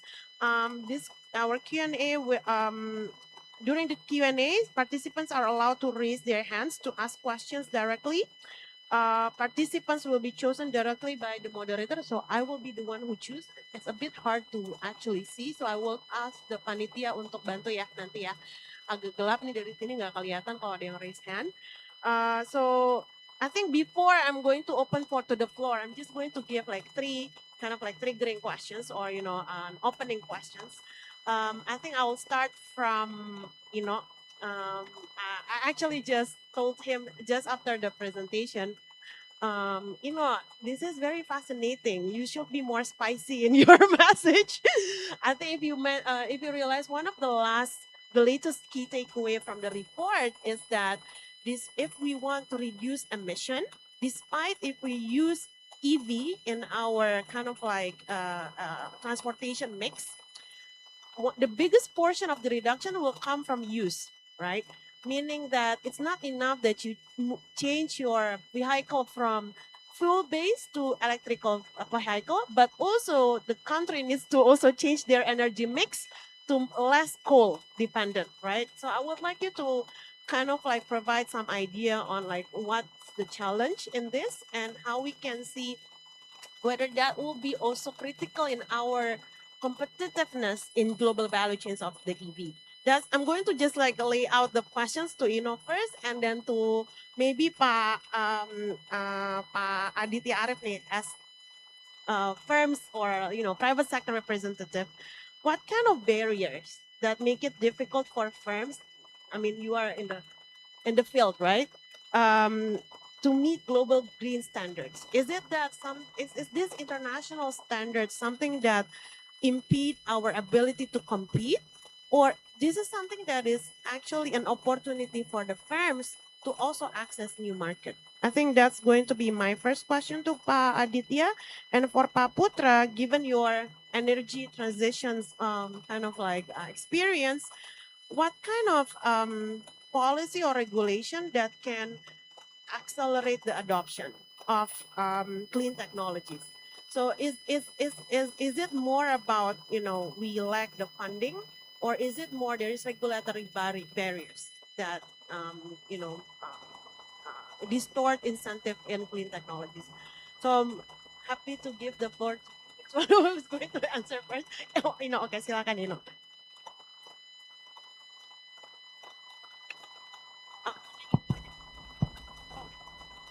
Okay, thank you, Katiki.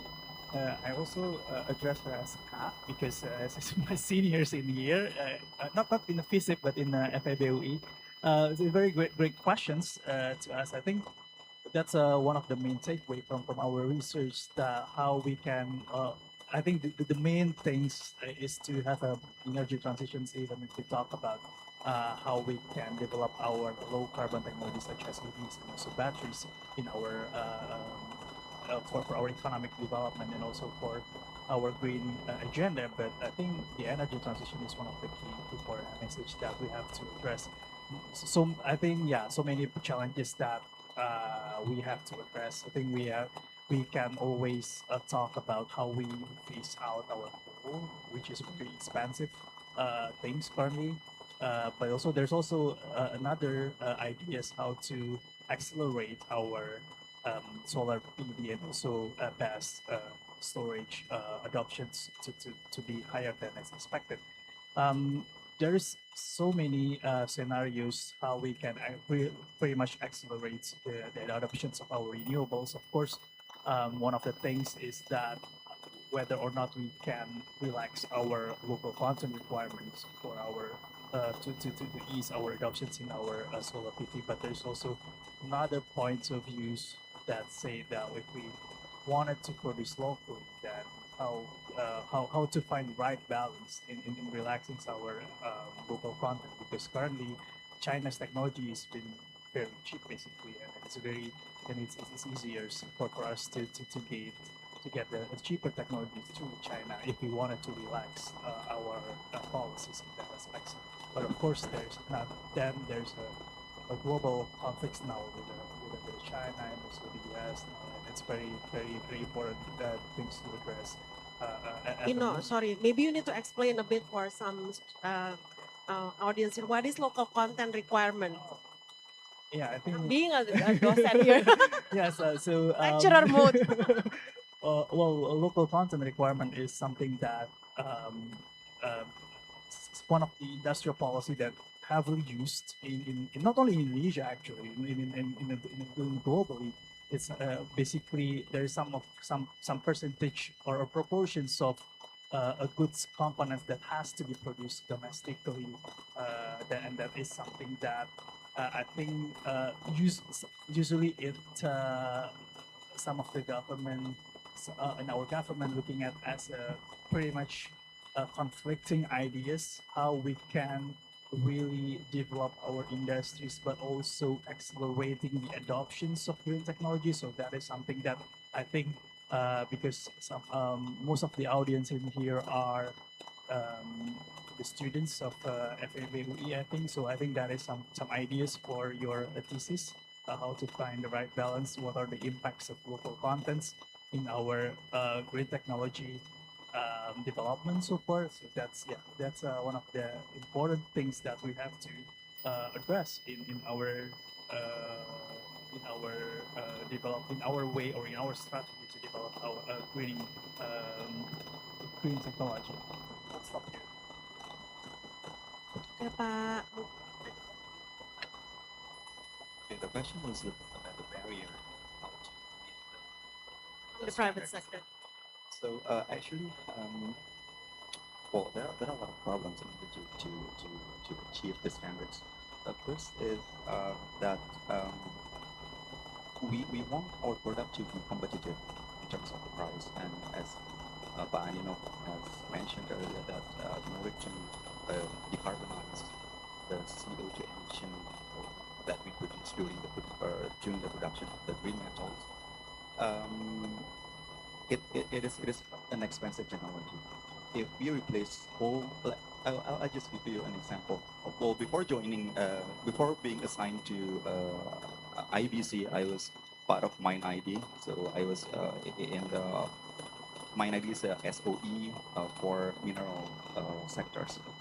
So in order to produce green aluminum, in order to produce aluminum, we need an electricity cost as low as $0.05 per kilowatt hour. and that is only be able to be achieved by using coal. So if you replace with other types of energy, it's difficult to get green aluminum. Our current aluminum produced by Inalum is now green because it is the energy is supplied by hydropower, and the hydropower was developed 30 or 40 years ago, so it's already depreciated. So basically, the electricity cost is almost zero. So that's why it is economically feasible. So that's one of the challenge. The second one is there's no clear threshold on what is called green. So green should be translated into what is the maximum CO2 emission that can be emitted, so we can consider it as green. Or to the best of my knowledge, there is no clear standard on that. Even EU, they haven't established a clear standard on that, and they just give give them to business interaction. So the business will determine what is the threshold for green. But whereas this is very important in order to plan new projects, in order to plan the energy mix, we need to understand what is the goal that we have to attain so that our product will be considered green. And the third one is there is no green premium for the green metals. I just heard recently LME, London Metal Exchange. It is one of the references for metal trading in the world. They have just set up a preliminary standard for green premium for nickel, but this is the start. So while in my opinion it should have been initiated a long time ago. So yeah, those are basically three biggest challenges that we face.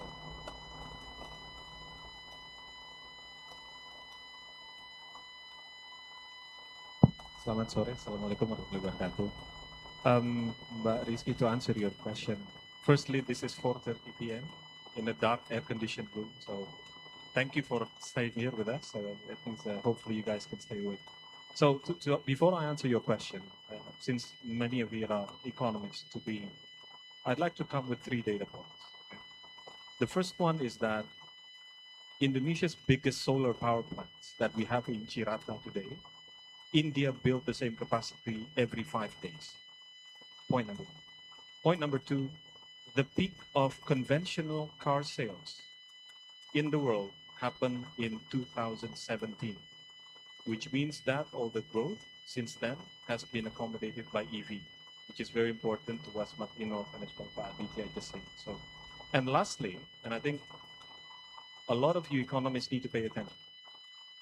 In 10 years' time, 0.5% of Indonesia's nickel will be used in domestic battery production under the current trajectory.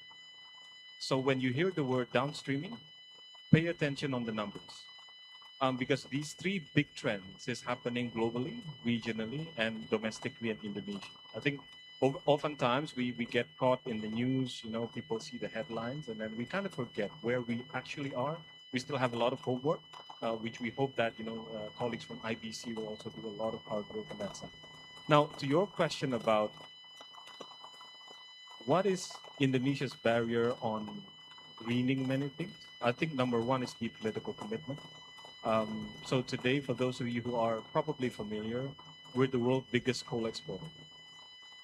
So we think Indonesia is rich in coal. We have basically 3% of global reserve.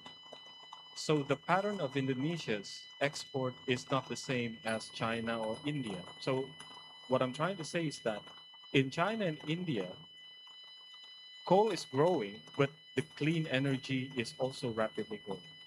So just one other point is that for colleagues who also are interested about greening things, China electricity growth last in 2024, 80% was accommodated by clean energy. So the topic that Butitis was mentioning, Pak Luki was mentioning, is that we are facing a vastly different world where the West no longer rules the future. Because today, the clean technology leaders are actually happening in Asia.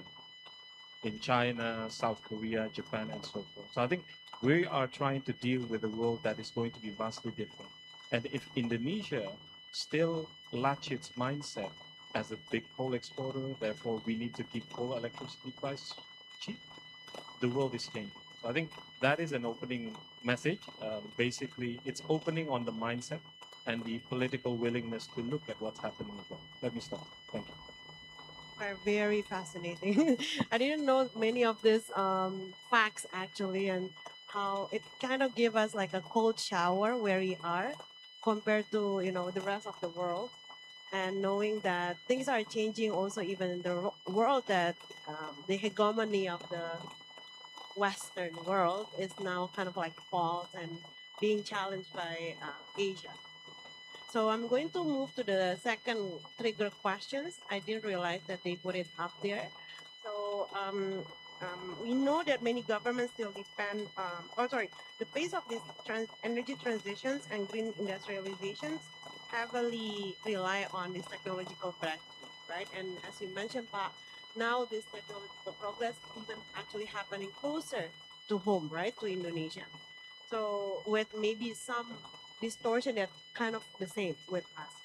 So I think the first question to Aditya, coming from the private sectors, and now that I know that you are in SLE, Mine ID, and now in IBC, how can private firms and investors contribute to this green industrial development while managing costs, knowing that you mentioned also it's costly, right? And some standards are not, firm, in your opinion.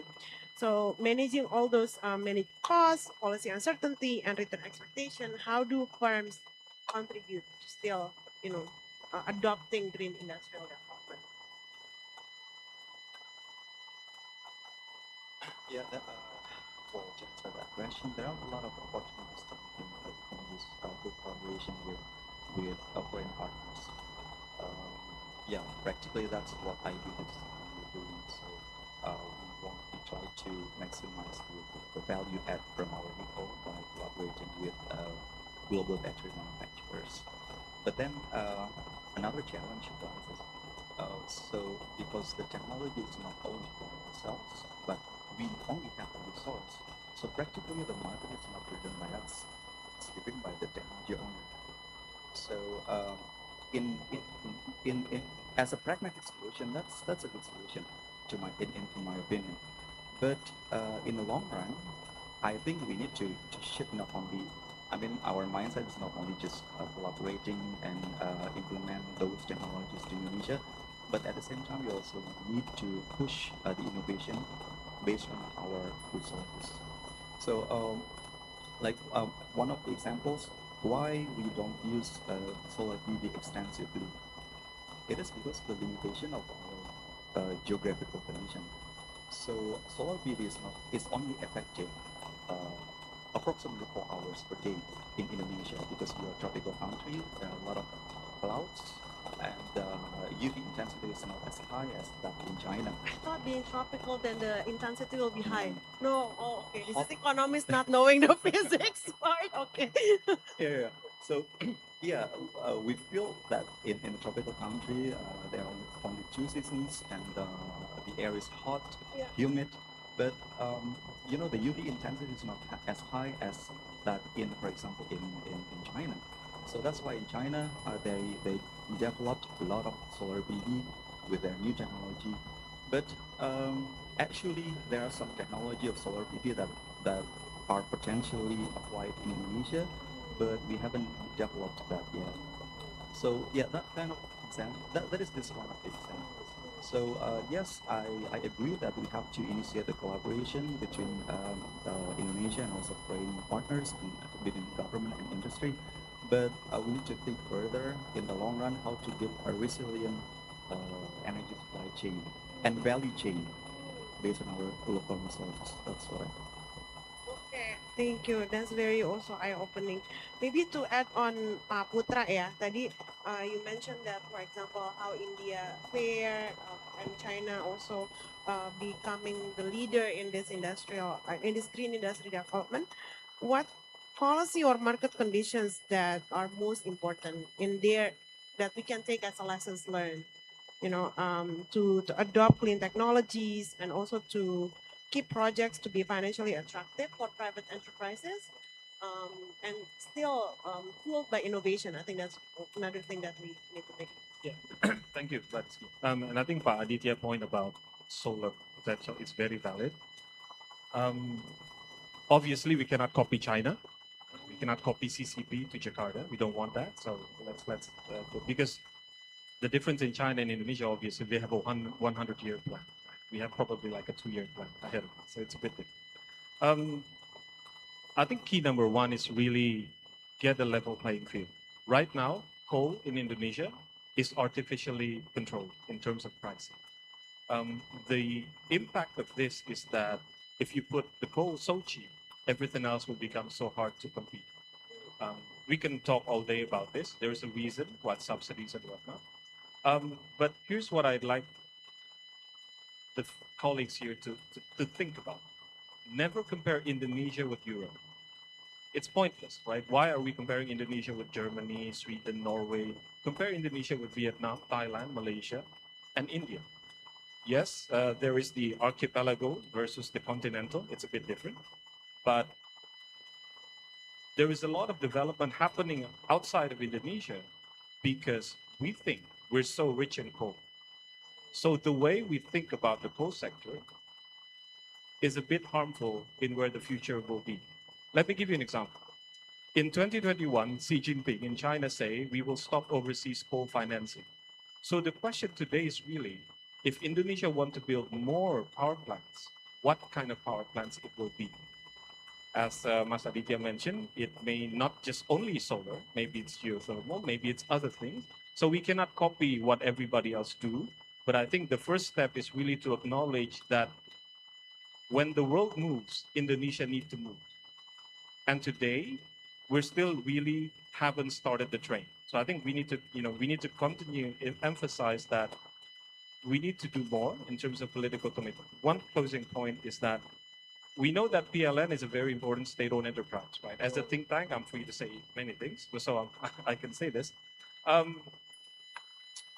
Indonesia's power sector is where India was 20 years ago in terms of transparency, price formation, market, and so forth. So I think we need to look into the wider context of what we're doing in Indonesia.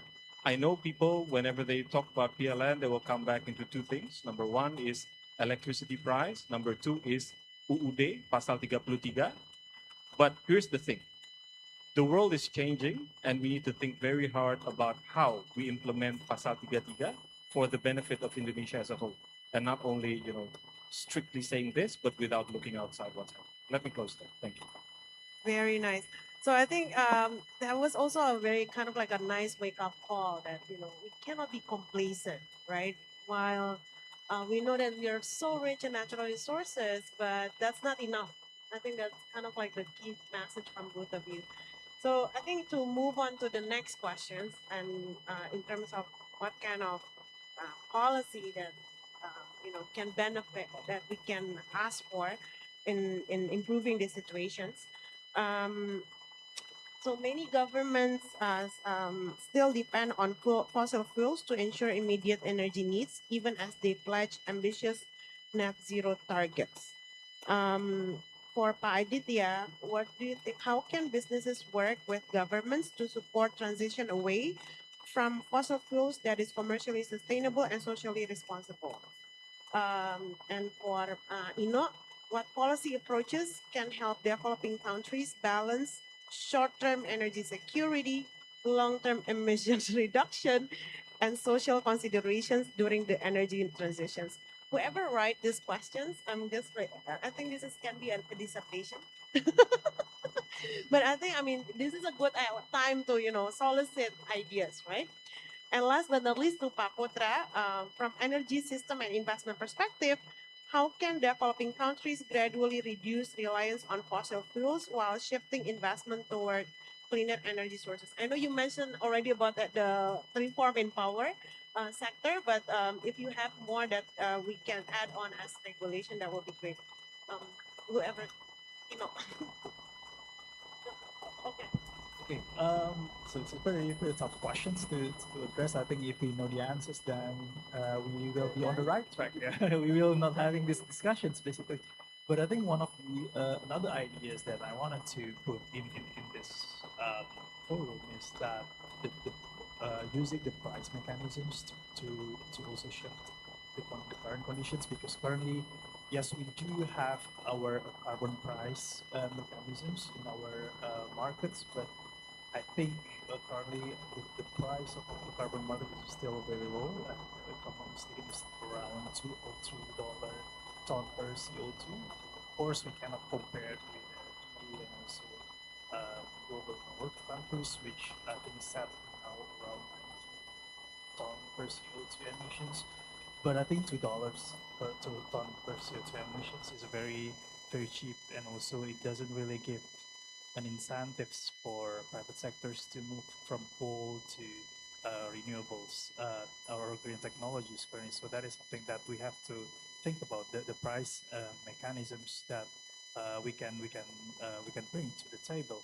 Another point that I wanted to make in this forum is that, yes, I think I agree with you. We cannot always compare with the bigger countries like China currently, because one of the main important things that or become the reasons why we cannot really follow the China's strategy is because we have a fiscal space that basically, well, yes, China has a very much a fiscal space to develop everything domestically, but we do not have that, especially to cover for the R&D's developments and also subsidize the current green technology. But I think that is something it's on the right track to follow by using the combinations of R&D's subsidies, and also open up from the international markets, relaxing our more restrictive policies. That is something that we have to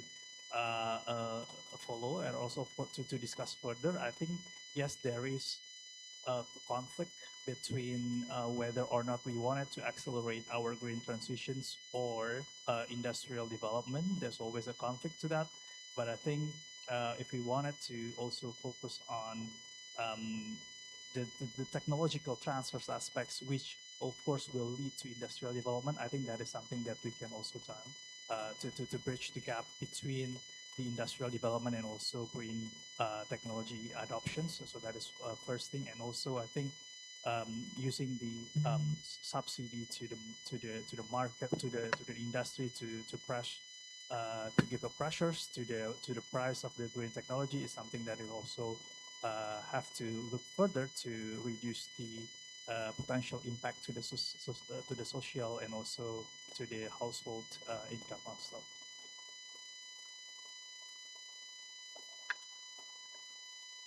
Oh, actually, I don't have a short answer for this.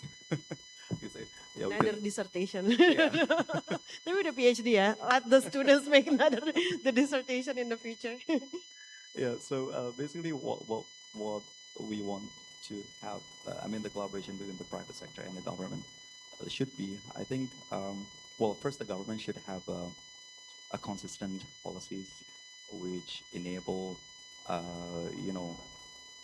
the commitment being achieved on specific target, and then the policy should be aligned from upstream to downstream. The government should see Indonesia as our own market. So, like for example, if you're talking about energy transition, then EV is is part of energy transition. While the development of EV market in Indonesia is still lacking. So, well, basically only 5% of the vehicles in Indonesia are EV. So this explains how the penetration of EV is still lacking.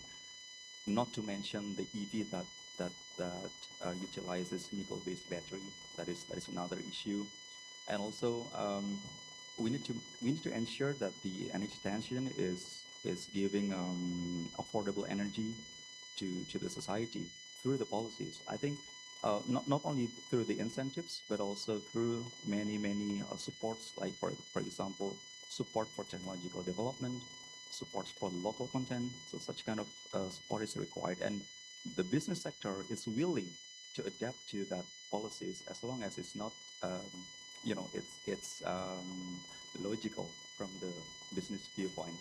So if we are forced to follow such kind of certain standards, but that standards is inconsistent with other policies, and that standards doesn't give us a good environment to do the business, then it's very difficult for us to adopt. Well, fortunately, IBC is one of the SOEs, so we have the platform to advocate those policies to government. So that's what we are doing. So we are not only doing the business, but we are also advocating the policies which will support the national target, and also what business needs, because at the end of the day, we need to push the industrialization in Indonesia.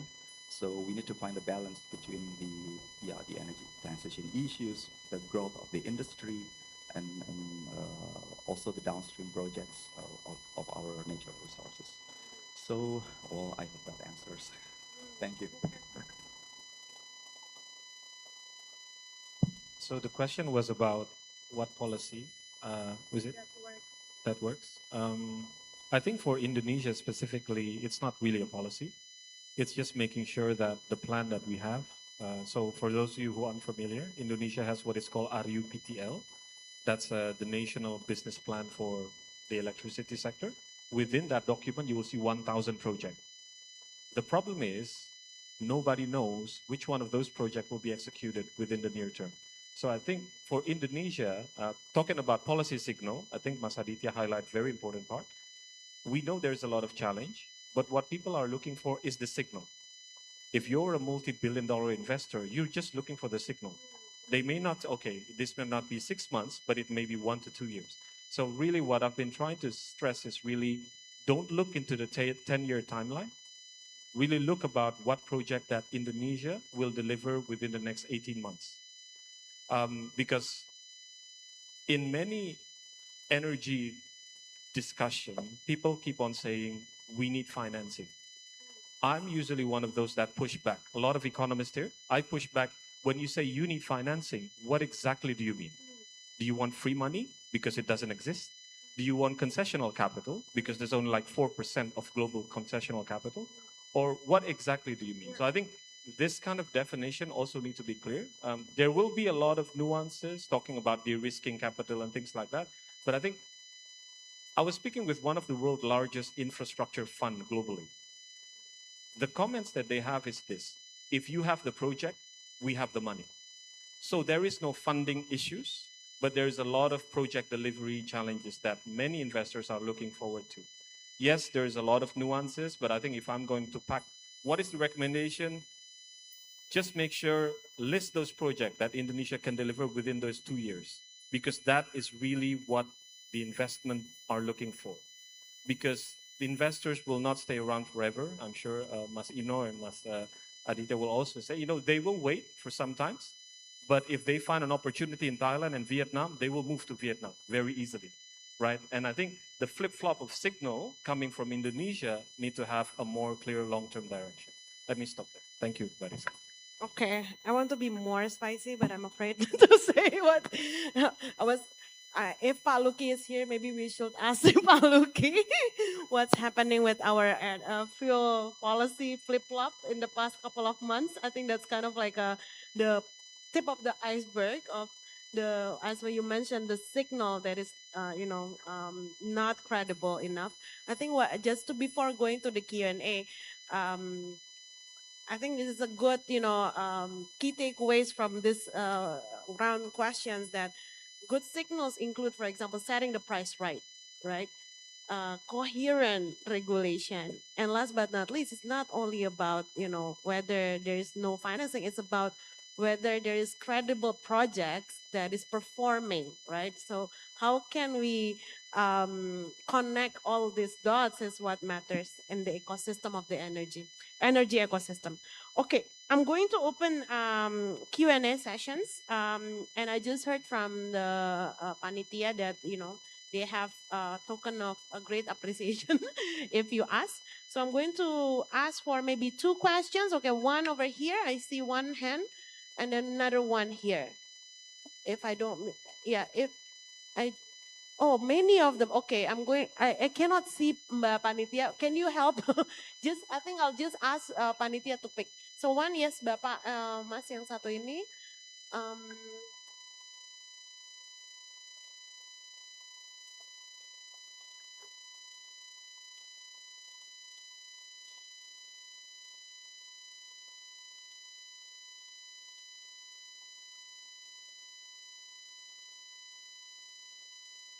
Oke, silakan. Mungkin pertanyaannya dulu sambil panitianya nanti pilih yang siapa.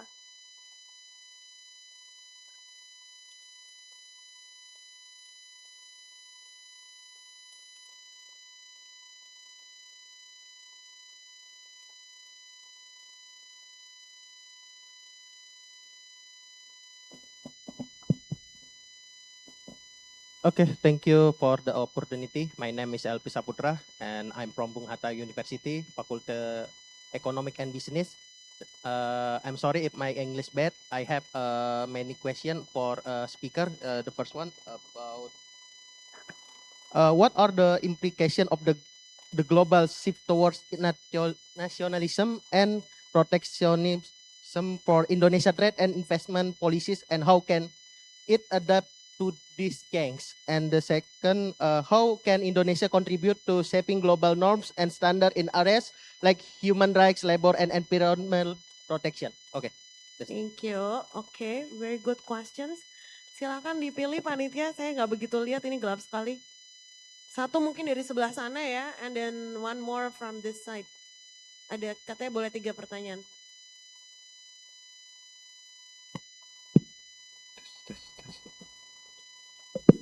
Thank you very much for the moderator and for the distinguished speakers. Good afternoon. My name is Ahmad Sandikal, and I'm currently a law student from State Islamic University Jakarta. And as a law student, I want to ask a question related to policy and law. So we see and we know that in the international treaties and law, there's so many conventions such as the Paris Agreement and the UNFCCC. And both in the national, in Indonesia is adapted the Undang-Undang Nomor 30 Tahun 2007, which is this is the law on energy that's mandating of using the EBT, energi terbarukan. And still, I recently read that the House of Representatives, aka the DPR RI, is right now is kind of like want to drafting the RUU of EBT. So my question is that we see that there's so many frameworks. We see that so many policy and laws, both within the international and the national, whether it was been ratified or been created by our own country and our own government. So my question is, how ready Indonesia to implement those laws, those framework and those policy that we see that in the reality not as beautiful as we imagine.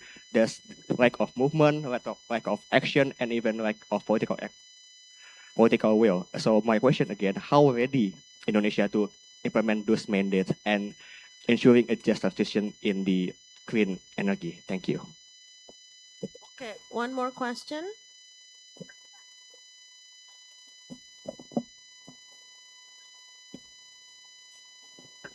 Perkenalkan Bapak, Ibu, sama saya Adam, saya dari mahasiswa Universitas Pelita Harapan Surabaya. Saya menanya dengan Bapak semuanya di sini tentang masalah lingkungan di Indonesia itu makin berat karena tentang kehidupan kita, masalah iklim itu masih belum, bagi saya masih kurang. Ada 3 hal: lingkungan, alam, energi. Apakah Indonesia ini bisa negara maju tanpa adanya aksi nyata dan masalah tentang iklim? Karena tadi saya lihat ada Bapak yang di energi. Apakah Indonesia bisa energi terbarukan di tahun 2030. Terima kasih Bapak Ibu. Okay. Thank you. I'm going to give, I don't know who's going to answer first. I'm going to, for sure panitia tolong dikasih waktu satu kali lagi Q&A dan please penanyanya perempuan ya. Tiga-tiga tadi cowok soalnya. Okay, we need to give, kok gak ada yang nanya nih yang perempuan nih.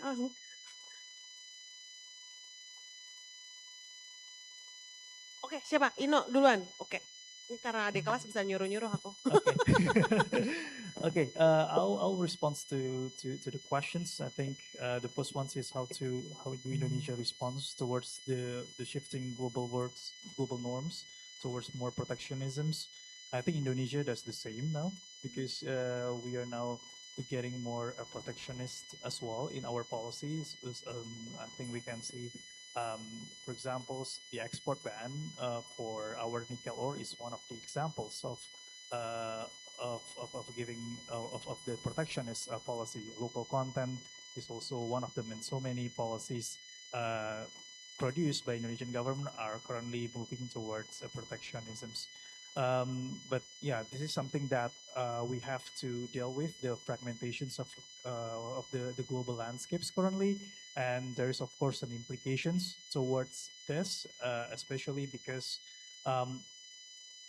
we are currently, it's like we, by having a more fragmented globalizations, I think our technology or our in this scenario we are talking about green technology, our transfers of technology towards green technology adoptions will be harder than it used to, because we are now trying to produce our own, and every country is trying to do the same basically, and that is something that we also assessed in our research, at least if you take a look at one of the graph in our research, that actually all of the Southeast Asian countries' comparative advantage in terms of critical minerals has declined over time. It shows that every country is trying to do the same. Every country is trying to move towards to produce everything domestically. And again, the implications will be if every country is doing the same, if every country is producing everything, so who is going to be the buyers, and who is and maybe we need to look at this in the next 5 to 10 years, and maybe there will be new theory towards the international trade. I think Kapiki is the expert in here, how the fragmentations of the global world. So I think that's, yes, the implications will be, we will see the world moving toward a less efficient in terms of the productions, and also in terms of the technological spillovers. And the second one is, I think if I understand the questions correctly, whether or not Indonesia is ready to implement every green and also standards and also principles. I think, like it or not, we have to, even if we are ready or not, I think we have to. And also there are a lot of cases that we actually have been producing our green technology. For example, as mentioned about the solar PV projects in Cirata, that is something that we have to acknowledge about the success story. Yes, the scale is still very small compared to the energy demand that we have currently, but there is a success case. And now the question is how we scale up those green technological adoptions, how we can shift our energy mix from the coal base into the more renewable base. There's so many mechanisms that we, of course, we can always discuss, pricing mechanisms, the social aspects on it, and also the technological adoptions of the green technology. Last but not least, I think the questions is related to whether or not we can move forward into more advanced countries if we neglect our environmental costs, if I'm not mistaken.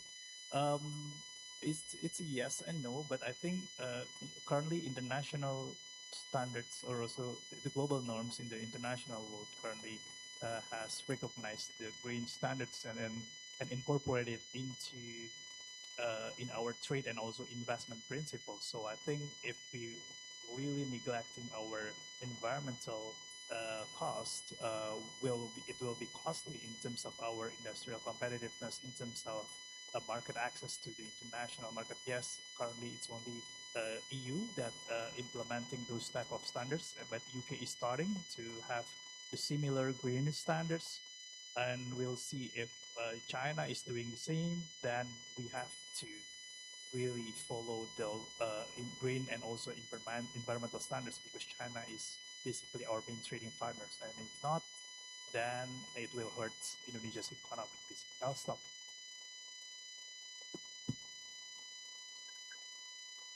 Oh, okay. I hope I listened to the question correctly because it's not quite clear from what here. So the first question is about protectionism policy. Yeah, protectionism policies. On the one hand, well, basically it changes completely the global trade flow. So on the one hand, it opens new opportunities for certain countries, of which policies, I mean, foreign policies is quite neutral, like Indonesia, and who have a lot of natural resources. And the third one is who has the technology. So this is an opportunity that we should be able to manage. So because of the changes in the global trade flow, then new opportunities coming. So countries like Indonesia, we can be able to act as the global hub. Like, for example, China cannot directly access to the United States because of the IRA. Then they can move to Indonesia to supply the goods from Indonesia to the United States. That's one of the opportunities that we can get. But at the same time, again, we need to be able to monetize this opportunity not only in the short term but also in the long run. So how this cooperation and collaboration can benefit us in the long run, fundamentally, such as enriching the human capital capability and the technology. So such kind of long-term strategy should be very well managed. But Indonesia is basically doing the same thing, like as has mentioned, by banning the ore export for nickel and bauxite. But yeah, unfortunately, we are not that ready in terms of the technology advancement. So we still need to rely on foreign partners in order to maximize this opportunity.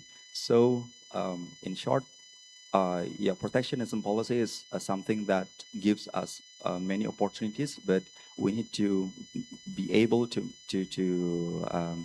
balance our country's strategy, not only in the short term, but also in the long term, like developing the human capitals and technology. And then second question is about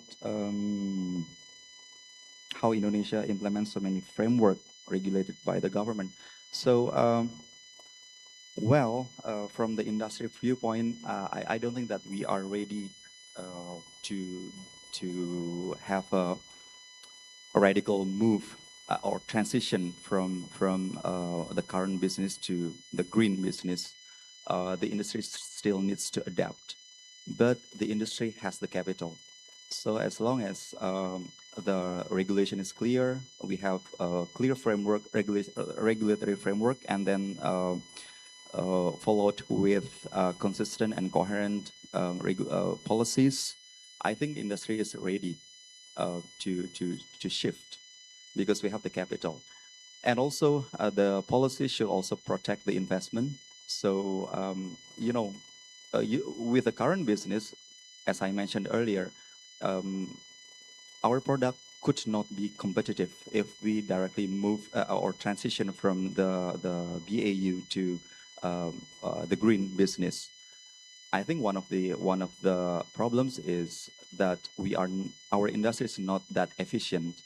That is one of the possibilities. So in order to be able to shift to greener business, then our industry should also look into ourselves, and we need to think what kind of efficiency in our operation that we can do.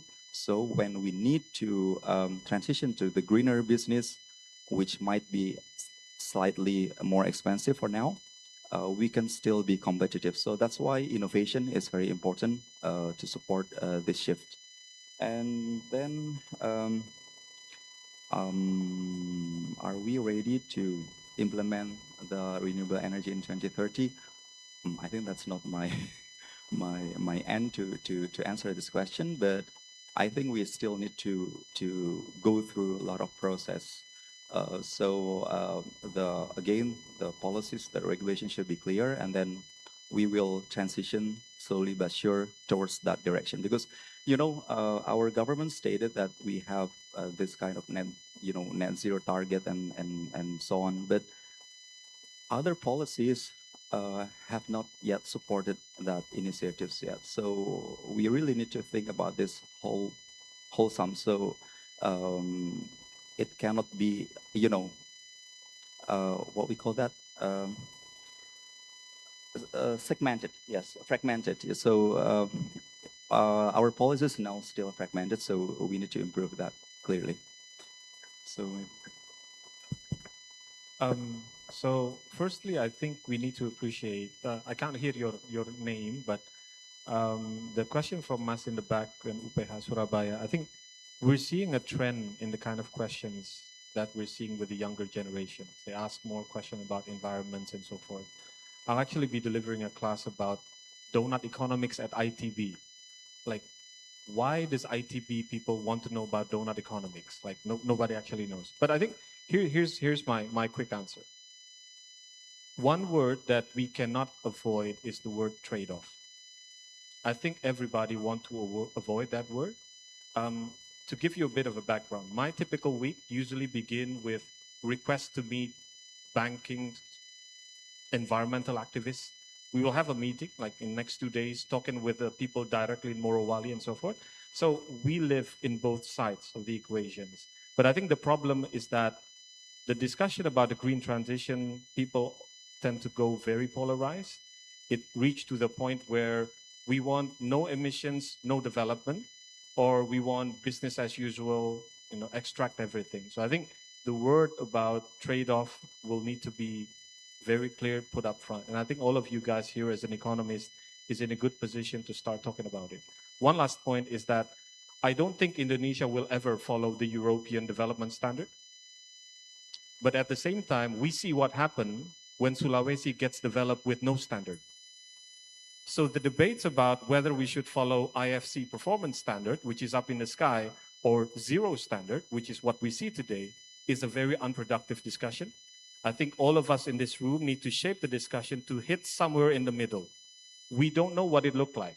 But here's my response to everybody from the West when they say, we will bring investment, we will do environmental impact assessment. What I'm saying is that if it's going to take you 2 years to do environmental impact assessment, in 2 years, the Chinese factory would be running.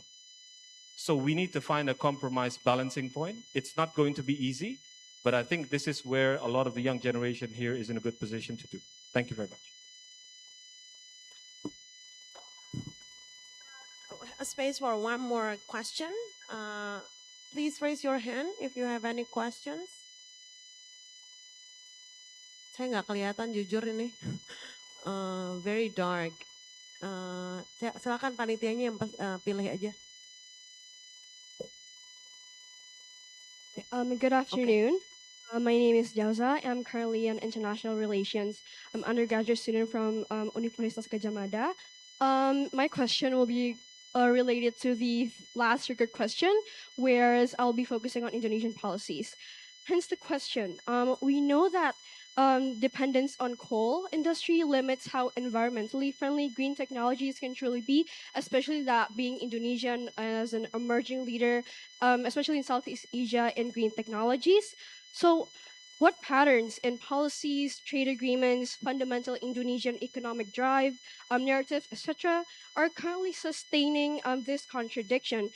Is Indonesia's continued reliance on coal more a result of external pressures such as Western economic protectionism, or of domestic unpreparedness for a major energy transition. Hence, as experts from many relevant areas, given these dynamics, what should be Indonesia's next step? Thank you.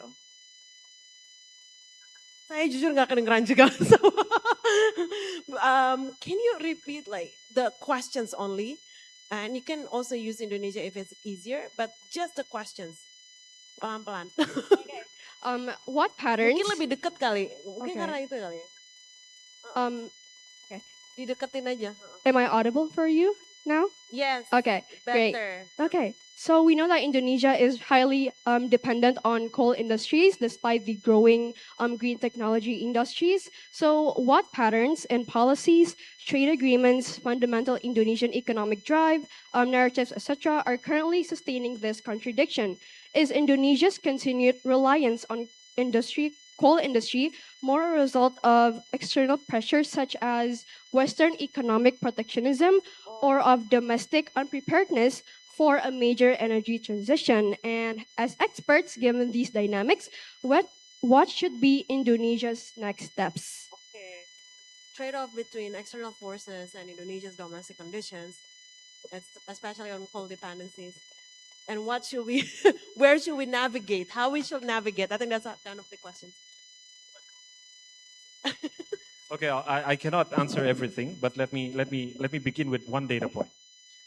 20 coal mining company in Indonesia earn more net profits than 500 publicly listed companies in Indonesia. So the short answer to your question, we are making too much money on the extractive sector. This was actually the reason that China moved from purely black to the green sector, because they know that it's okay to produce coal, let me begin that, but you need to be able to tap these extracted rents also to develop the future. That's not what we're seeing in Indonesia today. So almost 100% of Chinese and Indian coal that they produce is used for domestic industries. About 60 to 70% of Indonesia's coal is exported, getting a lot of money. So the question is, how do we make sure that this money also develop for Indonesia's future? So forget the Western-driven climate argument, because really in a world that look like this, with Donald Trump changing their policy every week, you know, people will not listen to the West for much longer. So ask yourself this deep question: what has our resources been shaping of Indonesia's future? Because we need to tap into those and make sure that they have a runway to diversify in the future. Let me stop there. Anyone who wants to add? I know this is a sensitive question, so maybe nobody wants to answer. It's a tough question, and I cannot answer this question on behalf of Indonesia, because I'm just giving you a perspective from the business sector. So, well, in my opinion, we need to set a clear ground on what is actually our stance in the energy transition, because the private sectors will see well, they will decarbonize their business if the products have the clear market and they can get profit from it. So that's what the industry sectors will see. See about the energy transition. So this is not a noble, if I establish a company and then we have a noble purpose to decarbonize the world. That's not the issue. So we want to take profit from it. That's what the business will see. But the government should not see that way, right? So the government should be able to set up a clear balance. What is actually our stance? Do we want to satisfy the other countries' demand on the energy transition, or we have our own stance on this? So if we just back to the industry sector. For example, if I want to develop a green metal industry, then I need to make sure that this green metal has the market and I can get more profit out of it. So that's why we want to satisfy the EU regulation on the CBAM, on the any battery passport, for example. So that's what we think. But as a country, we need to find a balance between those two. So this is my 2 cents. So I cannot, practically, I don't have a very solid answer for this. Maybe you have better one. Answer it briefly from the economic standpoint. I think if we want we have to take a look on the cost perspectives, because you like it or not, coal is one of the cheapest options for our energy inputs for industry. So that is why the demand for coal power plants, as we see from the developments of the captive coal power plant in the Morowali, in Merah Bay, they always use coal for the first options rather than the renewables. So when we can bring down the green technologies prices into much more or less similar to coal, I think there will be a demand to that. So it's not always about the Western ideas, but sometimes it's also, we can always come to the notions of economic issues.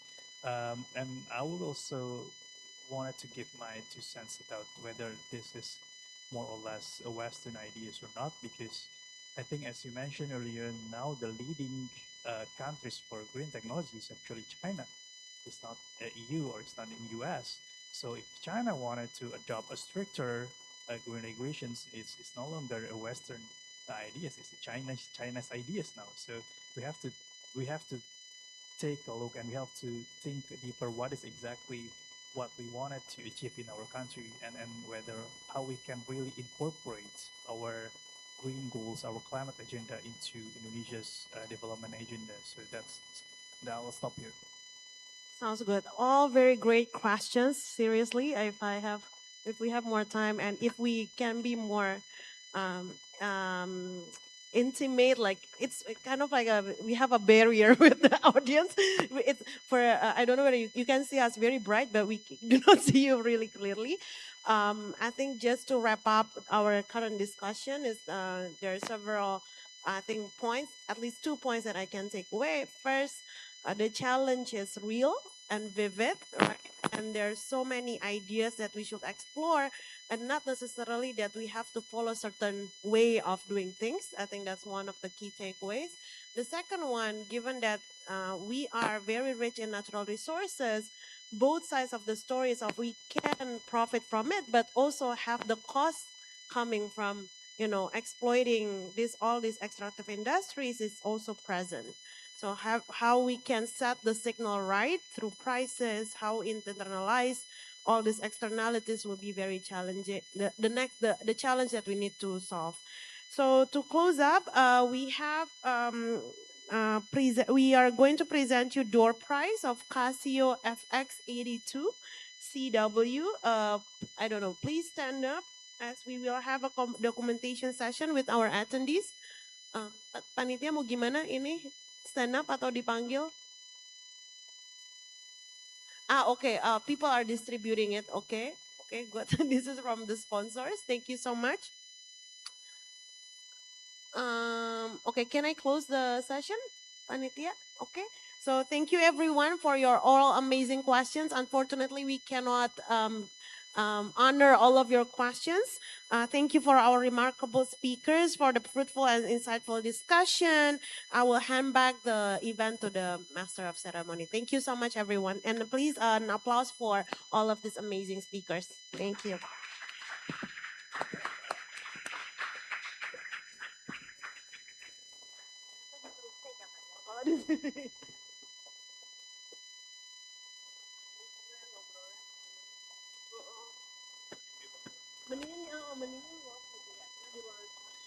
Thank you very much, Ms. Rizky Nauli Siregar, for guiding the moderated session. Now we would like to give an appreciation to our main session speakers and moderator. With that, we kindly invite Ms. Anggia Putri as the Chief Executive Officer of the 23rd Economix to come back on stage to give the placards and goodie bag from Paragon.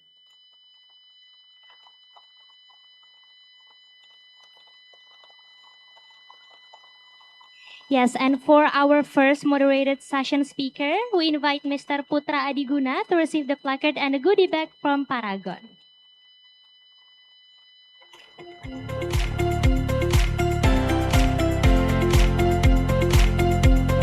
Once again, we would like to extend our gratitude to all of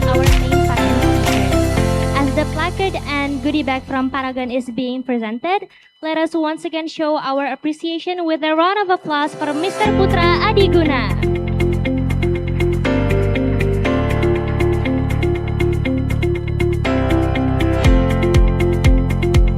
Thank you once again, Mr. Putra, for the inspiring keynote and for joining us today. On to our second moderated speaker, we invite Mr. Adinova Pauri to receive the placard and a goodie bag from Paragon.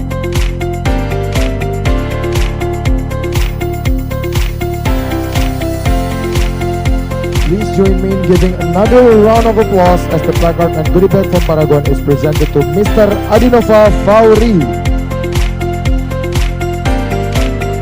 Once again, thank you, Mr. Adinova Fauri, for the valuable keynote speech. On to our third moderated speaker, we invite Mr. Aditya Farhan to receive a placard and a goodie bag from Paragon. Please give a warm round of applause as we present this placard and goodie bag from Paragon to Mr. Aditya Farhan. Once again, thank you, Mr. Aditya Farhan, for your inspiring presence with us today. And finally, to our moderator, Ms. Rizky Nauli Siraga.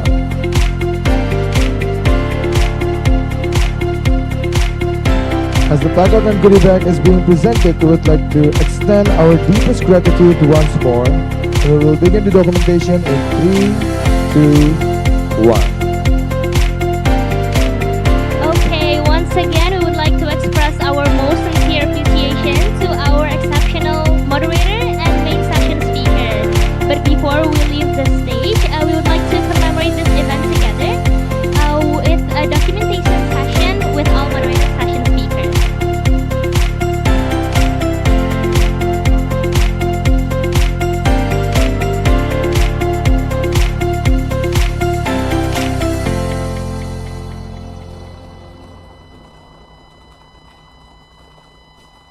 Okay, we will begin the documentation session in 3, 2, and 1. Give us your best smile in 3, 2, and 1. Thank you so much. Thank you to our moderated speakers. You may return to your seats.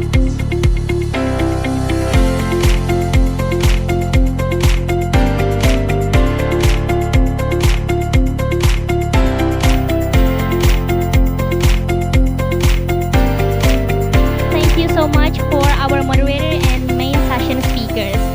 Ladies and gentlemen, and with that, we have reached the end of the second part of our international seminar presented by Pertamina. We are very pleased to guide you through the opening ceremony and today's inspiring seminar sessions. But before we close this seminar, don't forget to fill out the presence form by scanning the QR code showed on the screen. Yes, once again, before we close this seminar, please still stay on your seat and don't forget to fill out the presence form by scanning the QR code showed on the screen.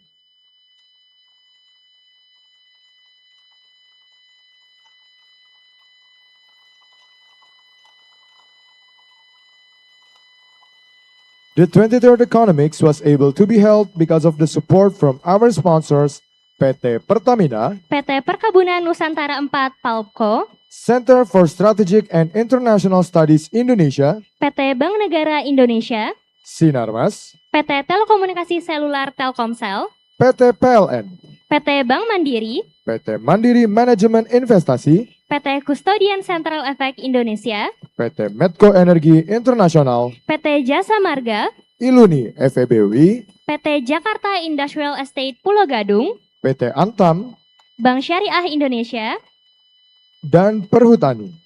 We would also like to thank our media partners, Tempo, and Bicara Berita. And to all of our enthusiast students, we have some good news for you. Casio is currently running a buy one get one promotion, so make sure you don't miss out the offer at the bazaar downstairs. Once again, we would like to tell the audience that we have some good news for you because Casio is currently running a buy one get one promotion. So make sure you don't miss out the offer at the bazaar downstairs. We really hope that today's discussion will give you beneficial knowledge, resulting in new ideas to overcome the global economic challenges. Once again, thank you for the audience, especially our distinguished guests, speakers, and of course, all of the participants of the 23rd Economics International Seminar presented by Pertamina. Do not forget that the first 600 attendees may receive goodie bags provided at the same registration area as before. Thank you everyone for your attendance in this year's 23rd Economics International Seminar presented by Pertamina. We would like to bid farewell. I am Kevin. And I am Gita. See you on the 24th Economics. The 23rd Economics Spirit.